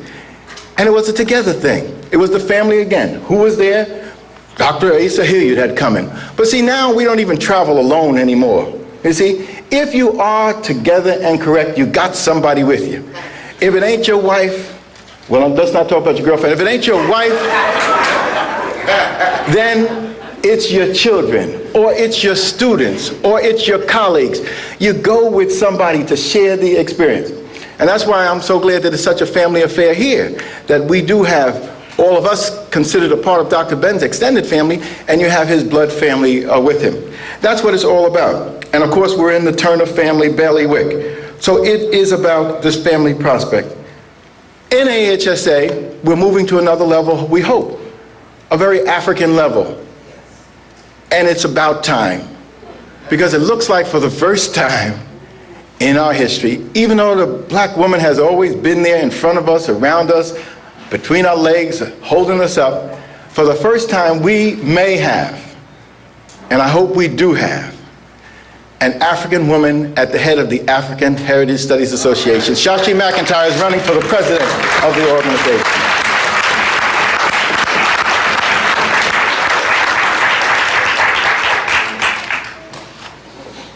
And then, of course, that wasn't it. That's why I'm tired. Rosalyn and I, along with the Turners, are planning to escape down to Brazil to relax. For study. It's a purpose of study. But I know we're going to be traumatized. Dr. Ben knows if there is a disaster among African peoples, my instinct tells me it's Brazil. If we've got problems here at Cornell and in New York and Philadelphia and in the Caribbean and on the African continent, they're magnified in terms of what people have done to the Brazilian psyche, heart, and spirit. The most African people in the Western Hemisphere, but without an African, true African consciousness, caught up in a Brazilian mulattoization, where that white pussy syndrome is at the core and heart of everything. I can say it here, and I have said it. A Pelé, the greatest athletic figure, if that boy, the Jimmy the Greek, was talking about anybody, with super thighs going up into his super back, holding up on the super shoulders and the super brain, it was the King Pelé, the greatest soccer player that ever lived. But Pelé was not great in Brazilian eyes until he married right, and that meant marrying white. And that's what he did. When we go to Brazil, James, we just can't relax. We will relax, but there's another look at what has happened to us in terms of the destruction of the black mind and the responsibility we have of taking it back. Because the most vibrant thing of Brazil, which makes Brazil great, is its Africanness. And they've got to understand that in its fullest dimension. And it's not just Contemplé or Mongombo, it's going back into African greatness that goes throughout the continent and that resided heavily and intensely in the Nile Valley, which is what Dr. Ben had been telling us about. So these last few weeks and months have been an exhilarating experience. I need the strength because we're about to do heavy battle at City College. If the Jews wanted this time to call out their forces, we are ready to call out ours. You'll be hearing more about it. But you needed this forcefulness, this energizing thing to take place. We had the Melanin Conference. People like Dr. King and others flew in from San Francisco with Dr. Wade Nobles, etc. And brothers and sisters came. And do you know, Dr. Ben sat quietly. You know he's getting old. Dr. Ben sat quiet for several days, listened, learned, inspired us. Right down front. The last day they had the final session with the panel, got up on the stage, and they were supposed to be ending this thing. And so I asked Wade Noble, I said, Wade, are we supposed to be up here? And he said, well, you know, we want the few people focusing on Melanin. I said, good. So I sat in the back. I said, well, what about my wife? He said, well, maybe she can come on up. I said, what about Dr. Ben? He said, well, Dr. Ben is going to be all right. He's sitting right down front. I said, wait, that ain't going to work. You know, Dr. Ben sitting down front, he ain't going to be happy just sitting down front. Sure enough, as fate would have it, Rosalind got a little spiritual inkling and said that we should be doing more than just meeting. We should be doing something. And then the brother Malachi got up and he said he felt that something should happen too, and that he was not happy that we were here and we haven't put something together. We haven't structured something to do something for our people. And then the spirit started to spread to those brothers. I saw them getting nervous and antsy up there. And then somebody said, well, if you need some help, we'll help you. That's from the audience. You know, black folks caught up into this thing. And so then what happened? Malachi jumped up and said, okay. And they said, we'll raise some money there. And on the spot, all this African energy was moving through the audience. And Brother Malachi jumped up and said, where's the hat? And he got a hat to go up on the stage and then to leap down in the audience. But lo and behold, the first person he leaped in front of with the hat was Dr. Yosef Ben Yakin. Dr. Ben stopped him in his tracks and said, whoa, bro, that ain't the way it go. Let me show you how to do it. So Malachi jumped back up on the stage. He said, can't do it. I was told by the master that this ain't the way it's done. Lo and behold, who hopped up on the stage? Dr. Joseph Ben Yakin took over the show. Got that African energy together, focused it. And before we could turn around, Dr. Ben was there. This is the way we do it in our African community. Those people who have some resources, the $50, come on down front. I said, wait a minute, Doc. 50, what about the hundreds? I got $100, but he said, bring those up too. So a few of us brought up some hundreds. Then the 50s came up, then the 20s. Before we knew it, in a matter of minutes, $5,000 was raised right there on the spot.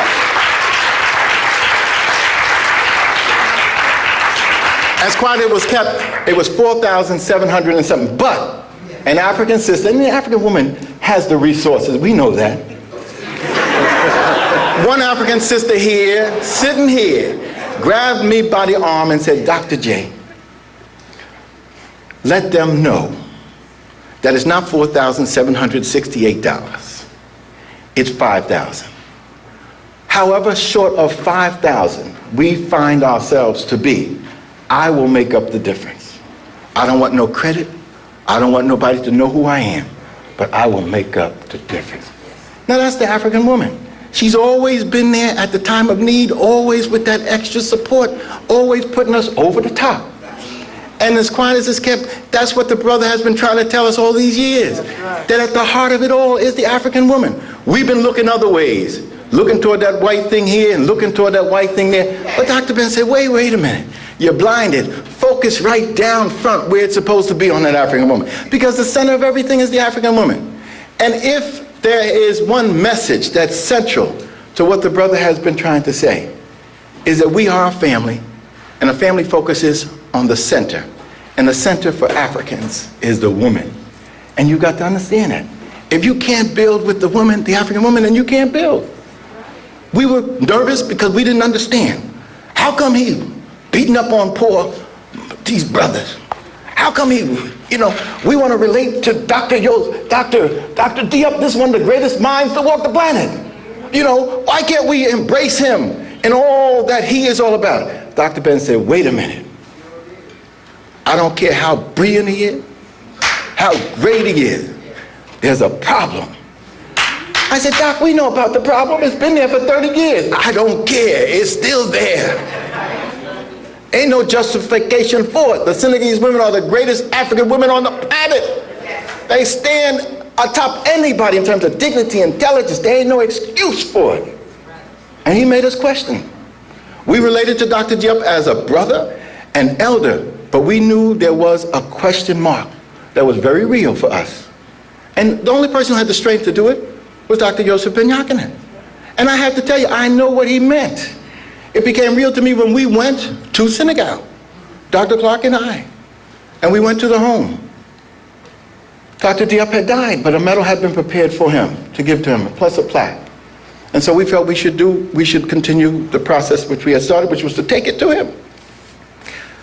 We met his son. Dr. Diop had 4 sons, brilliant young men with his great African genes, and they're nuclear physicists. The youngest one's a medical doctor, etc., carrying on his tradition.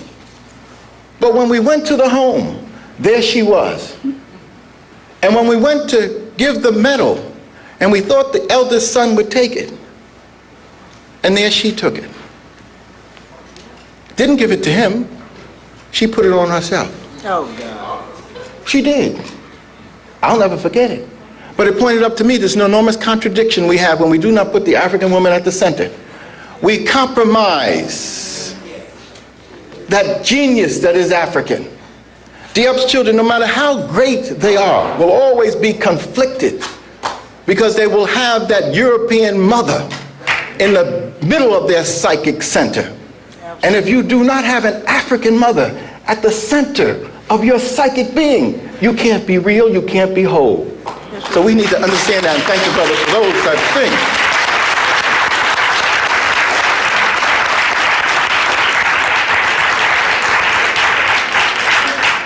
I've been plagued by little people. ever since I was born. Don't laugh, Sister Kefa. You coming up. I tell you I wanted to do a roast, and we got my roast. I got a few minutes. My roast is coming up. Little people have been plaguing me. First little person that plagued me, sitting right back there, Mrs. Leola Jeffries. 3 little women plagued my life. One is Leola Jeffries, my mama.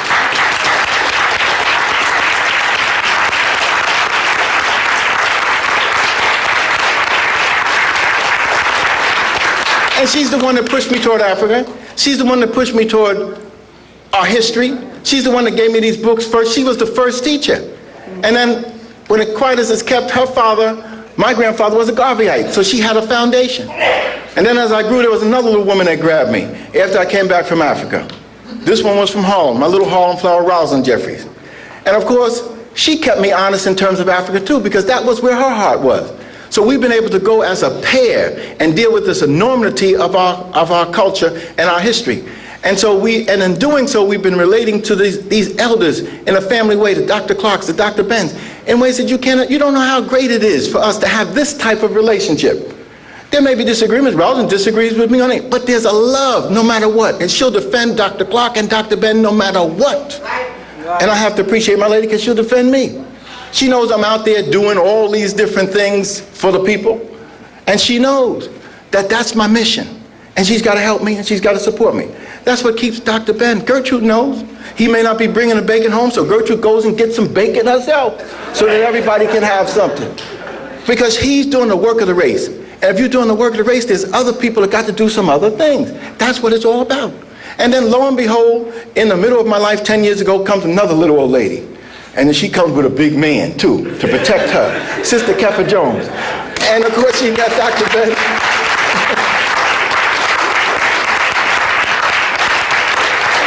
And see, it's important for you to understand the relationships that I'm trying to raise, because you need people to keep you honest in this society which is designed to suck you off into an abyss. And if you do not have those people who can look you in, my mother can bring me down with a word, which she did a few years ago, with a word. You see? Sister Kefa can do it with a look. With a look. A body language. She has everybody psyched out. It's the accountability in the African family which is needed. Rosalind knows that she can do it whenever she needs to and wants to. And it's necessary at home, because she can cut off the flow of whatever is necessary to survive. We have to understand that. At the center of our life is this African strength. But key to my intellectual development, key to my political awakeness has been 3 little men.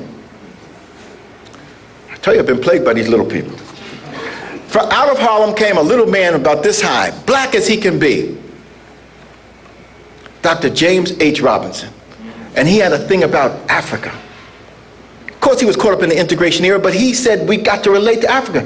When I heard him speaking at Lafayette College, I was in tears. I'm sitting in an auditorium with 1,500 white people, and this man is saying the challenge is Africa. You got to relate to Africa. It was as if he was talking to nobody but me. I said, yes, it is. And I have been to Africa 40 or 50 times ever since the man said, let's go. Changed my life. Put me in Africa. Yeah. Then a few years ago, 10 years down the road, here comes another little man from Harlem, 137th Street, Dr. John Henry Clark. And he said, it's not just the African experience physically that you need, it's the African experience intellectually that will transform you and make you into a stronger individual. And he began my first serious doctoral studies. Now, I had my doctorate from Columbia University, but I'm talking about serious doctoral studies. Began with Dr. John Henry Clark, sitting at his feet. When you walk into his house, you know you're going into a library. His house, you're greeted at the door with books. He has one room upstairs he called the Jewish room, 600 books on Jews. That's doctoral studies, knowing that in that house there's something special going on. I felt more comfortable there with those 8,000 to 10,000 books than the 1,000,000 books in the Butler Library at Columbia University, because I knew I was there, and it was being transmitted by people like Dr. Henry Clark and Dr. Ben. Then 10 years later, out of Harlem comes another little man, 135th Street, Dr. Yosef Ben Yakinen. And he said, it ain't just about Africa, not intellectually, but you got to make it spiritually. It ain't just about studying it, it's got to be alive in you. It's got to give you strength. It's got to transform you. You know, people are talking about transformation and resurrection and all this. Dr. Ben said it got to be real. And he's there watching every step of the way to make sure that the James Smalls, the Len Jeffries, the Malefi Asantes, and the rest of us are real. We don't appreciate it when he beats up on us. The lashes on my back, I've had Rosin work on these lashes for many years. But they are necessary. Who else is going to do it with the respect and love that I know it's coming from? Other people aren't trying to raise me up. They're trying to keep me down. And that's what Dr. Benson's mission has been. And what he has done beautifully is to deal with concepts about this enormous body of knowledge. That's why wherever I go, and this little white boy who wrote these little nasty articles about me said, Dr. J lugs in these books into class. And so it got these students dragging in all these books and all this. You better believe it. I don't go nowhere without lugging my books. Because that's what it's all about. When I talked about Dr. Ben's books, I was very real the other day. And I have them. I have them. These are the jewels of the family. I pull these out of the safes and the files locked up. Black Man of the Nile and his family. I was sorry that I grabbed the wrong Black Man of the Nile. I got one that goes back before this one. This is the 3rd edition in 73. There's one that's 70, I think, Dr. Ben. I got that at home, locked up somewhere so it don't get lost. And then, of course, John Clark and others will be talking about books such as this, Africa, the Mother of Western Civilization. Now, you see what I'm talking about in terms of the thickness of these books? Now, you say these books are made for the ordinary John in the street? They're made for all of us. The John in the street, the scholars. Do you think I got any of this at Columbia University or the University of Lausanne in Switzerland? They wouldn't give us this knowledge. And of course, I just was able to obtain, I have a copy of this at home. My brother Small said he was going to give me a copy, African Origins of the Major Western Religions. But don't stop there. Dr. Joseph Ben-Jochannan even produces some small ones. The mystery systems. This is another example. Nope. And then Shashi just passed me this one. It's on sale here today. Black Seminarians, our black clergy. And of course, one that I had to pull down from the shelf, We the Black Jews. The man has put his heart into this. And what is it about? Not footnoting, which some of our scholars have said it is about. No, it isn't about footnoting. It's about concepts. And these concepts he's made very real for us. He's certainly made them very real for me. I have used his concepts and created what I call pyramid consciousness to help our young people organize this enormous body of material. It's the best teaching tool I ever had. It is so effective that when you go before white folks and the corporate structure and explain the concept, they say, wow, we're ignorant. We don't know. How can we compute and think if we don't have this African foundation? And that's what Dr. Ben was talking about. And I'll give you 3 images and then try to sit down. And those 3 images involve the pyramid, which Dr. Ben said is not a group of bricks put together in a formation, but it's a spiritual concept. There's much more to this than meets the eye, and the European is not capable of grasping it. His materialistic view of the world does not allow him to grasp the spiritual significance of something so monumental as this. And then within the whole context of the various pyramids in this concentration, the Africans were trying to say something. The Sphinx speaks to us about the ability to transform from the low level of the beast through the human level to the divine level. Dr. Ben was trying to say you can be godly and God. That's a concept.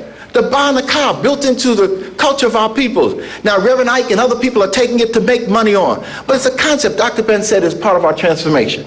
And then of course, Shashi mentioned he has this concept of the Sphinx, of the obelisk. This is your concept, African women. We take our children down and show them the George Washington Monument. We don't have the knowledge to say that's the African concept of the regenerative power of the female to restore and resurrect that the Europeans have stolen and used to energize themselves. And then most of us have these degrees out of these so-called great European institutions, but Dr. Ben has said none of them compared to this one thousands of years ago. The greatest living monument to the genius of the African, the complex around the lodge at Waset. And the pyramid, the temple complex at Karnak was attached to it by a row of sphinx. Can you imagine the magnificence of the umbilical cord linking the great Karnak temple, the greatest temple in the history of the world, with this great intellectual and spiritual center? No other people have created anything like that. That's why in Homer, in the Iliad or the Odyssey, could say that the greatest city of the world was not Athens, not Sparta, not Corinth, but Thebes. The Greeks called it the city of 100 gates. And Dr. Ben has let us know that it's not a pile of ruins. These concepts are alive. They're that which gives him his energy.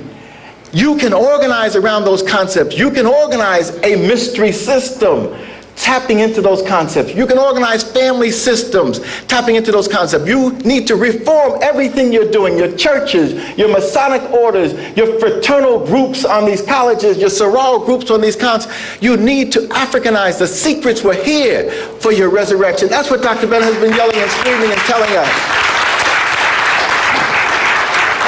And in doing so, as we get into what Dr. Ben has outlined for us, we are in trouble because we're conflicting with the whole inherited history of the European. We're conflicting with this concept of the origin of humankind, Adam and Eve myth. We know that there is a scientific origin of humankind, a religious origin of humankind, and it's an African origin of humankind. We know that there's an evolution of society, and it didn't take place in the ice of Europe in the caves. That evolution of society that is meaningful evolved in Africa. So Africa is the center of the evolution of the society of the human. And then Africa is the cradle of high culture and civilization. Not just Egypt, where the pinnacle was reached at a certain point, but going down into Nubia, down into the Great Lakes region. Dr. Ben has let us know that, and John Clark is always there to say, and it spread throughout the continent. Our brothers complementing each other. But when we get into this culture, and we learn about the African diffusion of culture and civilization, we learn that there was a diffusion to the ancient Hebrews, so-called. There was a diffusion to the Greeks. There was a diffusion to others, the Persians. But nobody wants to give credit to the African. There was a diffusion all the way into Asia, into India, and up into Japan. No one wants to give credit to the Africans. Dr. Ben says the African is due his credit. There is what we call the stolen legacy of the Greeks. There is what we call the African Judeo-Christian heritage and Islamic heritage. And there is an African factor in the world which we have to use to build upon. In building, there are what I call 7 passages we have to go through.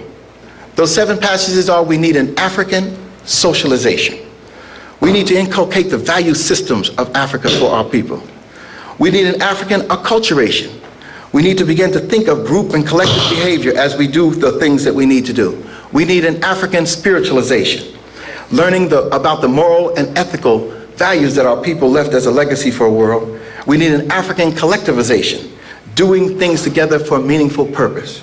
And that African collectivization will lead us to an African communalization, not moving out of our communities like the European tells us to do in order to be achievers, but staying with our communities, building them together. And then that will lead to an African politicalization, doing things in our own interest, exercising our power, and that will lead to an African perpetuation, perpetuating ourselves through time and history in space and place to transform this universe. We have to give Dr. Ben credit for all of these things that we are now seriously doing, because he has been a single beacon calling for us to look at the Nile and nourishing ourselves by it. We now have to say, having been nourished, and the brother having come this far with his partners, Dr. Clark, what are we going to do in the real concrete terms, like Gil Noble talked about, to make sure that his work, his life's work, his achievements, his books, his library is part of a continuous process of regeneration of the African spirit and is not lost in any confusion. We have to come together after this and pull together a team of people who are going to plan how we can tap into the resources. So Dr. Ben will never be scowling around, prowling around, trying to make something when he don't need to make it. It should just be coming in, because we Africans know what it's all about. Pulling our resources together to raise up a group of Africans to take the world. Thank you very much.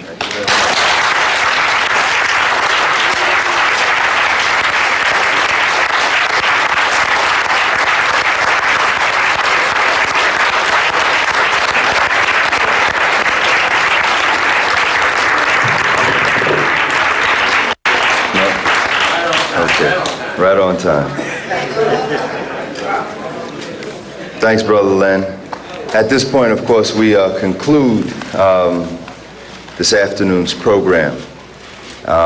With the conclusion of this session, the formal part of the day's program ends until this evening. As you can tell from the program, we will be reconvening in about 2 hours from now for the banquet. And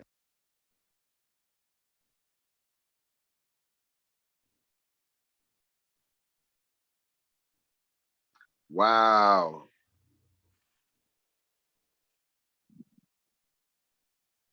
Oh, that's actually that's on YouTube.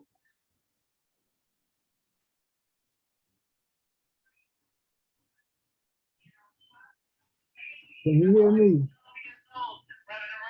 Can y'all hear me? Right. Hold on a second. Hold on a second. Hey, Hotep. That's actually on YouTube. Yes, it's on YouTube. Give me 1 second, Sister Monty. All right. Oh wow. I'm sorry. Go ahead, brother. Go ahead, brother Charles. No, I was surprised. I thought that was he sent you a disc or so. I didn't know that was on YouTube. Yeah, Wow. it's on YouTube. Let me stop sharing my screen. Give me 1 second. Let me just get back. Okay. All right. I'm sorry. Hotep, Uncle Justin Neb. I'm sorry, brothers and sisters. I was on a call with one of our one sister that's young sister that wants to start an ASCAC study group in LA, in Los Angeles. So I'm on the phone with her right now. I'm gonna call her right back, but she just hit me up about it, man. She's so excited. She came out to our study group. She's been actually following us for a minute, but she's in LA, and so she wants to start a study group in LA. In fact, she was going to Dr. Karinga's his center over there for a while, but she wants to start a study group. So I'm looking forward to working with her all the way on the West Coast.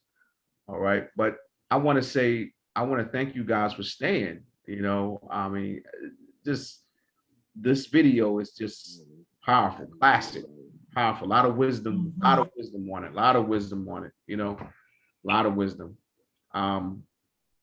A lot of wisdom coming from our master teachers, like, you know, Dr. James Turner, Dr. Shashi McIntyre, Dr. Jeffries. I mean, just powerful. And that's just, I think that's the second part. There's actually 4 parts that come with it. So this is, you know, it's a very powerful video, and I'm glad. I think, man. I mean, I shade to MZ Nabawi, as he sent me that. He's an ASCAC member too, I believe, in Detroit, and he sent me all these videos, you know, like in a link.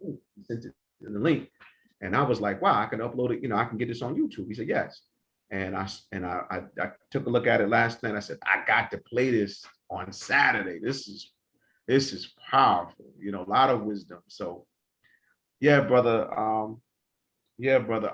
Charles, you can get that on YouTube. And if you can't find it, I'll send it to you. All right. Thank you so much for playing it. Thank you. Oh no!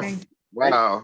Thank you, Sister Alicia, for staying, for holding back, staying and listening to this. You know, these master teachers speak. And here's the thing, you know, a lot of people don't realize that these brothers and sisters well educated. You know, they didn't just come out of osmosis somewhere. You know, these brothers and sisters are well educated, whether formally or informally. Give me 1 second again. I got you, Sister Monty. I got you. Go ahead. I'm gonna call you back. All right, hold tight. Yeah. I feel like the more I feel like, I mean, like I said, I'm in school, but I feel like, God, I don't know anything. That's all right, sister. That's how we all.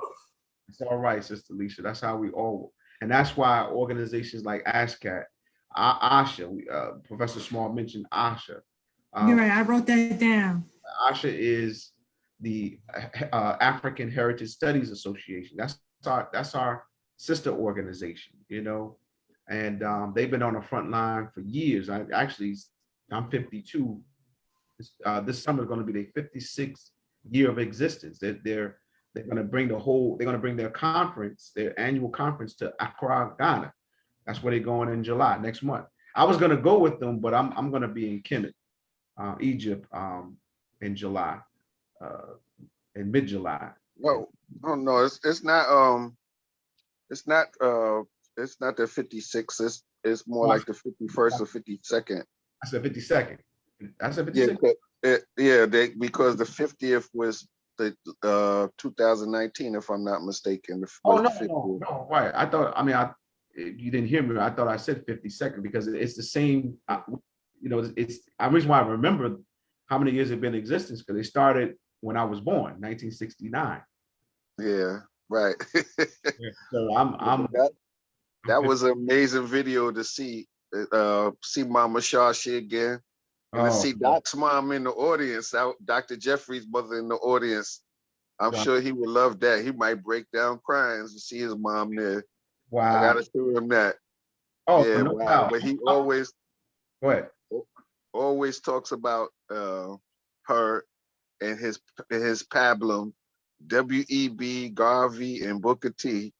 And to see him continuing and then talk about these connections, the importance of the male-female connection. And this is in the 80s. This is like maybe 3 or 4 years before I started, you know, my association with Dr. Jeffries in 90. No, so if this is 88, it's 2 years before. Right. So, but to see him consistently talking about the same thing, the African family, the importance of the African woman and male and complementary, working together and complementarity. Excuse me, I'm laying down. That's all right. That's all right, brother. And that history that Larry Obadeli Williams just laid out was amazing because I talk to Dr. Jeffries now about the whole timeline and the development of these Black institutions and fighting against the racism in the white academic institutions that are supposed to be objective. And Larry I have to go back and just play that again, because of the timeline he gave, he added some connections that Dr. Jeffries forgot to put in there. Right. The National Council for the Black Studies, the founding of African Heritage Studies Association coming out of the African Studies Association, which was the white control institution, and the connection to all the Congress of African Peoples and the Gary Convention, all of that.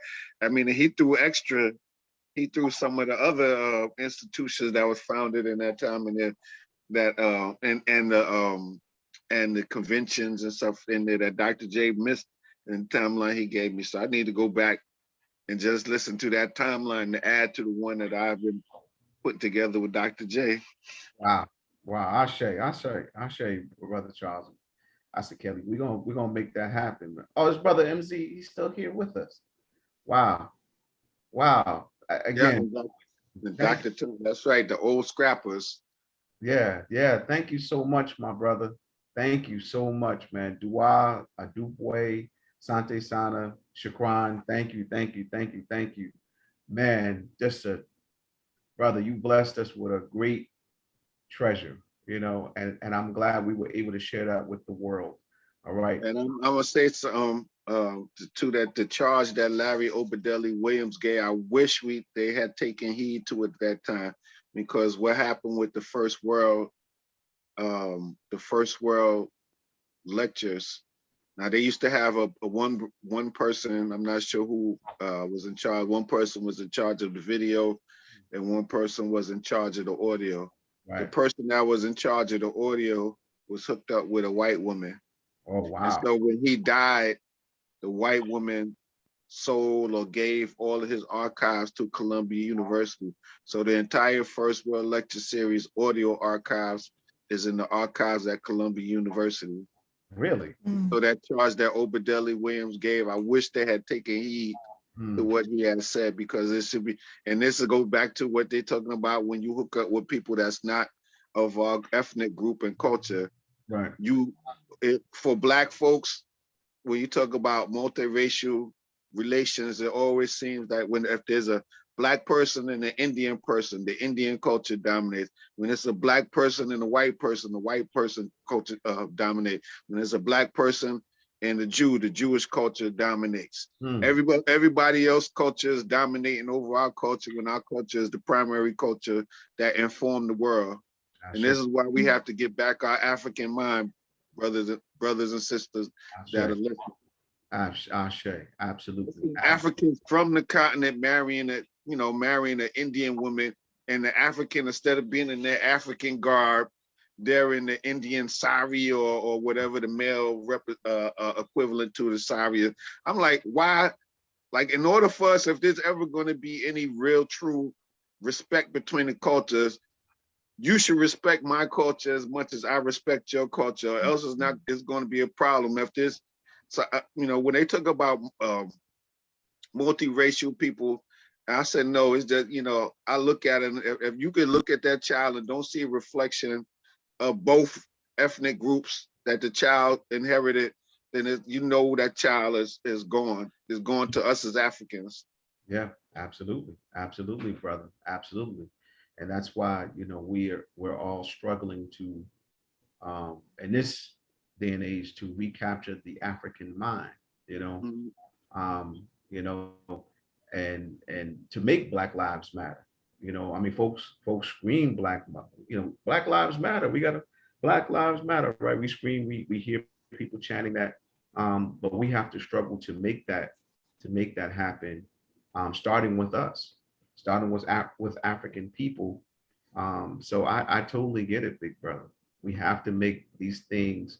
We have to make our people see the value in, or help. I want to say make, but help our people see the value in our culture, in our language, in our spirituality, right? And our view of the world. That's why we're struggling. This whole year we spent time studying, analyzing the various books we use for our study group to help us develop an African-centered worldview. So Brother Dashawn was like, we're gonna spend some time on this. I said, absolutely, we're gonna spend some time on this, right? Brother Isaac Kelly, when I'm in school, right? You can't move on as a teacher to the next lesson until the student masters the lesson. All right. So we're gonna take time out. We'll go, if we need to go at a slow pace, we're gonna do that. All right, for us to master these lessons. All right. At least in the study group, So when brothers and sisters begin to branch off and maybe inspired to start their own study groups, right? That they could take all that and help, take that wisdom and help other brothers and sisters in their community, in their neighborhoods, in their towns, develop an African-centered worldview. You ever heard that expression, all politics are local? Well, that's what we're doing. We're just kind of starting locally, then we'll branch out, but it's happening fast.